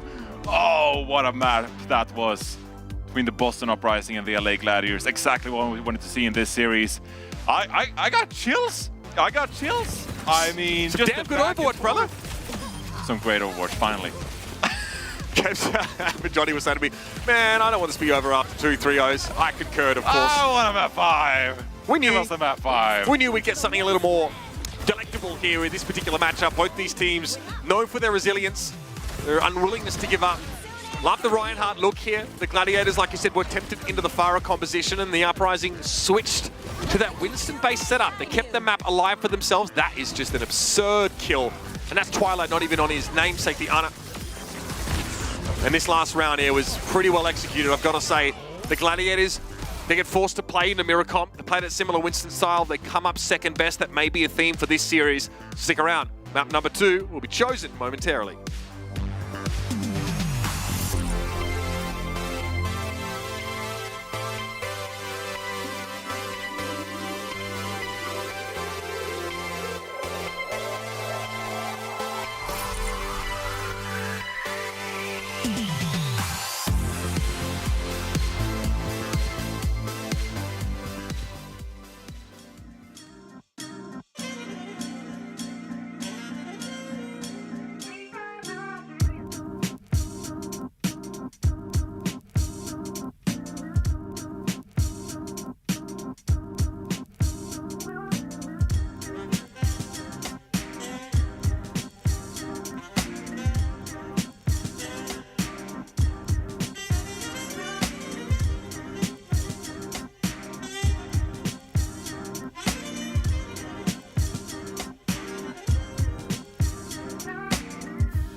Cannot come through, but now Shotgun's gonna funny be Astro. down. That is the delay tactics widely dealt In a 4v5, oh, not quite so much anymore. Kevster dishing out the damage. But this is giving me vibes of Florida against the Atlanta Rain.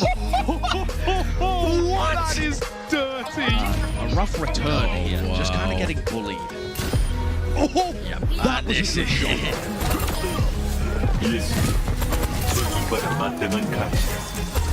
Oh, wave hello, maybe goodbye to the rest of your team, Decay, because Lastro's on the field, Nano Zen just to keep him alive. rolling, trying to keep everybody alive. And Hydron, oh boy, punched into oncoming traffic. Dante shuts him down.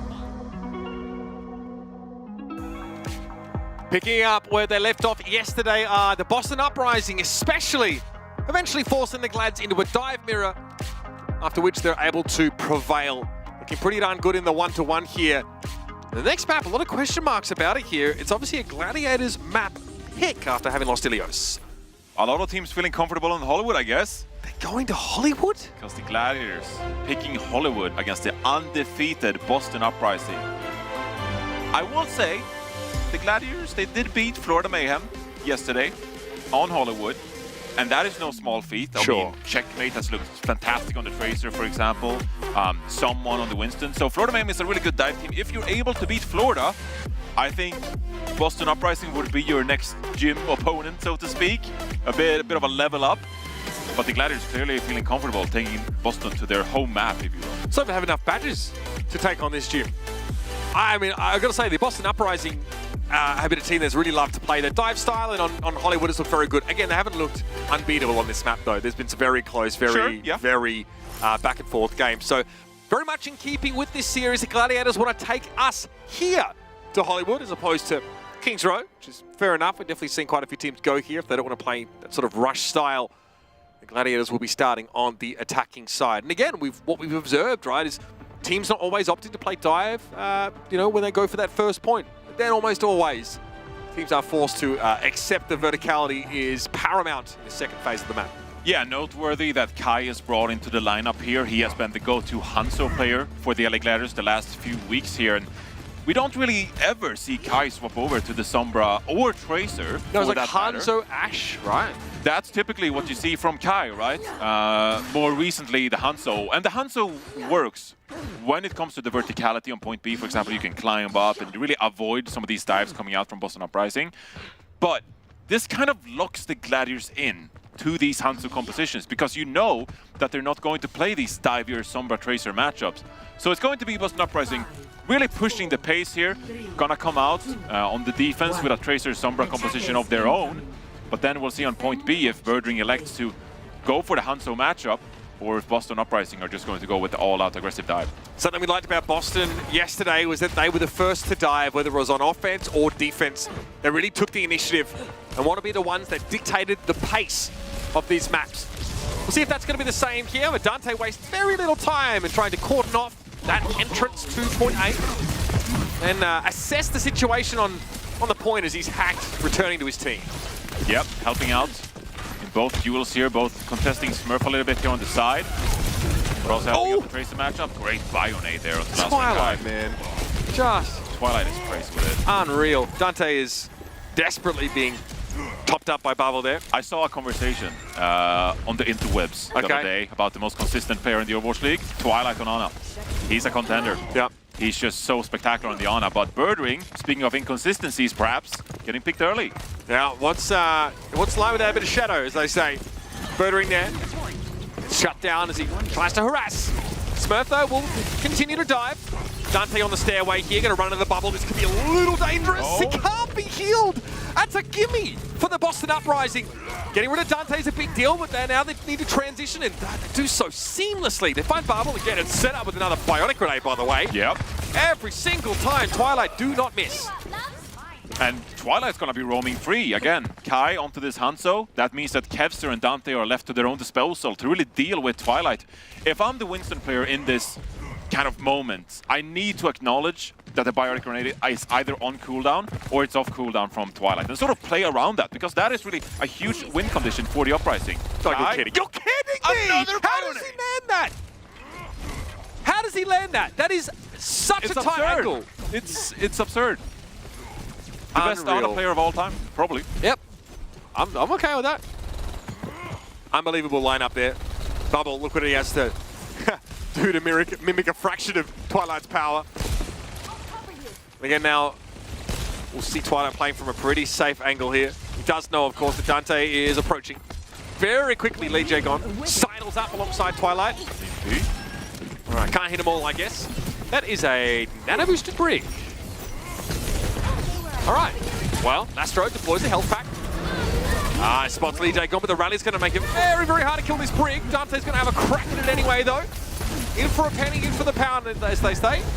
Nano, of course, on Lee Jae-gon. Twilight eventually is going to be taken down, though, here. Dante wants to double back to the fight, and Lastro's able to deal with Birdwing again, who, inauspiciously, just explodes in the middle of the fight.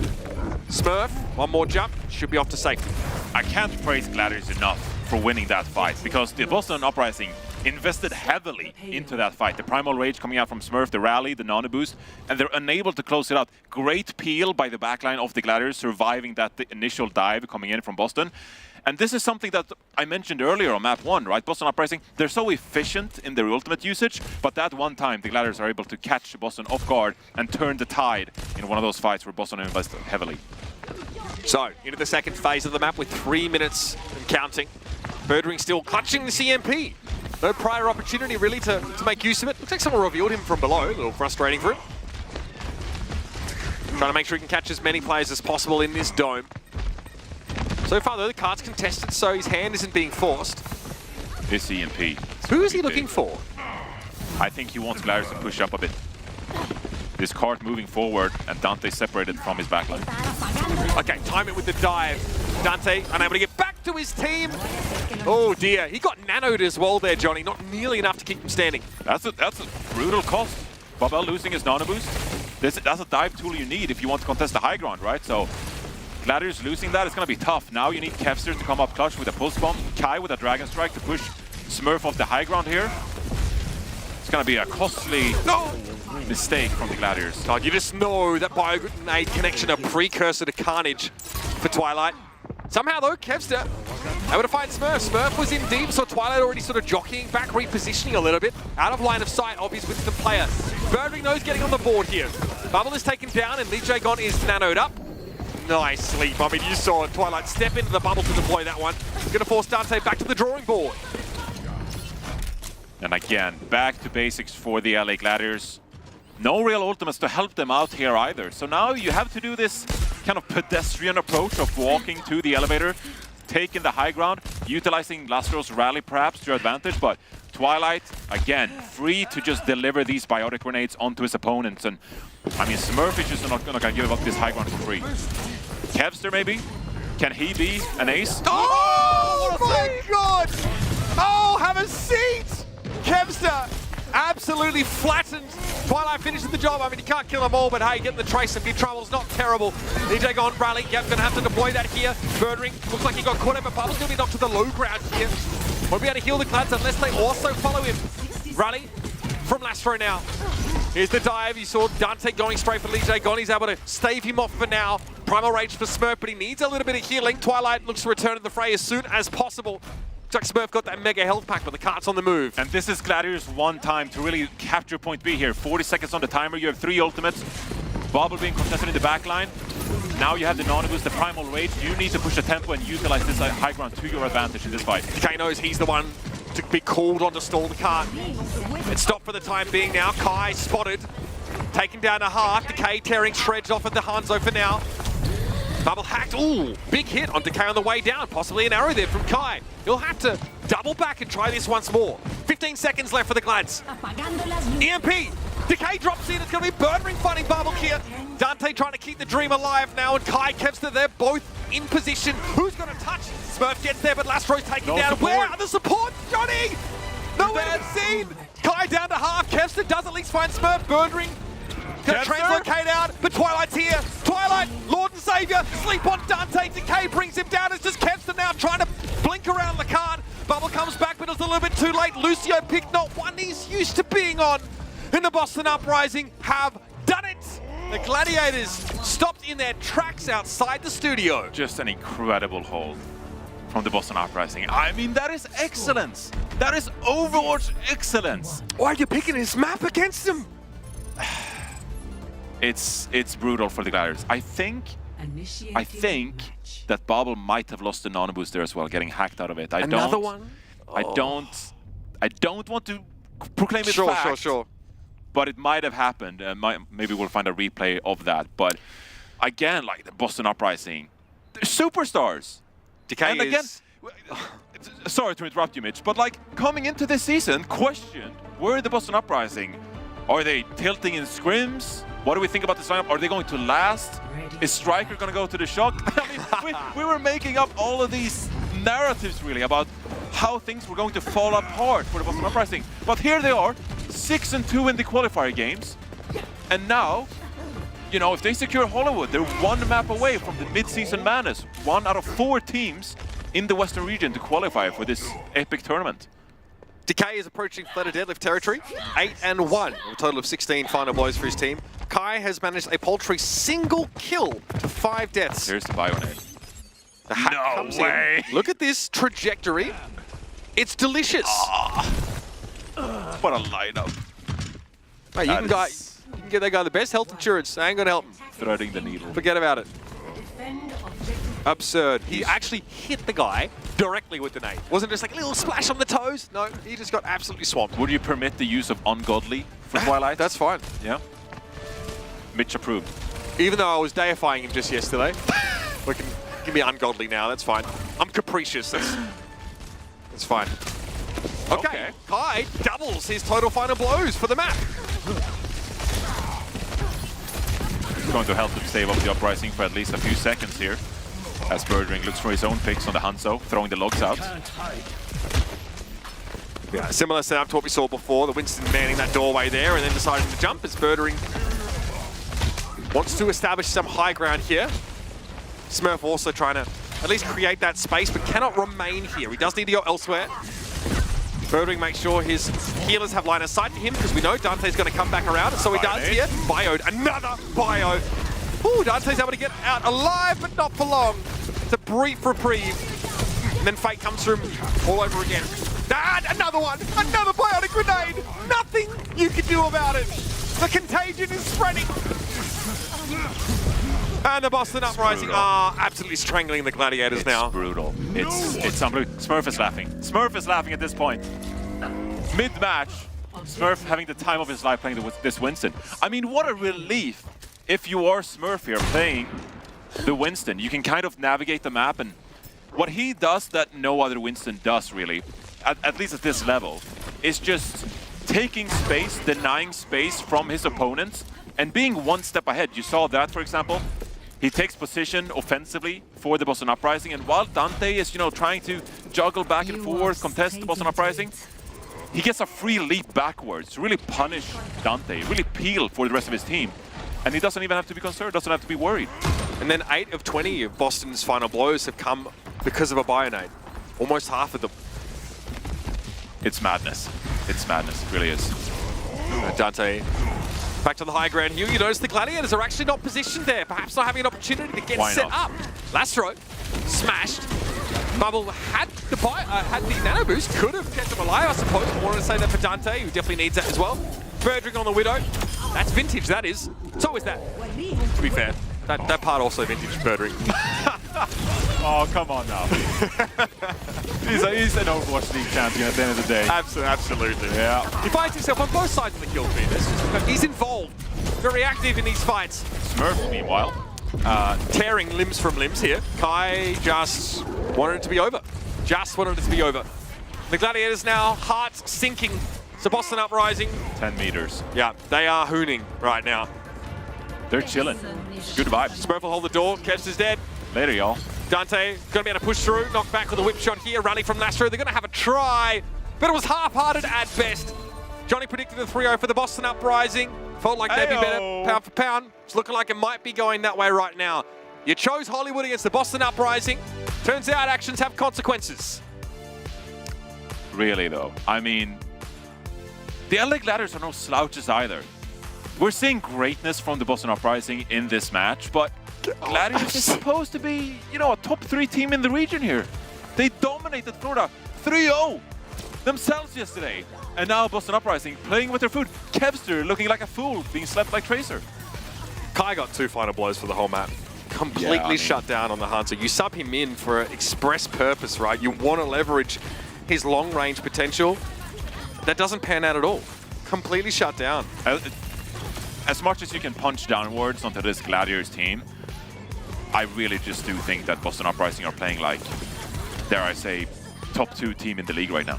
Atlanta Reign, they might have a competitor come the mid-season madness because Boston Uprising are looking unreal. Decay had more final blows than the entirety of the Gladiators. He achieved the flatter deadlift with 14 of 26 final blows on Hollywood. That is excellence, pure and simple. Stick around, everybody.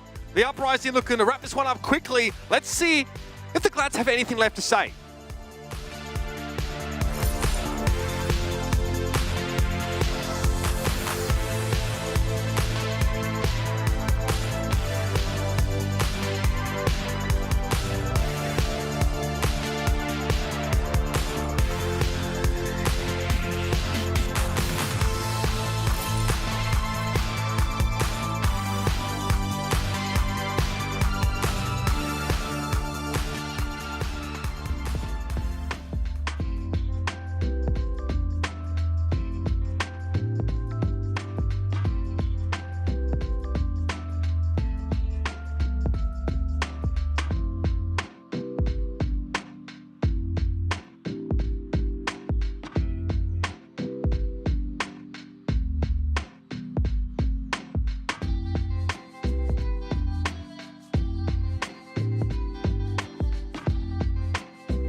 The Boston Uprising are displaying a level of dominance that we really don't expect to see from two teams with pretty similar records, right? We might expect to see this from, you know, a top versus bottom team. Just the way they executed their dive defense on Hollywood is just not something we see every day, Johnny. It's looking flawless from the Boston Uprising, really. We had this kind of conversation in the break about, you know, what are some of the most dominant dive teams? And usually think of maybe Shanghai Dragons in 2021, for example, when they play these Zenyatta, yeah, like Fate's Prime. Fate Wrecking Ball at the time, and you know, Fate's Winston is certainly formidable. Dallas Fuel, Fearless Winston, but there was a lot of, you know, Lucio Moira compositions. This is tactical Winston play combined with Twilight's Ana efforts. This is something unlike what we've seen before from the Boston Uprising. It's the second day in a row where honestly, Twilight has embarrassed his Ana opponent. If you know, not that we necessarily put them head to head all the time, but in terms of sheer impact, I mean, first it was Teru, now it's Bubble. He looks resplendent out there, and it's a big part of why and is really evoking these like images of like dominant Anas of old. Back when she was busted, frankly, just completely. Back when people like Zappos were wanting to become Ana mains after being DPS players because she just had such an outsized impact on the game. Twilight's pushing every element of Ana's kit to its absolute limit. Kai, we've seen the slow-mo a couple times now, getting hit with that Bionade at full speed. The setup from Twilight was really stunning. The Gladiators might want to lean into something else to try and give them the edge here, but we've seen this sub in from Kalios, right? We've seen this D.Va on defense and then Ryan on offense with the Bastion. There's plenty of options here for Boston. Yeah, no Smurf this time around, so I doubt we'll see the Reinhardt and the Bastion as much, unless Kalios want to, you know, I think he did. try. I think he actually played it. Yeah, they... Am I crazy? Kalios played D.Va on this map and then switched. Oh, you might be right, actually. Yeah. Instinctively, we were busy watching the Bastion, right? But I feel like the real elephant in the room here, Mitch, is, yeah, we can talk about the map records, how LA Gladiators are their 0-2 on Shambhala Monastery, and they picked this map going into the undefeated 3-0 Boston Uprising. That's one elephant. Okay. This larger, bit more curious, multiple elephants. Pink, bright-colored elephant. First time this season that the LA Gladiators have not fielded Kevster in a map in the spring stage. I'm drowning in pachyderms now, Johnny. I don't know what to say about that. They are, well, they're going for it. They're going for their last-ditch effort here against the Boston Uprising. Look at this high ground, unassailable positioning here. You can see Funny Astro trying to shake the Uprising loose. Here comes a rotation, and he reads it like a bloody book. Not even a chapter book, like a kid's book, like one page. It's like a fluffy bunny on it. That's dirty. The Gladiators here try and push down, and it is not going well. Not going well indeed. Just another fantastic biotic grenade from Twilight on the Ana. And now you start, okay, I mean, if you want to be fair here, you sort of think clean slate.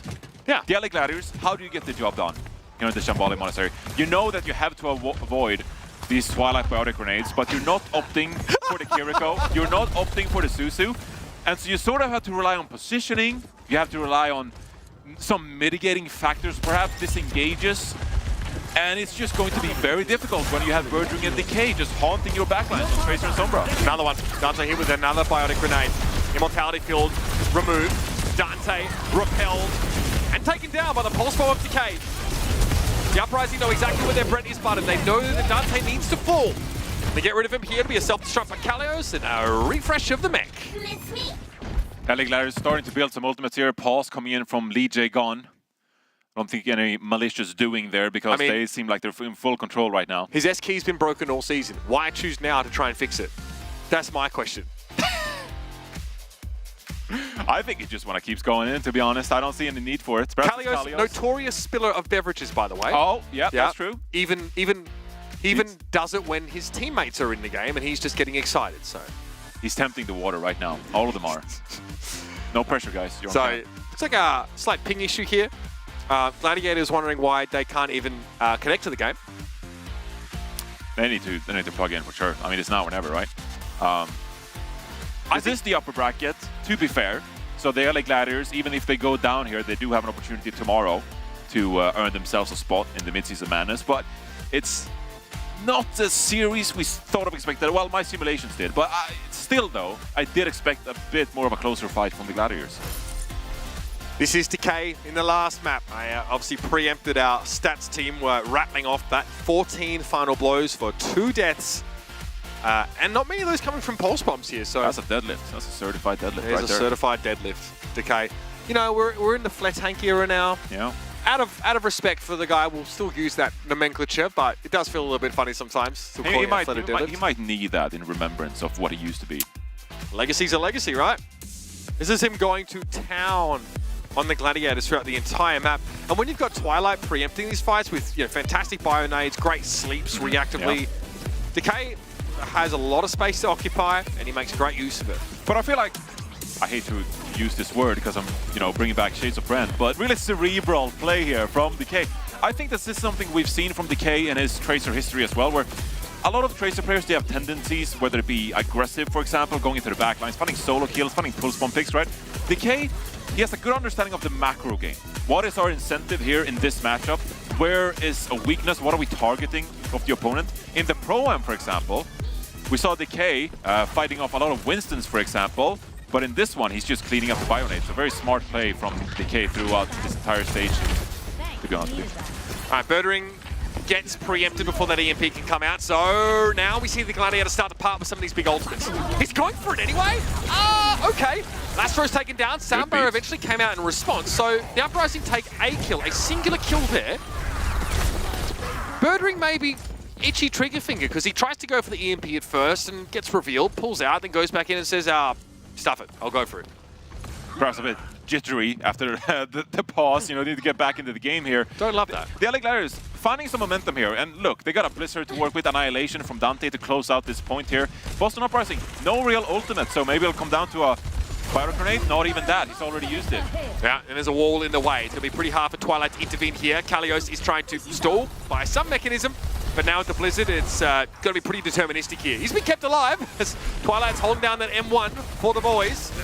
But it will be a checkpoint coming out for the Gladiators. And a chance for them to build some momentum in this series and perhaps feel a sense of empowerment when you go up against this Boston Uprising team that is so oppressive, that is so powerful and just beats you down every opportunity they have. This Ramatra composition, the May has worked out for the Gladiators here. Yaki found himself on this hero the last couple of weeks, and it is something different not having Kevster in the lineup. But maybe different is what they need to be able to beat the Boston Uprising. Yeah, a Symmetra with the Ramatra, we've seen it at times. It's a less, static shield in the front line. But again, with all this high ground, being able to change up your routes, maybe set some flanking opportunities, seem pretty good. Decay almost gets absolutely roasted by Kai there. He's able just to stay out of range of that beam here, but the Immortality Field is down. It looks like the Glads are already giving some ground here. Good disengage, get away from the rally, now you can re-engage, you have the amplification matrix, but Kalios gets nano-boosted. And that's a powerful Ramatra in your backline. Yeah, Kai tries to teleport out of that situation. Kalios goes to town on Funny Astro. Return to the fight. Looks like Kai is pretty charged up, ready to go here. Decay could be a wrinkle in that plan though now, as he definitely avoids much of this Symmetra damage and eventually is run down by Lee Jae-gon. Birdering keeps an EMP into the next fight, and he's definitely hoping to execute the game plan where Sombra preempts the fight as well as possible this time. Absolutely. Got the EMP to work with now, and that is going to be very important going into this next fight. You got 2 minutes, so a couple of fights here for the Gladiators to find their footing here on point B. But Funny Astro, I'm looking towards his Lucio play to really utilize this sound barrier to his advantage and try to win this fight for Gladiators. Right, again, just Kalios playing the front line here. Dante already used that Nemesis form. Wall comes up here, so yeah, the Uprising definitely feel like they want to disengage here, and they will. Eventually the card's going to push past the wall and render it useless, but that's an EMP, that's a good one.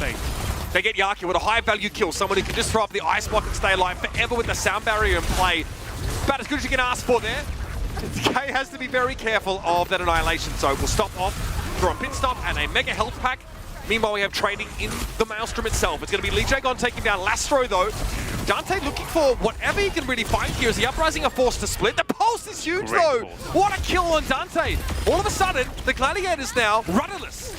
Decay cleaning house here in the backline. I mean, such an impressive fight from the Boston Uprising. You know you have to be quick about it, because Funny Astro is waiting for that time to drop the sound barrier rather.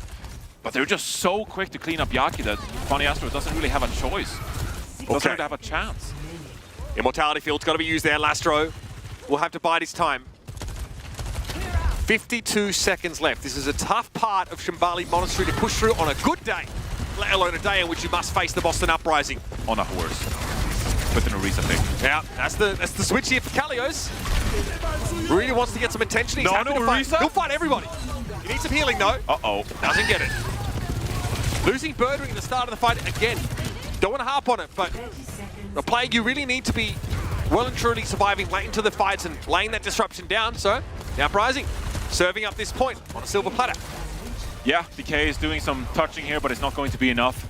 The Gladiators secure point B, and as much as I joke about the Orisa, as you said, Birdring getting picked again early in the fight, that's going to be something that Boston Uprising will want to avoid, right? You can't open up this series now, open up any momentum for the Gladiators. Gladiators are really good push team, so if you win this map, if you win push, suddenly you're on the map 5, right? So this series could get out of hand quickly for the Uprising, unless they shut down this aggressive attack from the Gladiators. And the card has made significant progress already through this last phase of the map. They've gotten out of the tunnel, which means the Gladiators now can spread for a flank angle here.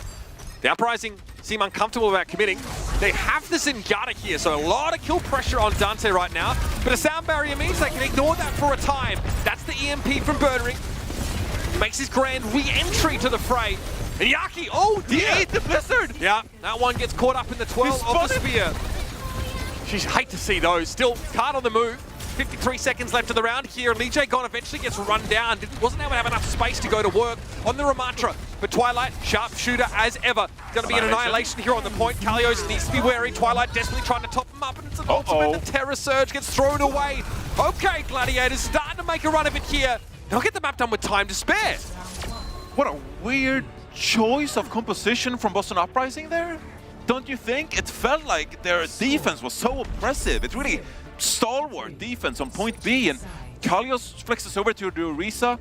I'm sure Jake enjoyed the Zenyatta pick. It's something he's been vocal about, you know, in the green room, about wanting to see more Zenyatta to the Discord Orb, pushing back some of these Ramatra compositions. But, I mean, it really enabled the Gladiators to push all the way throughout the map, and 35 seconds to go as well. I think they're delighted to see Kalios on Orisa, and that was something that they mentioned yesterday, the Boston Uprising. The Reinhardt and the Bastion composition on the fly. In the middle of the series, they were just like, we're going to play Reinhardt and Bastion. This time around, they swap over to the Orisa and the Zenyatta. Is this something calculated, or was that something they just intuitively felt like they wanted to do?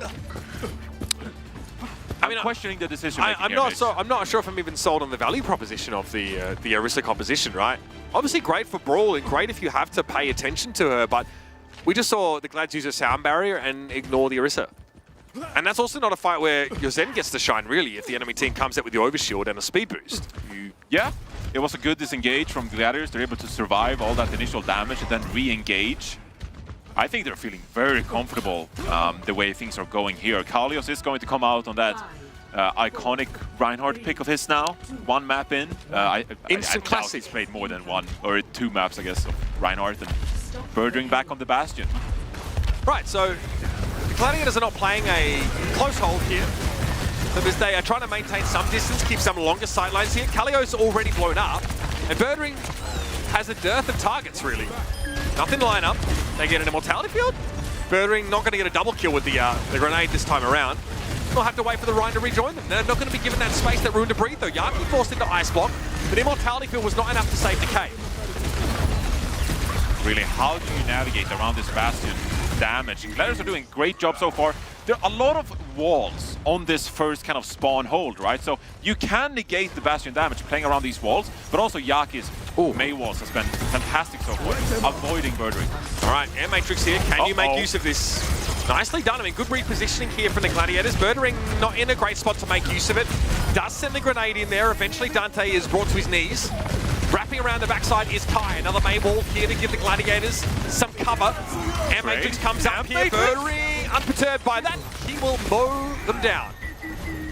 Gladiators investing a little bit there. Yaki's still getting stalled, but it's not going to be that big of a deal going into the next fight, though.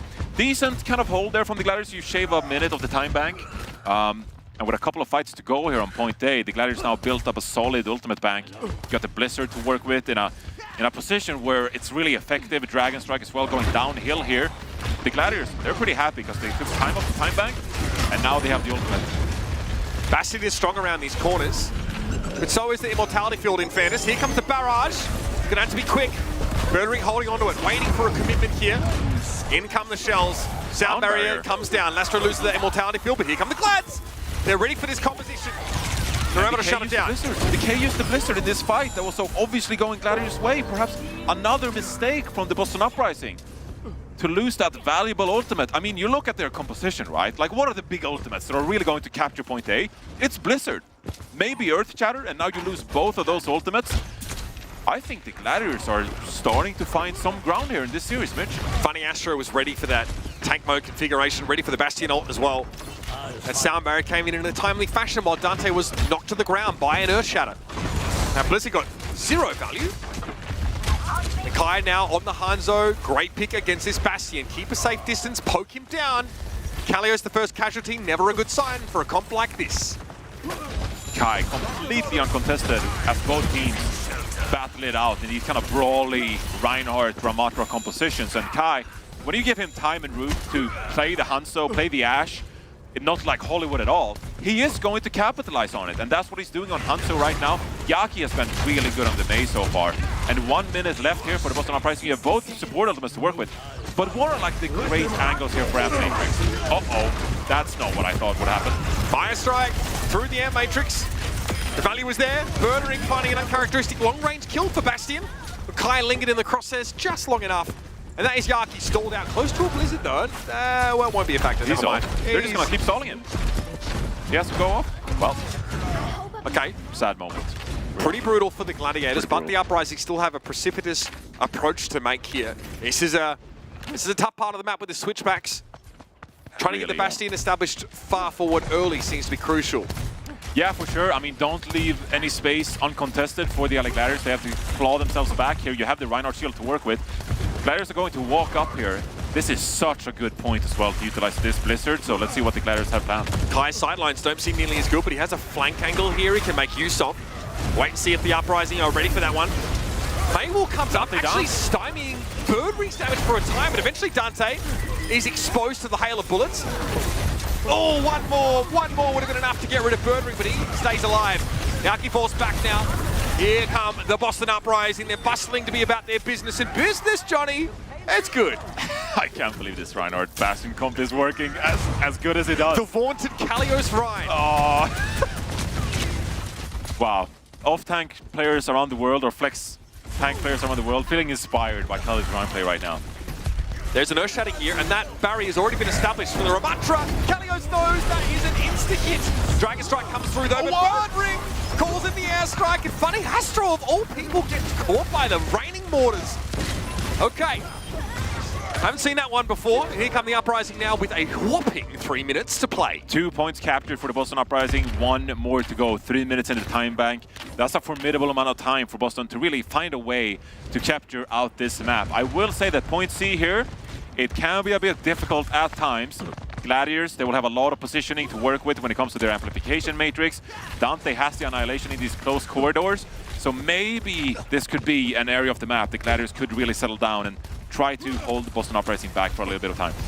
Okay, architecture being erected awfully quickly here. Lastro has to use a self-immortality field. But this forces the Uprising back here. Kai eventually able to penetrate the shield of Kalios. Scary stuff for the Uprising here, but Dante needs to be wary of the crackback of damage. He'll let this one go. You'll take that. 1 ultimate invested, and you stall off the Boston Uprising for about 40-50 seconds here. Boston Uprising, noteworthy that they used all their ultimates on point B, so I mean, DJ goes down, he gets picked, yeah, but it's all about building these ultimates now for Boston Uprising to try and get one great push back in. We're back into territory that features strong sidelines for Kai, as opposed to that second phase of the map where it's a little awkward. Again, finding consistent picks here, notice the Sonic Arrow. You really need to get behind that Kalios shield. Birdring making a switch. Not a huge surprise here. Okay, Blizzard being deployed by Yaki there. The charge out though from Kalios, and they're able to pin Dante. What a huge kill. All right, card on the move here, Johnny. We have a sound barrier for the Boston Uprising now. They want to commit, they want to fight Yaki. They get that main kill. Not good. He was out at sea. Wilson screaming all the way back to spawn. And now we're coming down to the last fight here. DK has a Blizzard to work with, and that's going to be so effective around this payload. Here comes Dante standing up to Kalios. Dragon Strike here on the point, but it's going to be a sound barrier and the Boston Uprising have some room to breathe, but the Annihilation's a scary prospect. It doesn't matter. Dante frozen stiff. Hey, black-haired popsicle for all to see, and an easy pick-off for the Boston Uprising. Funny Astro tries to dive on in here. Lastro's besieged in the backline, and the Uprising get home. 23 seconds ahead, and we're running it back once more. Running it back here on Escorts. We've seen so many teams as well capture out this map, going into overtime here, and I mean, this is Gladiator's hopes of really qualifying for the mid-season madness through the upper bracket here on the line. You were thinking that overtime push was so good for them, but Boston Uprising, the way they work around with this Reinhardt Bastion comp, again, it goes back to Yaki being caught off guard there, like Wilson at C, and also a great pin from Kalios on the Reinhardt, really onto Dante to isolate the Ramatra and find a pick early there. Boston Uprising, I'm just amazed that they're able to bring out Bastion Reinhardt, Kalios Reinhardt nonetheless, against a team like the Gladiators and make it work, look so flawlessly. And you talked about how important a win condition the Blizzard was for the Uprising's composition, right? The one that featured the Bastion and the Rhine. Well, we saw Birdring switch, and still Blizzard was quite important there with a Hanzo May setup. Decay gets it. Dante dies very quickly, second fight in a row. This is the artillery strike. Yeah, I think this is, yeah. So how do we set this up on a Lucio of all things? Just shots in the dark, perhaps? 1, 2, 3. That's unfortunate. Oh no! No! Not the Ajax. I didn't even notice that.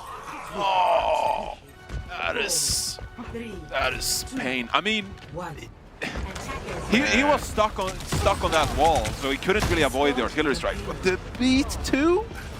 Man, that's way worse than we thought. Yeah. All right, Gladiators checking their corners here. Okay, Birdring was revealed. And again, it will be that sort of upstairs hole for the Boston Uprising. It took a while for the Gladiators to unravel. This time, though, the plan is to force them to come down, contest this card, put some skin in the game. Otherwise, the Gladiators are going to run away with this. Brutality Field comes out. But sorry? Doesn't enable Yak to stay alive. BJ gone. The defense matrix keeps him alive for just long enough. Kai does find the kill. Who's going to deal with Kai? Decay swoops down on Funny Astro, though, and good prioritization from the Boston Uprising. Decay going to work as usual. And you've lost Dante early, or late rather, in this fight here. Only 10 seconds to go. Who's going to contest this card? Getting through the doorway is going to be quite the endeavor. Yaki ice blocks, presents himself. Decay waiting hungrily for him to emerge from cryostasis. There's going to be a nano boost for Kalios now, and Lastrov is the first casualty. Birdring strikes at the heart of the formation for the Gladiators, and now Kalios is going to shut them away. Nothing Yaki could do, no ice block, no hope, but Dante surrounded by foes. The Boston Uprising have a win condition. 1 minute 23 to get 47 meters into the map. And it's getting real close for Boston Uprising to secure their ticket to Seoul, Korea. Mid-season madness, we're already Atlanta Reign, Houston Outlaws are waiting. I got 3 words for you, Johnny. Beep boop, mofo. That Bastion is coming. The Boston Uprising are going to run it down, and the Gladiators had better have an answer. What do you possibly do if you're the Gladiators here? The spawn hole did work for a minute or so when you tried it last. Yeah. And one fight is really all you're going to get if you are the Gladiators in this position. You have to play so smartly around these walls, these May walls, to navigate the Bastion damage, but... You know what's funny? We were talking about Birdring sort of being first picked in quite a few of these fights. In some of them, right? They were his only deaths, basically. He's actually 15-3. Decay 14-3. Hey, he's been coasting. Birdring's been coasting. He got caught off guard on the Sombra, but I mean... Is it fair to say he's the best Bastion player in the world? I mean, no one else is really, you know, contesting him for that title. At this point, he's the only guy who plays Bastion, might as well give him the title. I hate to keep doing these throwbacks, but I think Vic might have something to say about that. Oh. Give him a go. Wow. Give him a go. You're gonna bring up Vic on me? I demand the return of my dong. We need to see him strut his stuff out there in the Bastion. Sure, Johnny, I'll let you have it. Birdring, yep. Definitely topping the charts on that hero right now. But now they're going for the Reaper here instead, with the Lucio Moira. So, changing up the pace here. They're playing for a Cole. Within a minute 10. They want to get deep into the backline here. Just ignore Yaki, ignore Dante, go for Panyas. Oh! There it is, the RKO from Decay. Pounces upon Kai, not ready, I guess, for the Shadow Step from Decay. 5 versus 4 here, and it is looking dangerous out This is there it. for the Gladiators. Dante trying to push up, trying to create a little bit of room to breathe here, especially for someone like Kai who needs it. But Dante's hacked, he can't block. Decay gonna surge ahead, and that'll be it. The Gladiators sent cartwheeling into the lower bracket. Good on you, Boston Uprising. We'll be seeing you in the mid-season madness. What an incredible start to the season for this Boston Uprising team that going into this season, we were joking about him. We were taunting them. Yeah, waiting for the inevitable boom. Waiting right? for the inevitable boom. Everybody sharing their testimonials about how they quit scrims and how they're emotionally volatile. I mean, you don't make it this far if you are, in fact, emotionally volatile. Nicely done from the Boston Uprising. I mean, they look, at this point, the Bastion comp's kind of telegraphed, right? The cat's out of the bag. They still run it because they say, I figure it out. It works for them. Show us you know how to counter this comp. As soon as they swapped to the Bastion, they just ran away with the entire map. It was honestly the most dominant look they had on Shambali Monastery. This Boston team, I really just gotta give them so much props. Decay, this has been a long journey for him, you know, struggling on the Washington Justice for so long, and now finally enabled by Smurf, spectacular Winston play, Twilight and his Ana play. This really feels like just star players coming together and enabling themselves to play at such a high level that we haven't really seen from a couple of these characters like Decay before. And maybe it took them a little while to get started in the league, but very quickly we realized this is the super team that the Boston Uprising promised themselves to be. The next hurdle, though, is the rest of the world. It's the rest of the West, of course, those top two teams, and of course, it's the East. Let's talk your player of the match here, Decay, of course, with the Fleta deadlift in at least one of those maps. The guy, so dominant. The backup for this guy has been pretty crazy, right? But you're going up against Kevster, right? This is like a top-of-the-table clash of Tracer players, and Decay comes out looking the better. I mean, look, he's holding back like the best of the best. He's fighting back the likes of Kevster, for example, and really, Tracer has always been Decay's signature hero, and I'm just so happy for the guy. Like, genuinely, a Fleta deadlift against the LA Gladiators in a Tracer duel. It's spectacular work by Kevster, or by Decay rather, and this Boston Uprising team. Again, the way we've been waiting for them to just show us everything they got. Here you go, Decay, Tracer stats, 12 final blows per 10 minutes, 2 deaths per 10 minutes pretty much. His stats got better after the last few rounds. So they improved even further. Again, we saw Decay play a lot of Mei on Shambali Monastery, right? Sort of had to fill that role. One that allows for maybe a lower degree of skill expression, but hey, this is the beauty of having Decay and Birdwing on the same team, right? You open up the way for Birdwing, of course, a champion of yesteryear and a player that still demands respect unless I'm poking fun at him, and you have an incredible team. And what I really like is that the Uprising in overtime, they had a minute 23, went back to basics. Moira Lucio, play the rush style, get a Reaper in there. I mean, Kai didn't know what hit him. There was just nowhere to go for the Gladiators here. Fun match. I mean, you predicted it perfectly, 3-0. I did the simulations. They were correct, indeed, Mitch. Yeah, nicely done, Johnny. A lot to talk about today, a lot to wrap up, and a lot to look forward to as well as we advance here in our knockouts. So stick around, everybody. We're going to go to the desk, break down the games that were, and take a fond look forward at the rest of the weekend.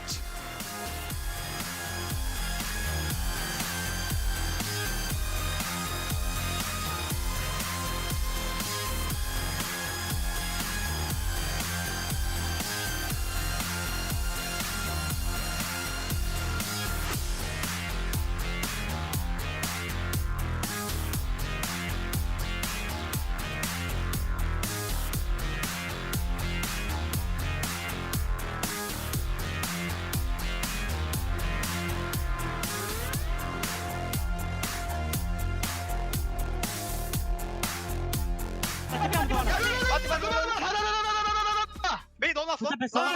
빼. 이 정도면 됐어. 이 정도면 됐어.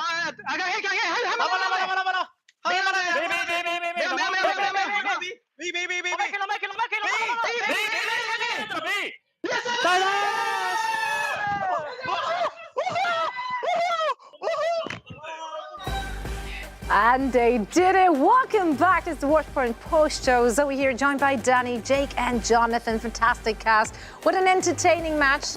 And you got it right. You're And you got it right. spot on. I did. The simulations, all the highlighting this morning, it was worth it. It all came together. I'm man enough to love admit that. I couldn't have been more wrong. My only crime was believing in my friends, and I still think they've got a good chance. They can make it to Korea. It'll take them. They'll take the long route. I don't know. They're going up against what? They're a tough opponent. Florida Honestly, Mayhem right now? before we came on, Danny looked at me and was like, I think Boston are going to take it I all. think They go all after the that way. performance, wow. They're looking so good. Yeah, they're looking It's too scary. good. I've been a hater of Boston. I've been a doubter, and it's time to admit I've been wrong. Yeah, I mean, I they think look we're all on wrong. fire. I think there's no reason for us to we can't hate on them. They're like one of the best teams. Like, They've only improved and improved. And like you can see it in their eyes. Like we're winning this. That was so dominant. Like that Hollywood was insane. Yeah. Like that was one of the best Hollywood maps I've ever seen. The execution. Yeah. It was just And they're amazing. rocking up with Bastion, and he goes brr, and I'm happy. Like everything is good. If you're a Boston Uprising fan, let's talk in great detail about why are they looking so dominant. Also, of course, let's remind everyone, Boston may have secured their ticket to Seoul, Korea already, but Gladiators are not out yet. Yeah. They're now dropping into the lower part of the bracket, and they live to fight another day. So we're going to see them play again tomorrow. But for now, let's shift gears. Let's talk about what we just got to witness.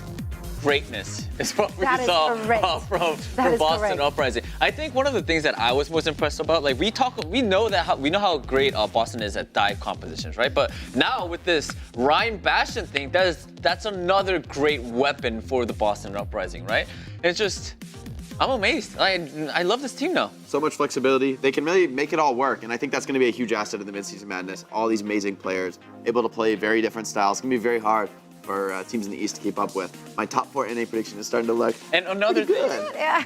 Twilight on Anna was cracked. I think, especially I think it was on throughout the whole match. the Like series.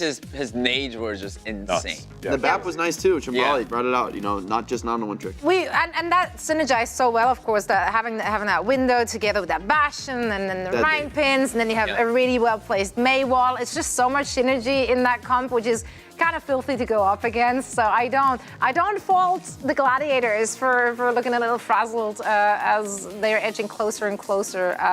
Now, however, we do have a winner's interview, so let's hear it from Danny and DK. You're doing so good at walking. Tomorrow we're learning numbers with him. Great job, like, Danny. He's improving. Smooth. It's great.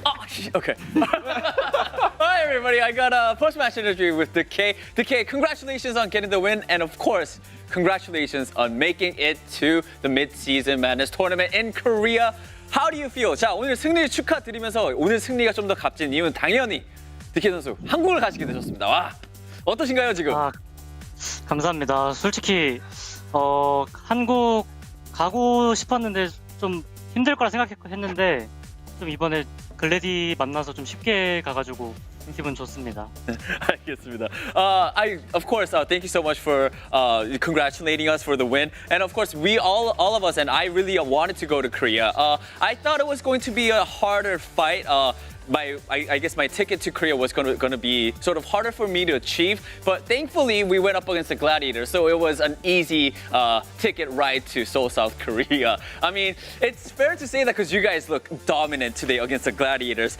I have a personal question for you, DK, because every time, I think, not only Boston, but you specifically, every time you're in a playoff situation or when things matter, you just pop off. So like we term that as playoff decay. I don't know how many seasons ago that was, but that's sort of like the running thing. Have you ever heard of that? And also, do you believe that that playoff decay is like a real thing? 자, 제 개인적인 질문인데요. 이제 항상 DK 선수가 이제 플레이오프나 아니면 이제 토너먼트 좀 이렇게 중요한 경기들이 나올 때 좀 살짝 각성을 하고 항상 잘하는 선수지만 좀 더 각성을 하고 좀 되게 말도 안 되는 플레이를 많이 보여주시는데 이걸 이제 저희 쪽에서는 플레이오프 디케이라는 이제 단어가 생길 정도로 이런 모습이 많이 보여서 이거에 대해서 좀 아시고 계시는지 그리고 또 이게 실제로 진짜 있다고 믿으시는지.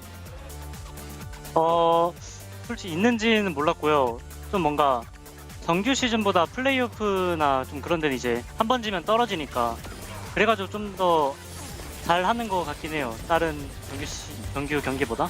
Right. I actually didn't know the term playoff decay existed, but I think it's also because, in a tournament setting compared to the regular season, it's if you sort of lose one match, you're sort of out of the tournament. So there's more more at stake, and more everything is on the line. So I think that is why I perform better in those situations. Now, my final question: the next time we're going to see the Boston Uprising is going to be in the mid-season. So what can we expect from the Boston Uprising in Seoul, South Korea? 자, 마지막 질문으로 이제 다음 보스턴을 저희가 봤을 때는 한국에 계시겠네요. 네, 한국에서 보스턴은 좀 어떤 미드 시즌에서는 좀 어떤 모습을 기대하면 될까요? 지금 이 기세 몰아가지고 좀 한국에서도 이제 전에 애틀이랑 해서 좀 안 좋은 경기력 보여줬는데 이제 그거 서력하면서 좀 우승할 수 있게 노력하겠습니다. All right. We are definitely going to ride this momentum that we are currently on. I know the last time we played Atlanta, we weren't really happy with the results and also our performance. So we really want to get that revenge in the mid-season madness, and we're going to try our best. All right, DK, congratulations, and I guess we'll see you in Seoul, South Korea. 자, 그러면 이걸로 인터뷰 마치도록 하겠고요. 한국에서 뵙도록 하겠습니다. 감사합니다. 네, 감사합니다. Goodbye, DK. Congratulations to the Boston Uprising. Thank you so much for getting the inside scoop here. Danny, you're vibing. All right. Let's go. All right. That's it. That is What were you doing while I was casting? I had too much coffee. I think that chai tea latte is hitting me right now. I mean, usually you have like literally a gallon of coffee. I do. I think the tea doing you in, that's kind of funny to Surprising. me. Yeah, it's surprising.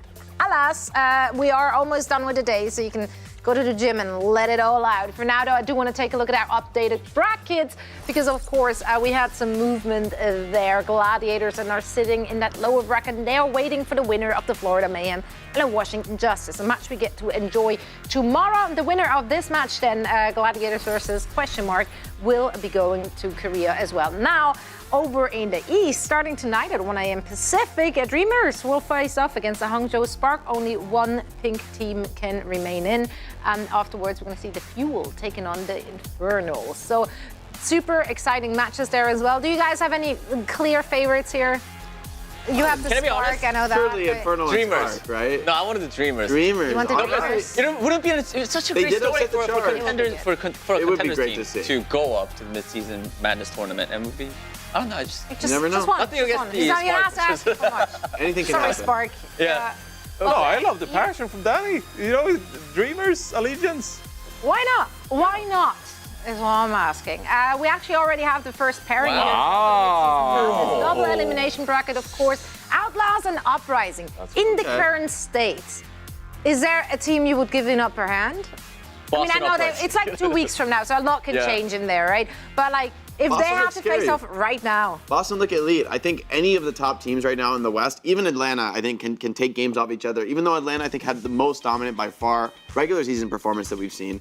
I do think that these teams, I think Boston has leveled up. I think Houston has a lot more diversity in the comps than other teams. That can be an advantage for them if they can pull out some unique strategies that other teams aren't prepared for. So I honestly think any of those three teams can take maps off each other, take games off each other. I think it's going to be very, very competitive, regardless of Atlanta starting a little bit further on in the bracket. it's going to be amazing to see the mid-season madness. Alas, we're not quite there yet. Knockout brackets still have to conclude in both regions.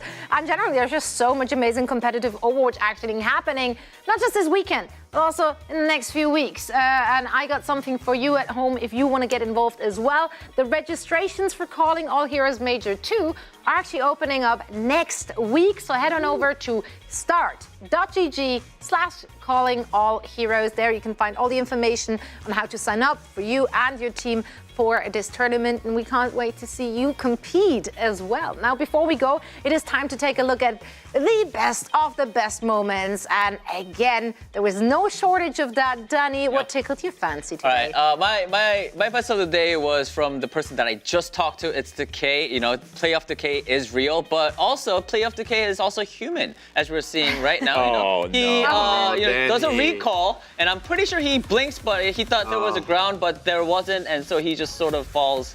Whoops, and he died. He thought there was ground, and then there wasn't. Yeah, there was. Let's see. I can. That's relatable. Yep, there we go. Yeah, he blinks. Yep, and then Yeah, it just I think falls. it's- Yep. he turned- At least he gets the logo on. He's Got like, the yo, spray and represent. He turned his mouse a little bit. Decay was here. Like, no, It was, I'm it not was on his way this down. little flick here with the See, mouse look. where he It's like Then he looks back to the left, but he does a left strafe blink. So he just needed to blink a little bit before he turned. Yeah, why didn't you just do the anti-kick? Yeah, Decay. Well, no. Amateur hour, guys. It's a hard hero, guys, all right? I never criticize anybody on that hero. I'm understanding. Yeah, well, what made your top of the top highlights I today? just wanted to highlight, even though San Francisco Shock, even though they got eliminated today, we're all sad to see that. We did get to see some incredible plays from Junbin on the Orisa, a hero we've barely seen any of. And Junbin, he was making it work. This spear, this absolutely tickled my fancy. Just absolutely beautiful.